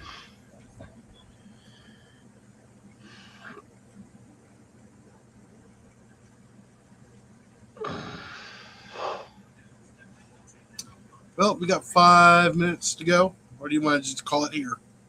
Shit, I'm going to go. I got 9 more minutes according to what I've got on the live stream. So, Oh, okay. plus I've got this one. And again, it ain't like I got anything due tomorrow other than get prepped for maybe an hour and a half before the stupid football games, which I will be thankful of once February hits and the goddamn and the Super Bowl hits. I will not have to deal with them shitheads for another 9 months. Well, there is one thing I like about the football games. Sundays are easy for me. No, yeah, because there's nobody at work because everybody's at home watching the game. Yeah, they get out of church, they run, grab their stuff, and they quick run home to watch the ball game. Unlike where I work in the food industry. Everybody, their grandma and their damn dog is going to be at work. Oh, yeah. Pizza, drink, TV. Oh, yeah. And the worst part is the burger joint that used to be next door, like literally 10 feet from us, they stopped back in, so like the first week of December. Mm-hmm. Or sorry, second week of December. So I haven't had them for like 3-4 weeks. His contract ran, so he was past his contract date. So he was like, "We're not making enough money, so we're gonna bail." So there's the pizza place, the taco place, barbecue, and then a technical snack shop, which is no different than a snack shop at like a swimming pool. So there's that. And then we have the main bar, the secondary bar. Again, so really only 3 real places to eat food to try to serve 300, 400, 500 people all at once. Wow. So you guys are making buck now. Or surviving? We always do during this stupid ass football season because everybody like tends to. They've got 2 options for real food: is either tacos or pizza. Which one has the TV playing the game? The lobby bar and the draft bar. So the main games are going to be draft bar because they have technically they have surround TVs. Uh-huh. So on 3/4 of the walls they have TVs, like big size TVs. The location facing me doesn't have anything other than the standard bar TV, which like when you're at the bar, you have like the 4 TVs surrounding the center column. But aside from that, there's not really a lot of seating on that side, so nobody really sits on that side to watch the games. They'll sit on the side where they have the like 9 big ass TVs to watch the full game or split games. I think it's 8 TVs. Yeah, it's 8 TVs on each side. And then you have the projector screens in the main bar on 3 sides or 3 sections. And then there's like 20 TVs on that end, on like the bar behind the bar back on that wall. Everybody watches stuff on that. So we've got plenty of space to watch the games on. It just gets obnoxious because everybody, their grandma, their dogs, and their children are there to watch the game. And they just order pizza from you and then they go sit in the bar? No, here's what pisses me off. I would say about 40% of the people actually purchase anything. The rest of them loiter. Which, by legal standards, again, is illegal to just sit there and loiter, do nothing.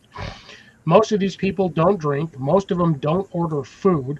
So they're just sitting there to watch the game and absolutely contributing to zero.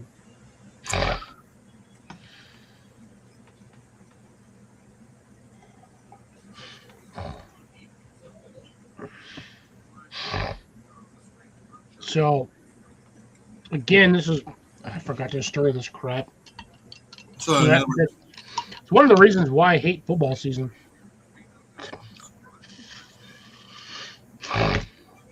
Because majority of those people are literally, in my opinion, useless.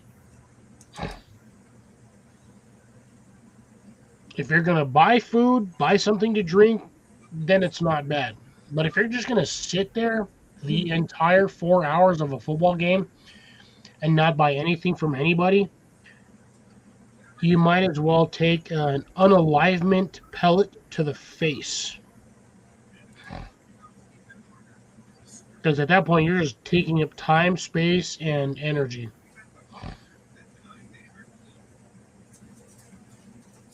But that's my opinion.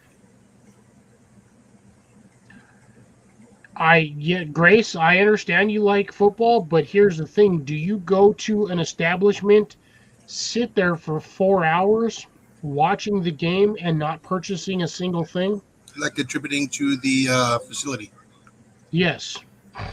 Do you do any of that? If you watch it at home, that's fine.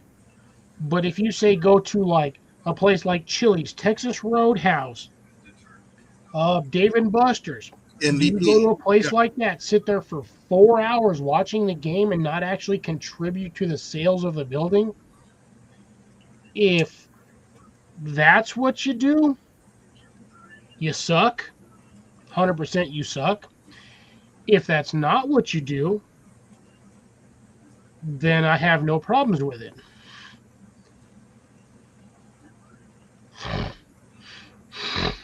But we have a lot of these people that come into to the establishment I work at, and they will sit there the entire time and not contribute a single freaking dollar to the continuation of the establishment. Yes, thank you. Now, and see that I'm 100% okay with. But we have people here that get pissy because it takes 30 minutes to get their food out when there's 400 some plus people in the damn establishment. Because they think for some reason a pizza restaurant is goddamn fast food. I'm not a McDonald's. You're not going to get your food in like 4 minutes or less. Hey, if you want hot and ready, go to Little Caesars. A pizza establishment or a pizza restaurant, by all records, is a sit-down restaurant. Yes. Unless you're Little Caesars. Exactly. Because they have their stupid hot and ready for like $8 or $9.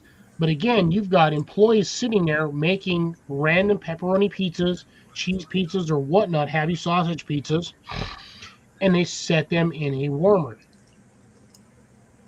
I don't know. I think I'd rather go to a CC's Pizza than Grace, that's the problem.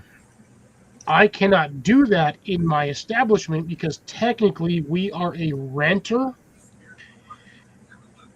in a building. We're no different than like a standard like if you go to the food court at a mall, we're no different than like the pizza place or the Chinese food place or the cookie place that sells desserts or even the damn sandwich shop or like a Wetzel's Pretzels if you happen to have that in your area or a Cinnabon. We're no different than one of those places inside of a mall. So, yes, there's a couple of restaurant establishments, but essentially where we are located or the disposition we have is no different than that of a like mall vendor. No, and definitely I agree. People have no patience for waiting, but they have to understand quality food takes time. If you want quick and easy, you can take your ass a block and a half up the road and you can go eat at McDonald's if you want shitty food. Pizza takes time. Yeah. Listen, if you got a CC's Pizza ready right then and there, and you got the, Little Caesars hot and ready, I'll take the Caesars or I'll take the CC's over the hot and ready. You got more choices of flavors. Yeah, Now, roughly plus with cheese, I believe we have like 6 different varieties of pizza. You'll have your standard cheese, you'll have your standard pepperoni, you'll have sausage, and then you'll have the random like 4 variety pizzas. Yeah. Which might be a veggie pizza or similar to like a Supreme. Yeah. Which in my case is the same thing as a deluxe. The only difference between a deluxe and a Supreme is literally the color of the bell pepper. It's the exact same pizza. Yeah. Now, if I'm going to get a pizza that has everything on it, yeah, I'll probably, what I want on it, yeah, I'll order it from Little Caesars and have them make it. Yeah. The hot and ready, just regular pepperoni pizza, yeah, I'll eat it. That's the thing, though, with the hot and ready, it's questionable because, yes, it's hot and ready, but how long has it been sitting in that freaking warmer? Up to 2 hours. But even then, at that time frame, because there's a Little Caesars literally 5 minutes from work, if that, pending traffic, and you're looking at what $7.99 to I think $9.99 for a hot and ready. I think is what the prices are now. They used to be $5.99. You could get those things all day long, but again, what's not to say that they're just going to be like, oh, we'll just move this down a little way. So they're like, here's your hot and ready that's been sitting in here for 4 hours. Yeah, I think you only have it up for 2 hours. I have the same system at work. Mhm. Now, mind you, we only do so we serve by the slice during concert events, Yeah. and sometimes we'll go through like 30, 40 pizzas worth of slices. That's a lot of slices. Yeah. That's a shitload of slices. Now, our slices are 5 slices per pizza. So you get like a good Costco size slice of pizza for like $5. You're also supposed to technically get a drink, but majority of these people that order these slices, they don't get the drink. So they're paying like 5 to 6. I think it's like 6.75 for pizza, anywhere between that price range. And sometimes they'll get a bottle of water. Sometimes they won't. They just want the slice because they need something to eat that's quick and ready.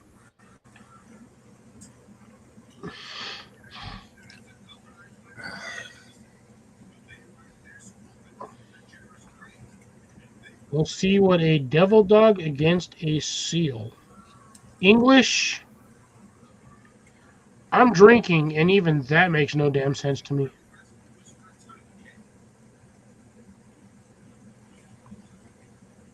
Nope. Yet that is 100% correct, Grace. They do not have the. Because I've been to a CC's. I don't mind CC's for the price Oh, and the fact that it's basically an all-you-can-eat pizza buffet. and salad.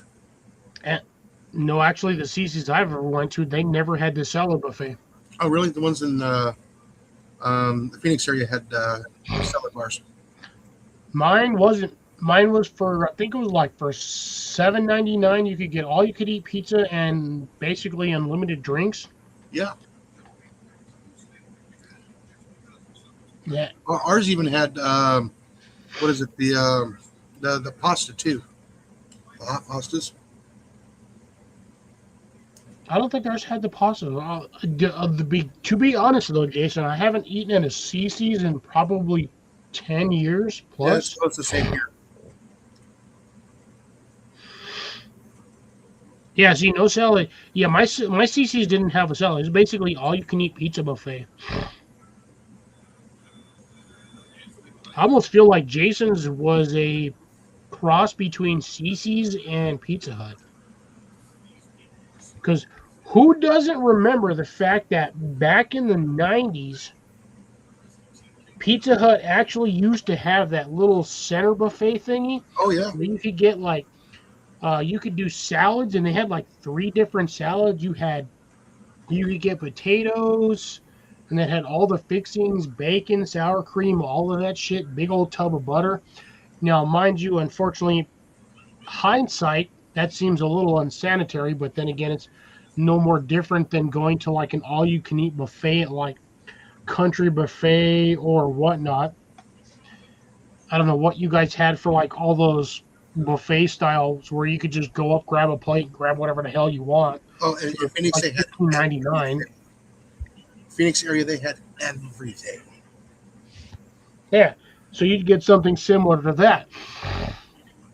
And I think that's a lot of that is what killed Pizza Hut like past 2010 is not having that salad buffet in the middle that you'd basically like whatever you paid for your food, you had access to that salad or whatever central buffet thingy. Good night, drops. Again, mind you, it was only like 4 feet long by like 2.5 feet wide. It was just like a little It was just tiny ass thing. Yeah, it was just like what? Yeah, maybe an 8-foot island, maybe.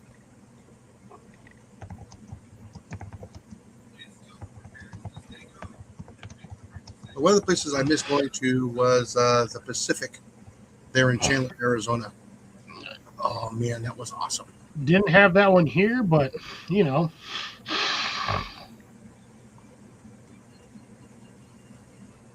really, I think I still have like 1 or 2 left in my state, Grace.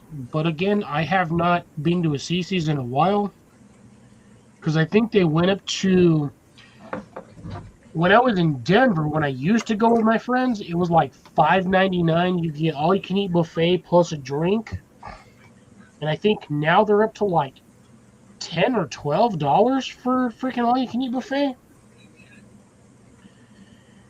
And holy Christ, I hate to say this, but I had to see a man about a bush again. This is some bullshit. Go. Bro, I'm like dying over here. This I is know. what happens when you don't drink a lot of liquids during the daytime and you drink them all at night. Everything flushes through your system. Go. Hurry up. I know I hate this. I wish I could be doing this on my trees outside. Yeah, because I know we got a CC's in Lufkin. I'm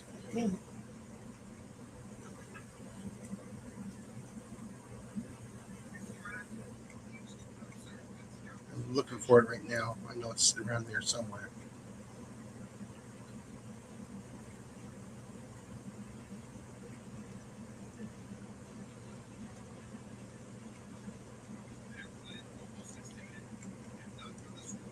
You know, because there's a Panda Express there. There's a Wendy's there. There's a Wiener Schnitzel.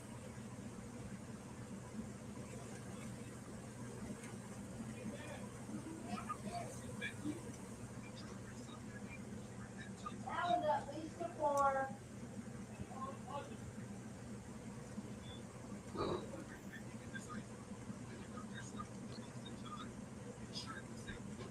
There it is. That was probably the outlets. Chicken tenders.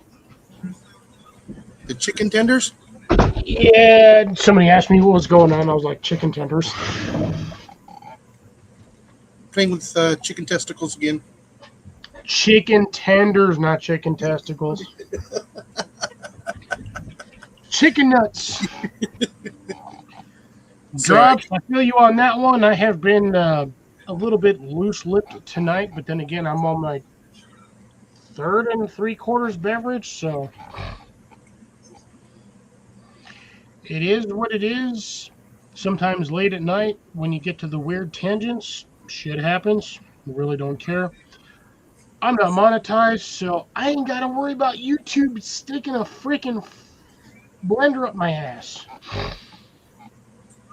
I still got a long ways to go before I'm monetized. A long ways to go. Technically 340 subs, And then plus the hours. plus my hourly, which is like another 3,000 hours or 2,948 hours. I don't really care. It is what it is. Sometimes you get those nights where you're just like, the hell with it. Let's just have fun. Yeah. The CC's that we have here in Lufkin actually has a salad bar. See, every CC's I've been to never had one. It was always the seating around technically the outer frame of the building.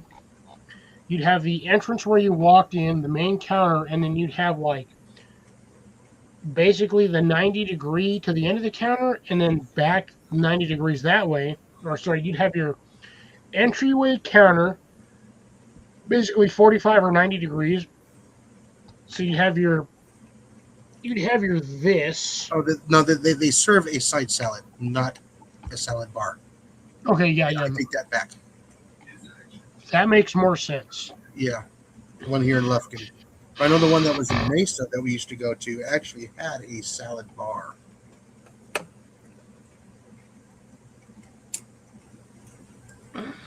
Yeah, actually, the one here in Texas, about an hour and 10 minutes away, has actually got a big giant menu. God damn it. That's a long ways to drive, though, just to eat at a CC's. Well, like I said, when we have to go to the doctor's office or we have to go to Lufkin, we'll plan a lunch or a dinner. Yeah.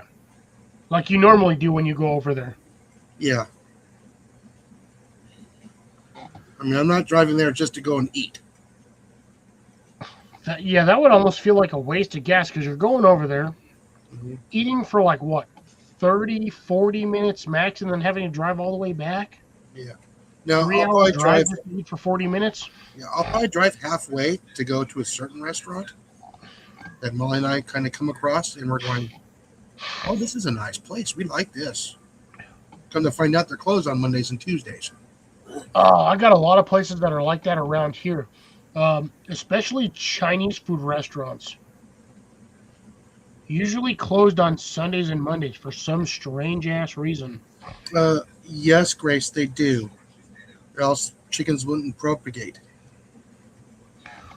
Well, I understand. Well, here's the thing: like They're internal.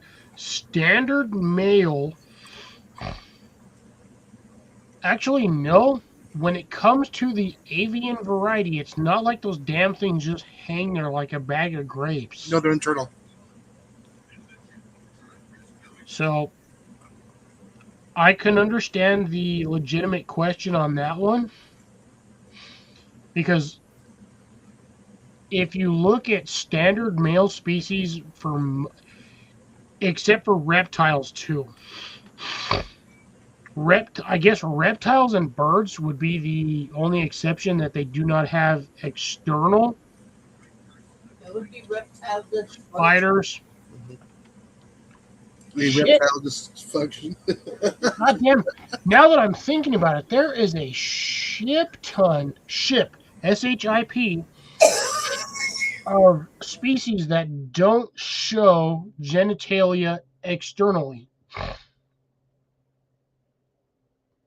Can you? Because here's the thing: can you imagine a centipede or a millipede that just has two giant orbs hanging off the backside of it as it walks around the ground?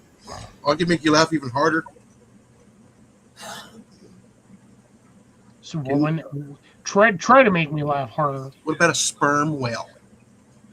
Can you imagine the draggers on that? Good lord, that'd be like two freaking buoys. Would it be two buoys or would it be along the lines of beach balls? Because I mean, I've seen some huge ass beach balls. Well, like I said, especially with with the avian family, they don't want them flapping in the breeze either. No, this dumb. The minute you said that, Jason, I swear to God, since high school, I've had this stupid saying. Imagine this flapping in the breeze, below the waist, above the knees. If you get my reference, kudos to you. If you don't, I'm not explaining that shit. I'm sorry. As spiced beverage as I am, I'm not explaining it to you. Drops, what are you talking about? So I'll stop and ask about Tomarillo. I think he's trying to say tomatillos. I don't know. Yeah, that's what I'm thinking. Tomatillo is basically a tomato and It's a nice shade family. yeah.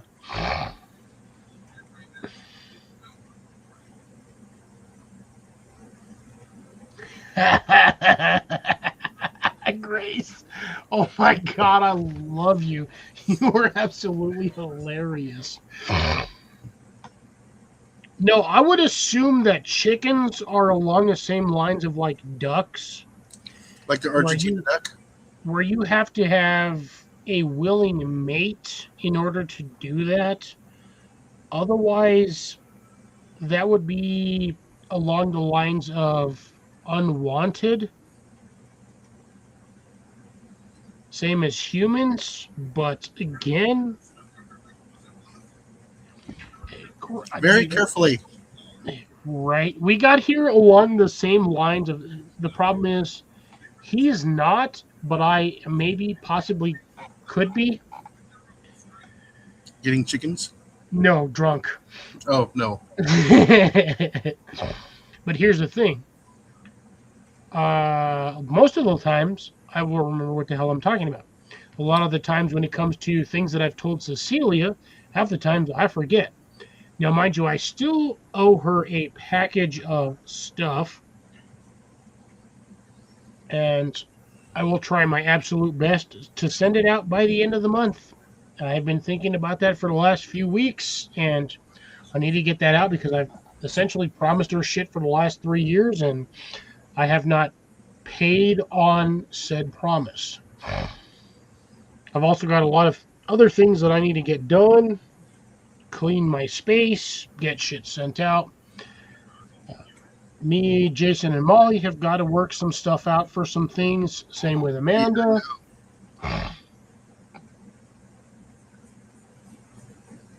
I'm getting there. I am honestly getting there. I just don't have the floor space or footprint to do that. Carrots is an easy one. Carrots, lettuce, and radishes because the seeds produce so much volume per flower head or whatnot that yes, within a year or two, you can easily do 50, 100, 200,000 people just on what you get for those seeds. But you have to allot, I'd say, at least 25% of what you grow for seed stock. Otherwise, you will run out very quickly.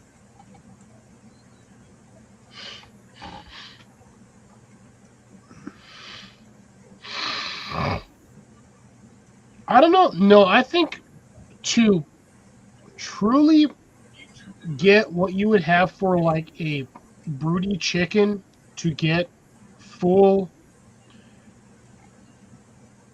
scenario on embryos for eggs, I think you would have to have full fertilization. But I am not a chicken expert by any stretch of the word.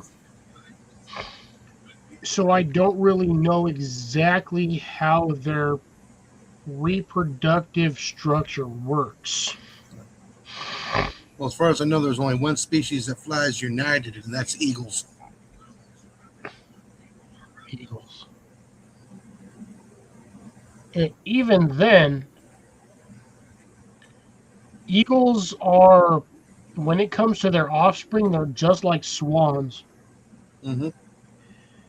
If they lose an egg or two, they basically lose all like meaning or reasoning for their life expectancy, and they just 100% go into full depression mode. Yeah. And sometimes will actually physically die due to the shock or loss of their offspring.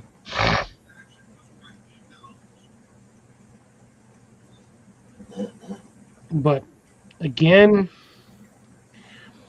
under the right conditions, a pseudo egg or pseudo chick can kind of solve the problem. But it is really hard to give an eagle a chicken egg and be like, oh, well, your egg died, but here's a pseudo representation of what you could have had. But then it's a goddamn chicken, and it's like a flightless bird.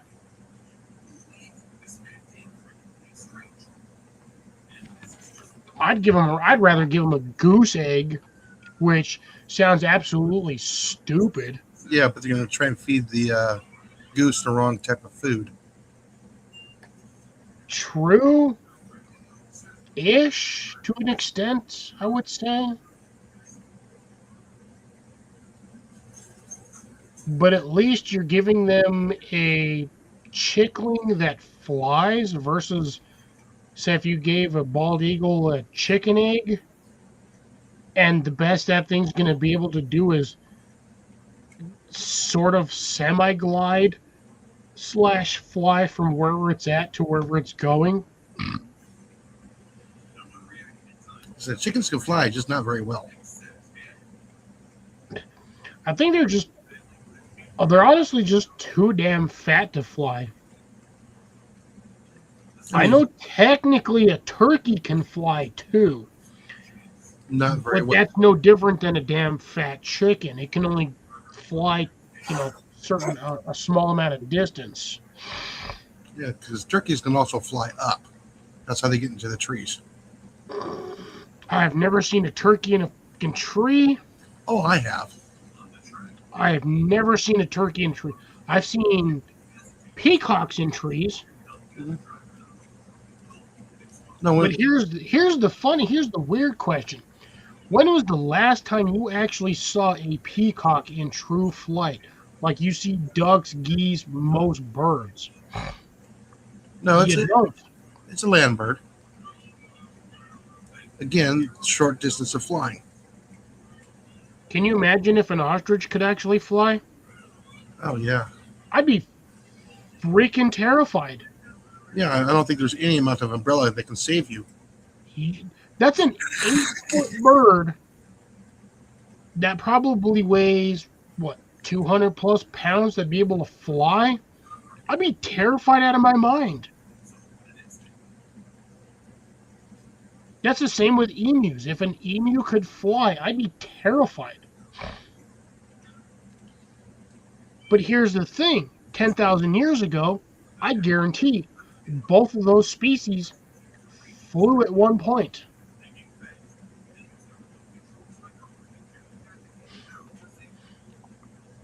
Because even look at the one massive extinct bird, the dodo.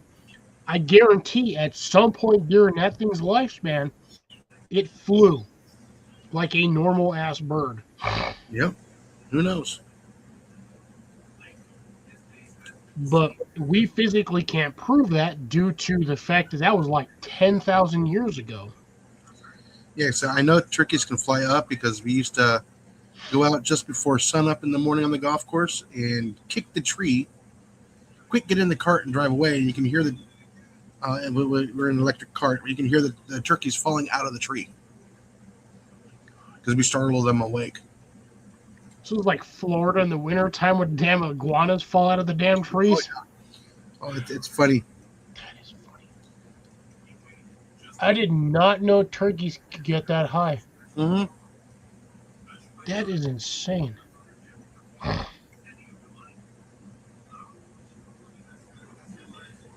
Wait, Grace, who the hell is Ms. Mivisus? When she got home, she told me one of the eggs I had gathered was a fake egg. Oh, my sis. Wait, so she threw a fake egg in... This is my hypothesis. So she threw a fake egg in there for either what, for chickens that may or may not be broody, or just to induce laying. To get them to lay in that spot, to take that box, as far as I know. Yeah, see, that would, I'm Also keeps along the them same occupied. thoughts. So you'd throw a fake egg in there to induce laying? Yeah, it's just a little ceramic egg that they can roll around. I mean, it makes sense. But again, if you don't have a rooster, do egg-laying hens lay eggs? Yes, Really? yes. That's how you get the non-fertile eggs. So you don't need a... Well, I guess that would make sense on the broody chickens that want to sit on a hatch and go from there. Things I learned. The things I remember.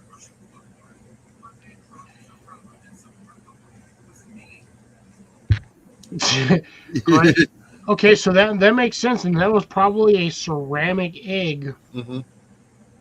or ceramic or plaster. It was probably a little bit smoother than the regular egg too, and not as dirty.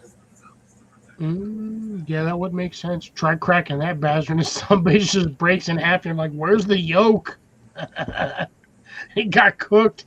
That shit was cooked at 400 degrees for 10 minutes. Why is this egg hard as a rock? Maybe because it is a rock. Ooh, now that would be an interesting...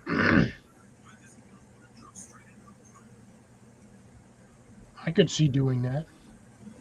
Yeah, it'll have a different sheen on it too. Oh, that too. Again, the texture would be weird too. But I don't know. So this year, hopefully, for those who are still here listening to me at this point, I do plan on getting chickens this season.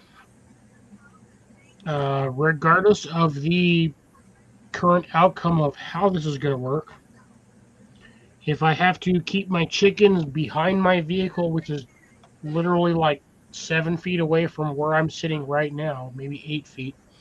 If I have to keep them on the bricks for a few months, I will do that. But I also got to figure out how to, I don't know, it's not brood the chickens, but like raise the chickens from chicklets to actual chickens. They can't get out from where I'm going to put them.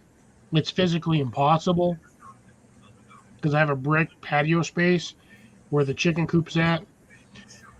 It's just raising them from chicklets to full chickens in, what is it, like 3 to 5 months? Yeah, you just gotta watch them. And that's the worst part because I got to figure out what the cost of 6 chickens is going to be, plus feed, plus all the rest of the shit. And the feeder, the waterer. Yes, that's actually not going to cost me more than about $250. I think.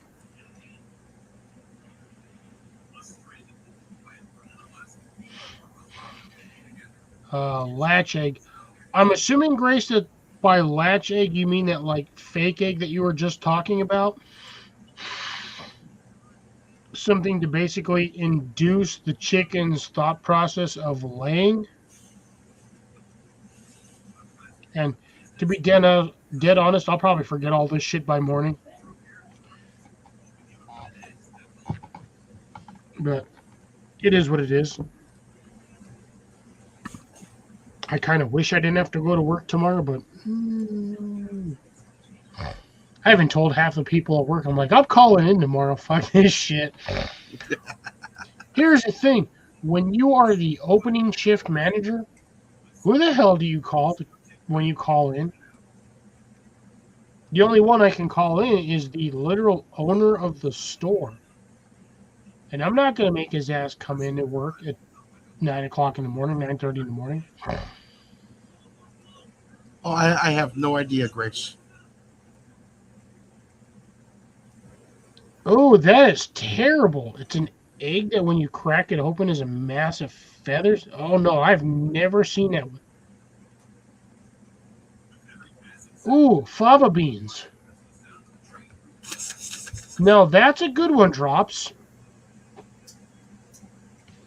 I have not considered growing fava beans. To be dead honest, at all, I have never considered growing that. I've considered growing peanuts and every other version of beans, but I've never thought about growing fava beans. Because isn't fava beans along the same lines of lima beans? Almost said lava beans. Lava beans. Ooh, those will hurt. Yeah, the fucking shit would be hot as hell. Eat one of them bastards, melt out your tongue, your esophagus, and your internal organs. But yeah, isn't fava beans again along the same genre of like a? I know again it's a lentil, but that would be along the same lines. I'm thinking of like lima beans.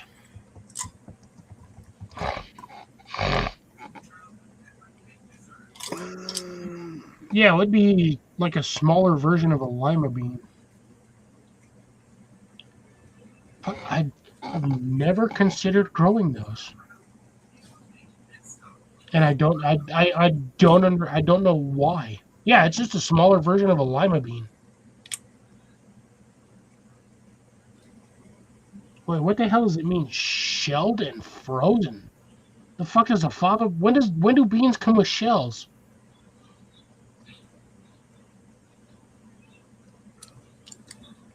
Oh, well, that is interesting. I'll be right back. Yep. Do what you gotta do. I'm drinking a lot of liquid this evening. Right, I hear you there. So yeah, a fava bean would just be like a smaller version of a lima bean. Or is it about the same size?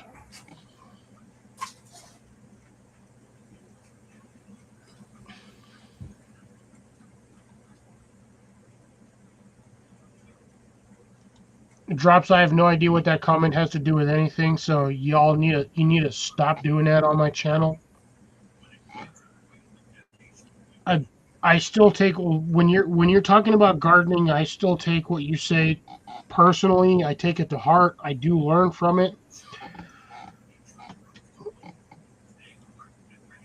But I have never considered raising or growing fava beans.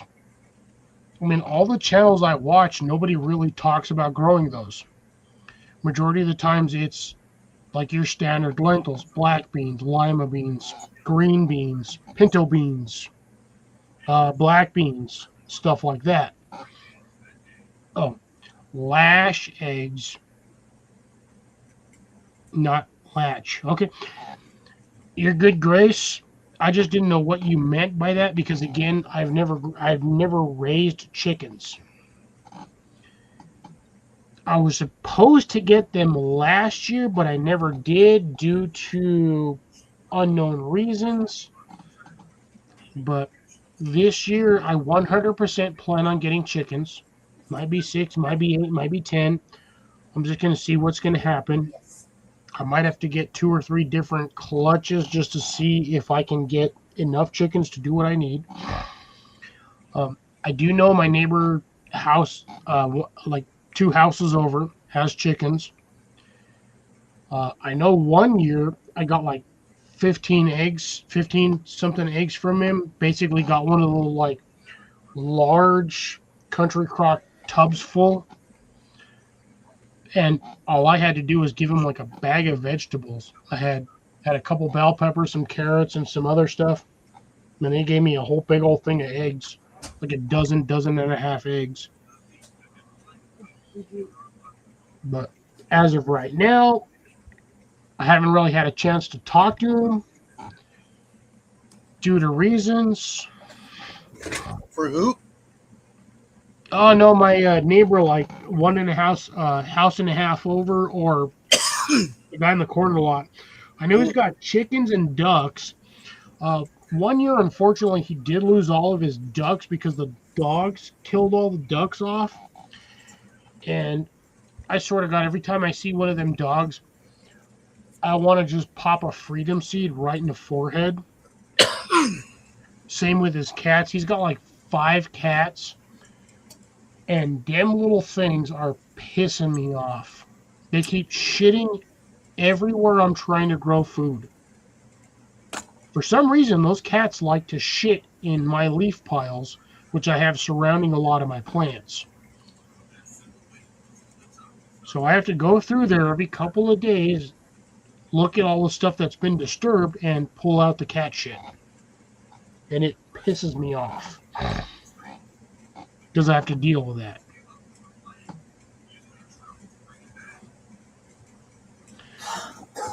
And trust me, I would love to put a freedom seed in each one of those cats. Legally, I can't do it.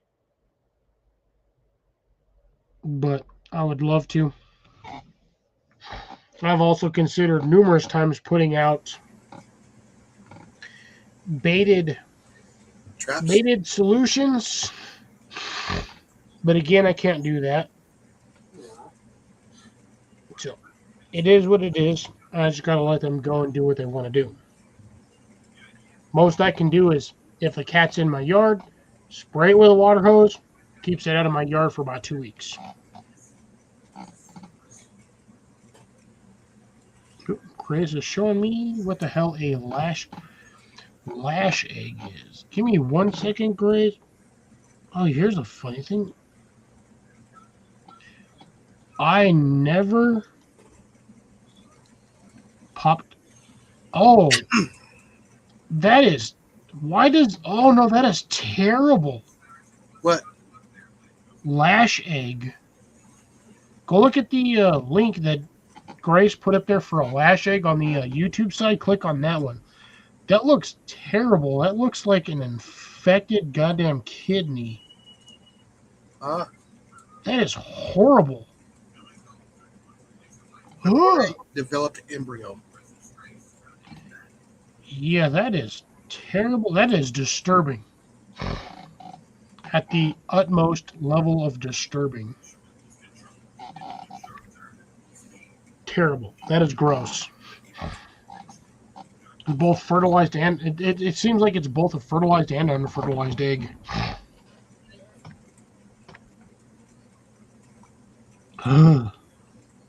It's creepy. That'd be like the equivalent of a. What the hell is the first portion of a like cow or whatnot that you eat before it's to a certain level? What do you mean? Goddamn, what the hell is a young cow called when you get it? Or no, before it's truly fully developed. I'll probably remember this tomorrow morning when I'm freaking not drunk as shit.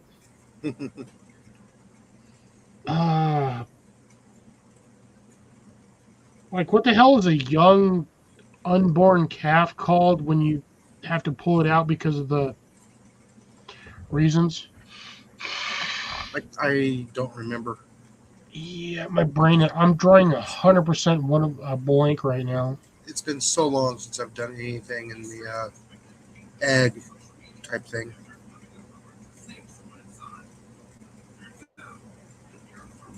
Drops. What the hell are you talking about? 100% the most random tangent. Bro, you got to throw some context over here. You're killing me. I love you, brother, but you are killing me here. Oh, by the way, you can use that to harass the cats. You're a bag of cat farts. Oh, yeah, one of those? Oh, yeah.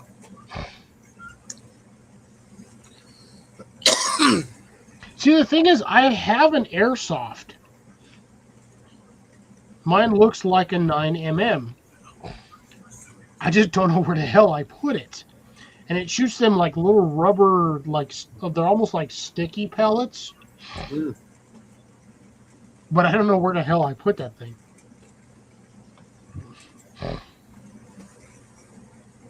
But yeah, I can definitely see one of those. You're killing me. Discontinue, discontinue, discontinue. Out of stock, discontinue. Yeah, but you can get something. $300. Discontinue. Yeah, you can get some of the other stuff that's less expensive. But remember, you got to skip it off the ground and get them in the belly. You're shooting them with a rubber pellet. That's no different than getting hit with one of those shotgun beanbags. No, it's a little plastic, little BB. Yeah, I know. I have a freaking container full of them in my drawer back there. It's a. So do I. I shit you not. It's about a container this big, full of about, I'd say about 50 to 100 little rubber pellets. No bigger than roughly what the size of a dehydrated pea.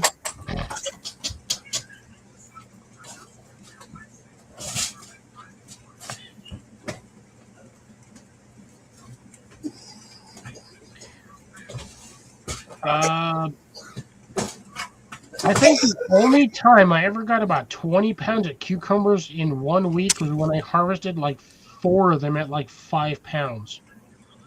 But that also took me like 3 weeks to get them to that fatness. And again, I was only growing like 3 pounds. Yeah, see, I've got those same little BBs. And here's the thing. I've got one of those little, like, it's a 6x6 or 8x8 little like gel pop-up target where you used to shoot them and it would just stick, and then when they fell off they would land in the catch. But it's literally the container I have is the same size as this McCormick's seasoning container, but there's like 100 pellets in that damn thing. I got about 7,000 left. Wait a minute, this is 20,000. That's a lot. I was gonna say you got like 5,000 in that one, or like a 2,000, 2 to 5,000 in that container. Because these are, I think these are 20s. Or Damn. close. 20s. What, 20,000 No, 20 millimeter? 20 grams, and I think it's full. I think it's 20,000 of them. Yeah, that's what I was going to say. 20K. That's a lot I think. of Could be- little it plastic could be pellets. It could be 12,000 or 10,000, I think. Okay, but they're 20 millimeter, basically 20 millimeter. No, they're 20 grams, and they're only 6 millimeter in size. Oh, okay. So again, the same size roughly as a like full size pea. They're a little bit bigger than a 22 caliber. 22 caliber is 5.5 millimeter.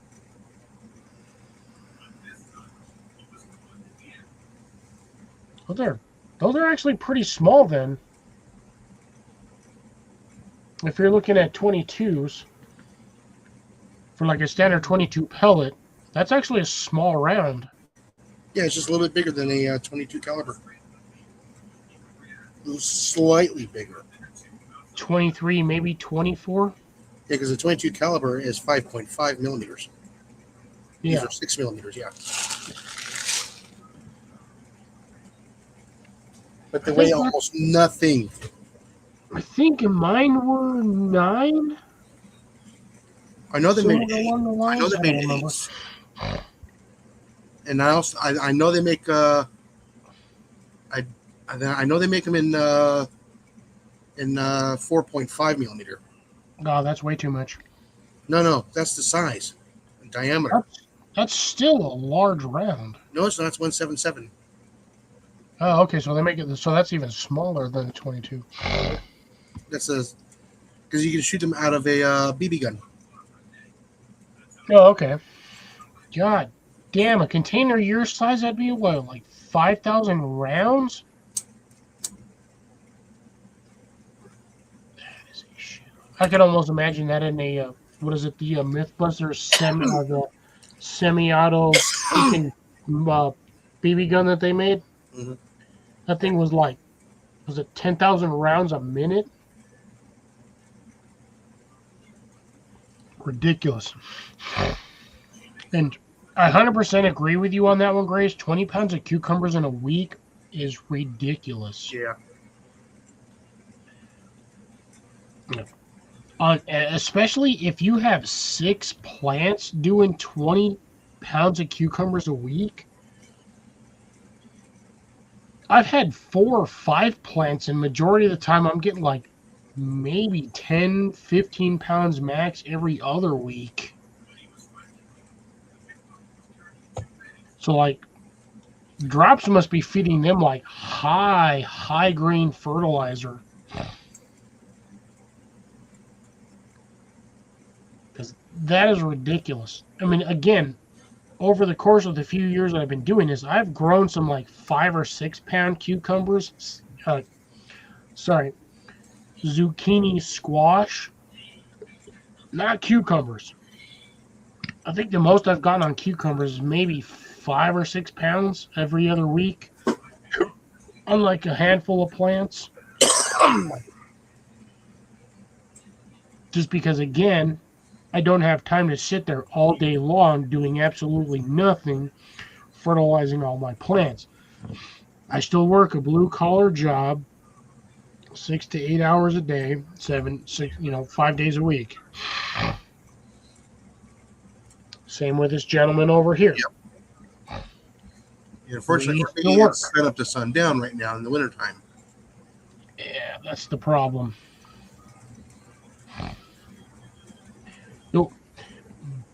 Speaking of which, randomly, just by the way, I have actually cut off 3 of the 6 plants of my corn that I had growing in the container Mm-hmm. because at this point I need all the nutrients to go to 3 plants instead of 6. All I got to do is give them some fertilizer, and I think about the beginning of February I will throw some beans in there and then 1 or 2 squash plants. Ah, I am hoping with fingers crossed and by all rights of propagation and by the gods of gardening, I can get round 3 of my winter corn, and I'm hoping next year for next season that I will have obviously I'm going to have 100% strain of winter corn, but I am hoping that the propagation or development of the corn cob itself will be more than 60%. I am hoping. But they're still inside the greenhouse, right? Yes, they are currently in the greenhouse. Yeah, they're still going to be used to being warmer temperatures than being out in freezing. Yes, that's the whole point. If I can get them to grow off season, that's really what I want, is to grow off season corn. Regardless of temperature, normal corn grows through what?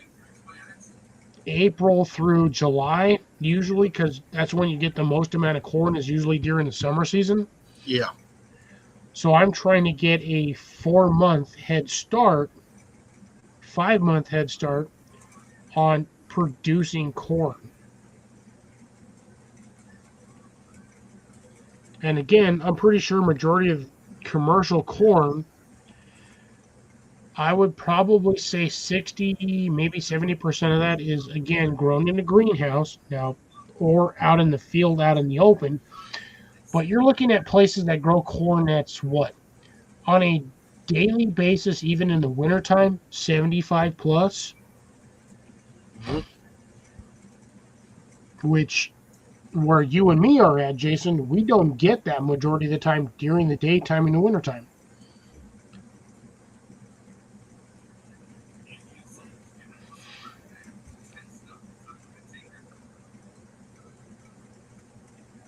Almost done, huh?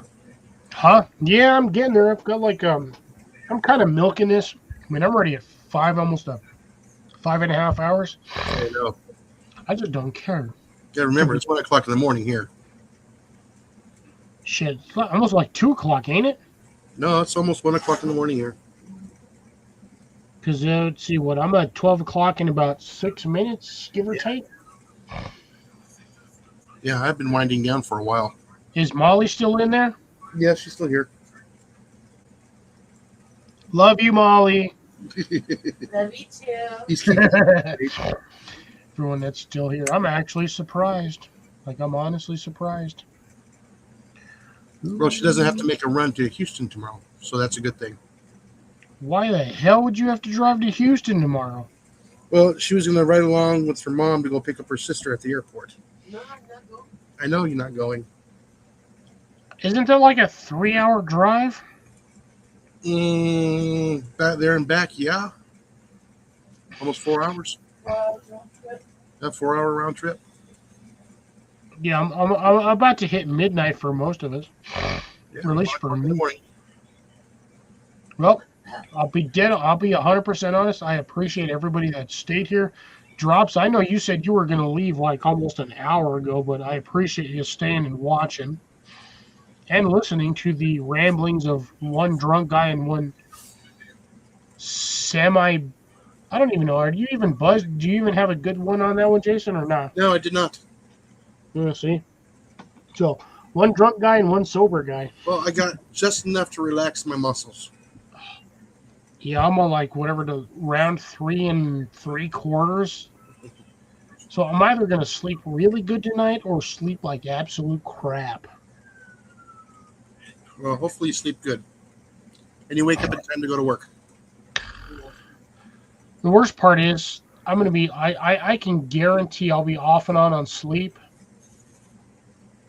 the entire night. Although I'll probably go for another hour eating snacks just to kind of hopefully balance off what I'm doing so I'm not sitting there all night long. Because I swear, if I didn't have to go to work tomorrow, I'd probably be fine. Oh, yeah.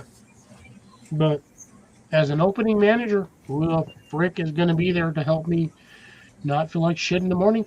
Nobody. Because we're short-staffed. We have 6 people working in the entire fucking Pizza 9 industry.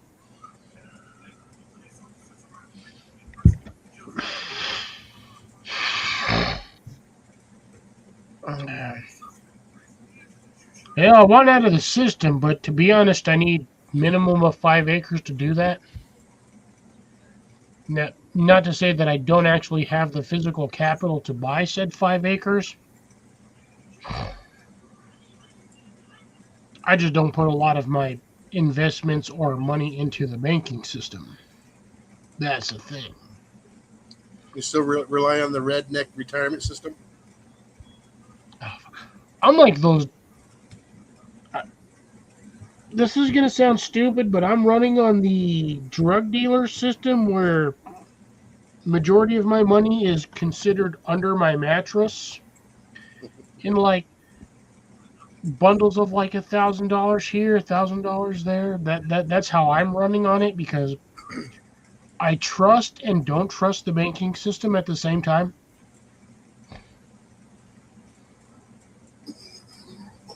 Due to, I don't know, various reasons of whatever. So the reason why I have most of my savings in physical cash is because I know the minute the goddamn grid goes down, ain't gonna get shit out of the bank.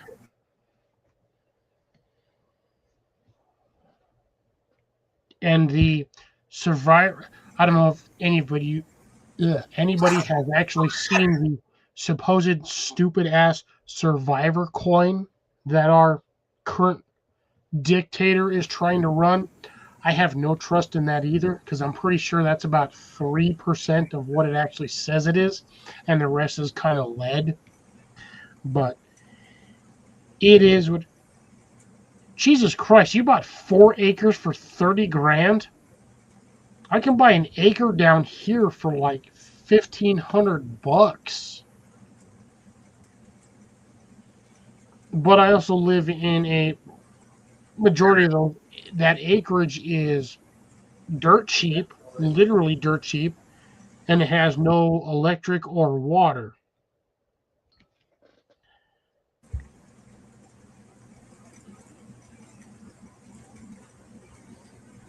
Well, you know what? I know. I definitely 100% know that.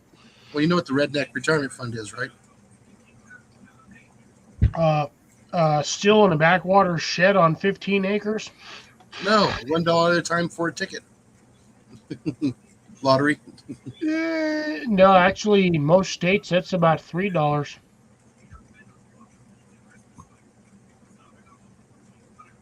Well, I mean it's $3 if you get the bonus multiplier. Yeah.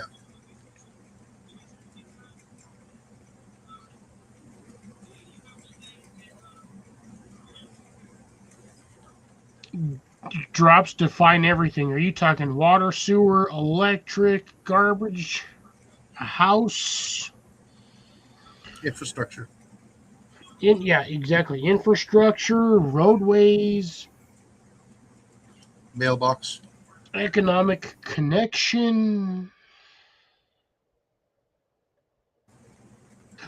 Do most of those rural places have mailboxes? Mine does. You don't see me going to a PO box. Oh man, I was gonna say that's the only other option. But again, when you do a PO box, you're paying monthly for that just to have it. Oh, I know. Come on, Grace. There is no way you have never once purchased either a lottery ticket or a scratch off. That cannot physically be possible.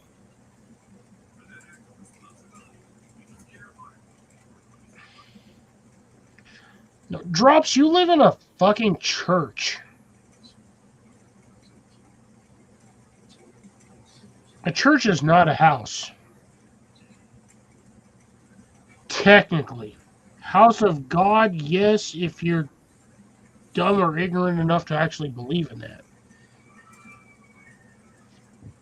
Really? But I do not. I I have get no one every once in a faith while. or value in that horse shit.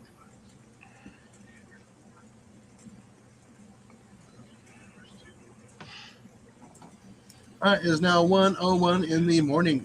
I know, right? I'm gonna go about another 3 minutes. I'm gonna got my last swig and then we are done for this night. Yeah, I'm hitting 12 o'clock here. Yeah, that's Again, I started a little late due to actually because I had to use the head before I started my live. It doesn't matter, the house, church, it's all part of the same property. You live in a goddamn church. Empty, done, sideways. I'm gonna sit here and snack for the next hour. All right, well, alrighty then. To each their own. It is what it is. I've purchased lottery tickets a few times in my life, scratch offs, whatnot. I've got, dead honest, this one here, which doesn't really help me any other than the fact that I got to figure out where the hell they bought this from so I can go get another one. Because essentially that's all this thing wanted me was another free ticket or a free scratcher. Go to any one of the automatic machines and claim it like that. Yeah, that too. But Grace, Drops, Jason, Molly, anybody else that's still in here listening to me, Yep. we're going to wind her down for the night. We got about a minute left. So thank you all. Thank you one and all for joining me on the fun live that has been tonight. Topic has been kind of everywhere, but it is what it is. So once again, thank you for joining me. Don't forget to hit that like, share, and subscribe on the way out. Share this out with friends, family, and anybody else that's into gardening. Send them my way. And hopefully before spring or whatnot, we can actually hit the hopefully 1,000 mark of subscribers, which I would really, really appreciate. But if not, it is what it is. I'm not forcing anybody. But again, once again, folks, thank you for joining me on this extremely long live stream. Oh, yes.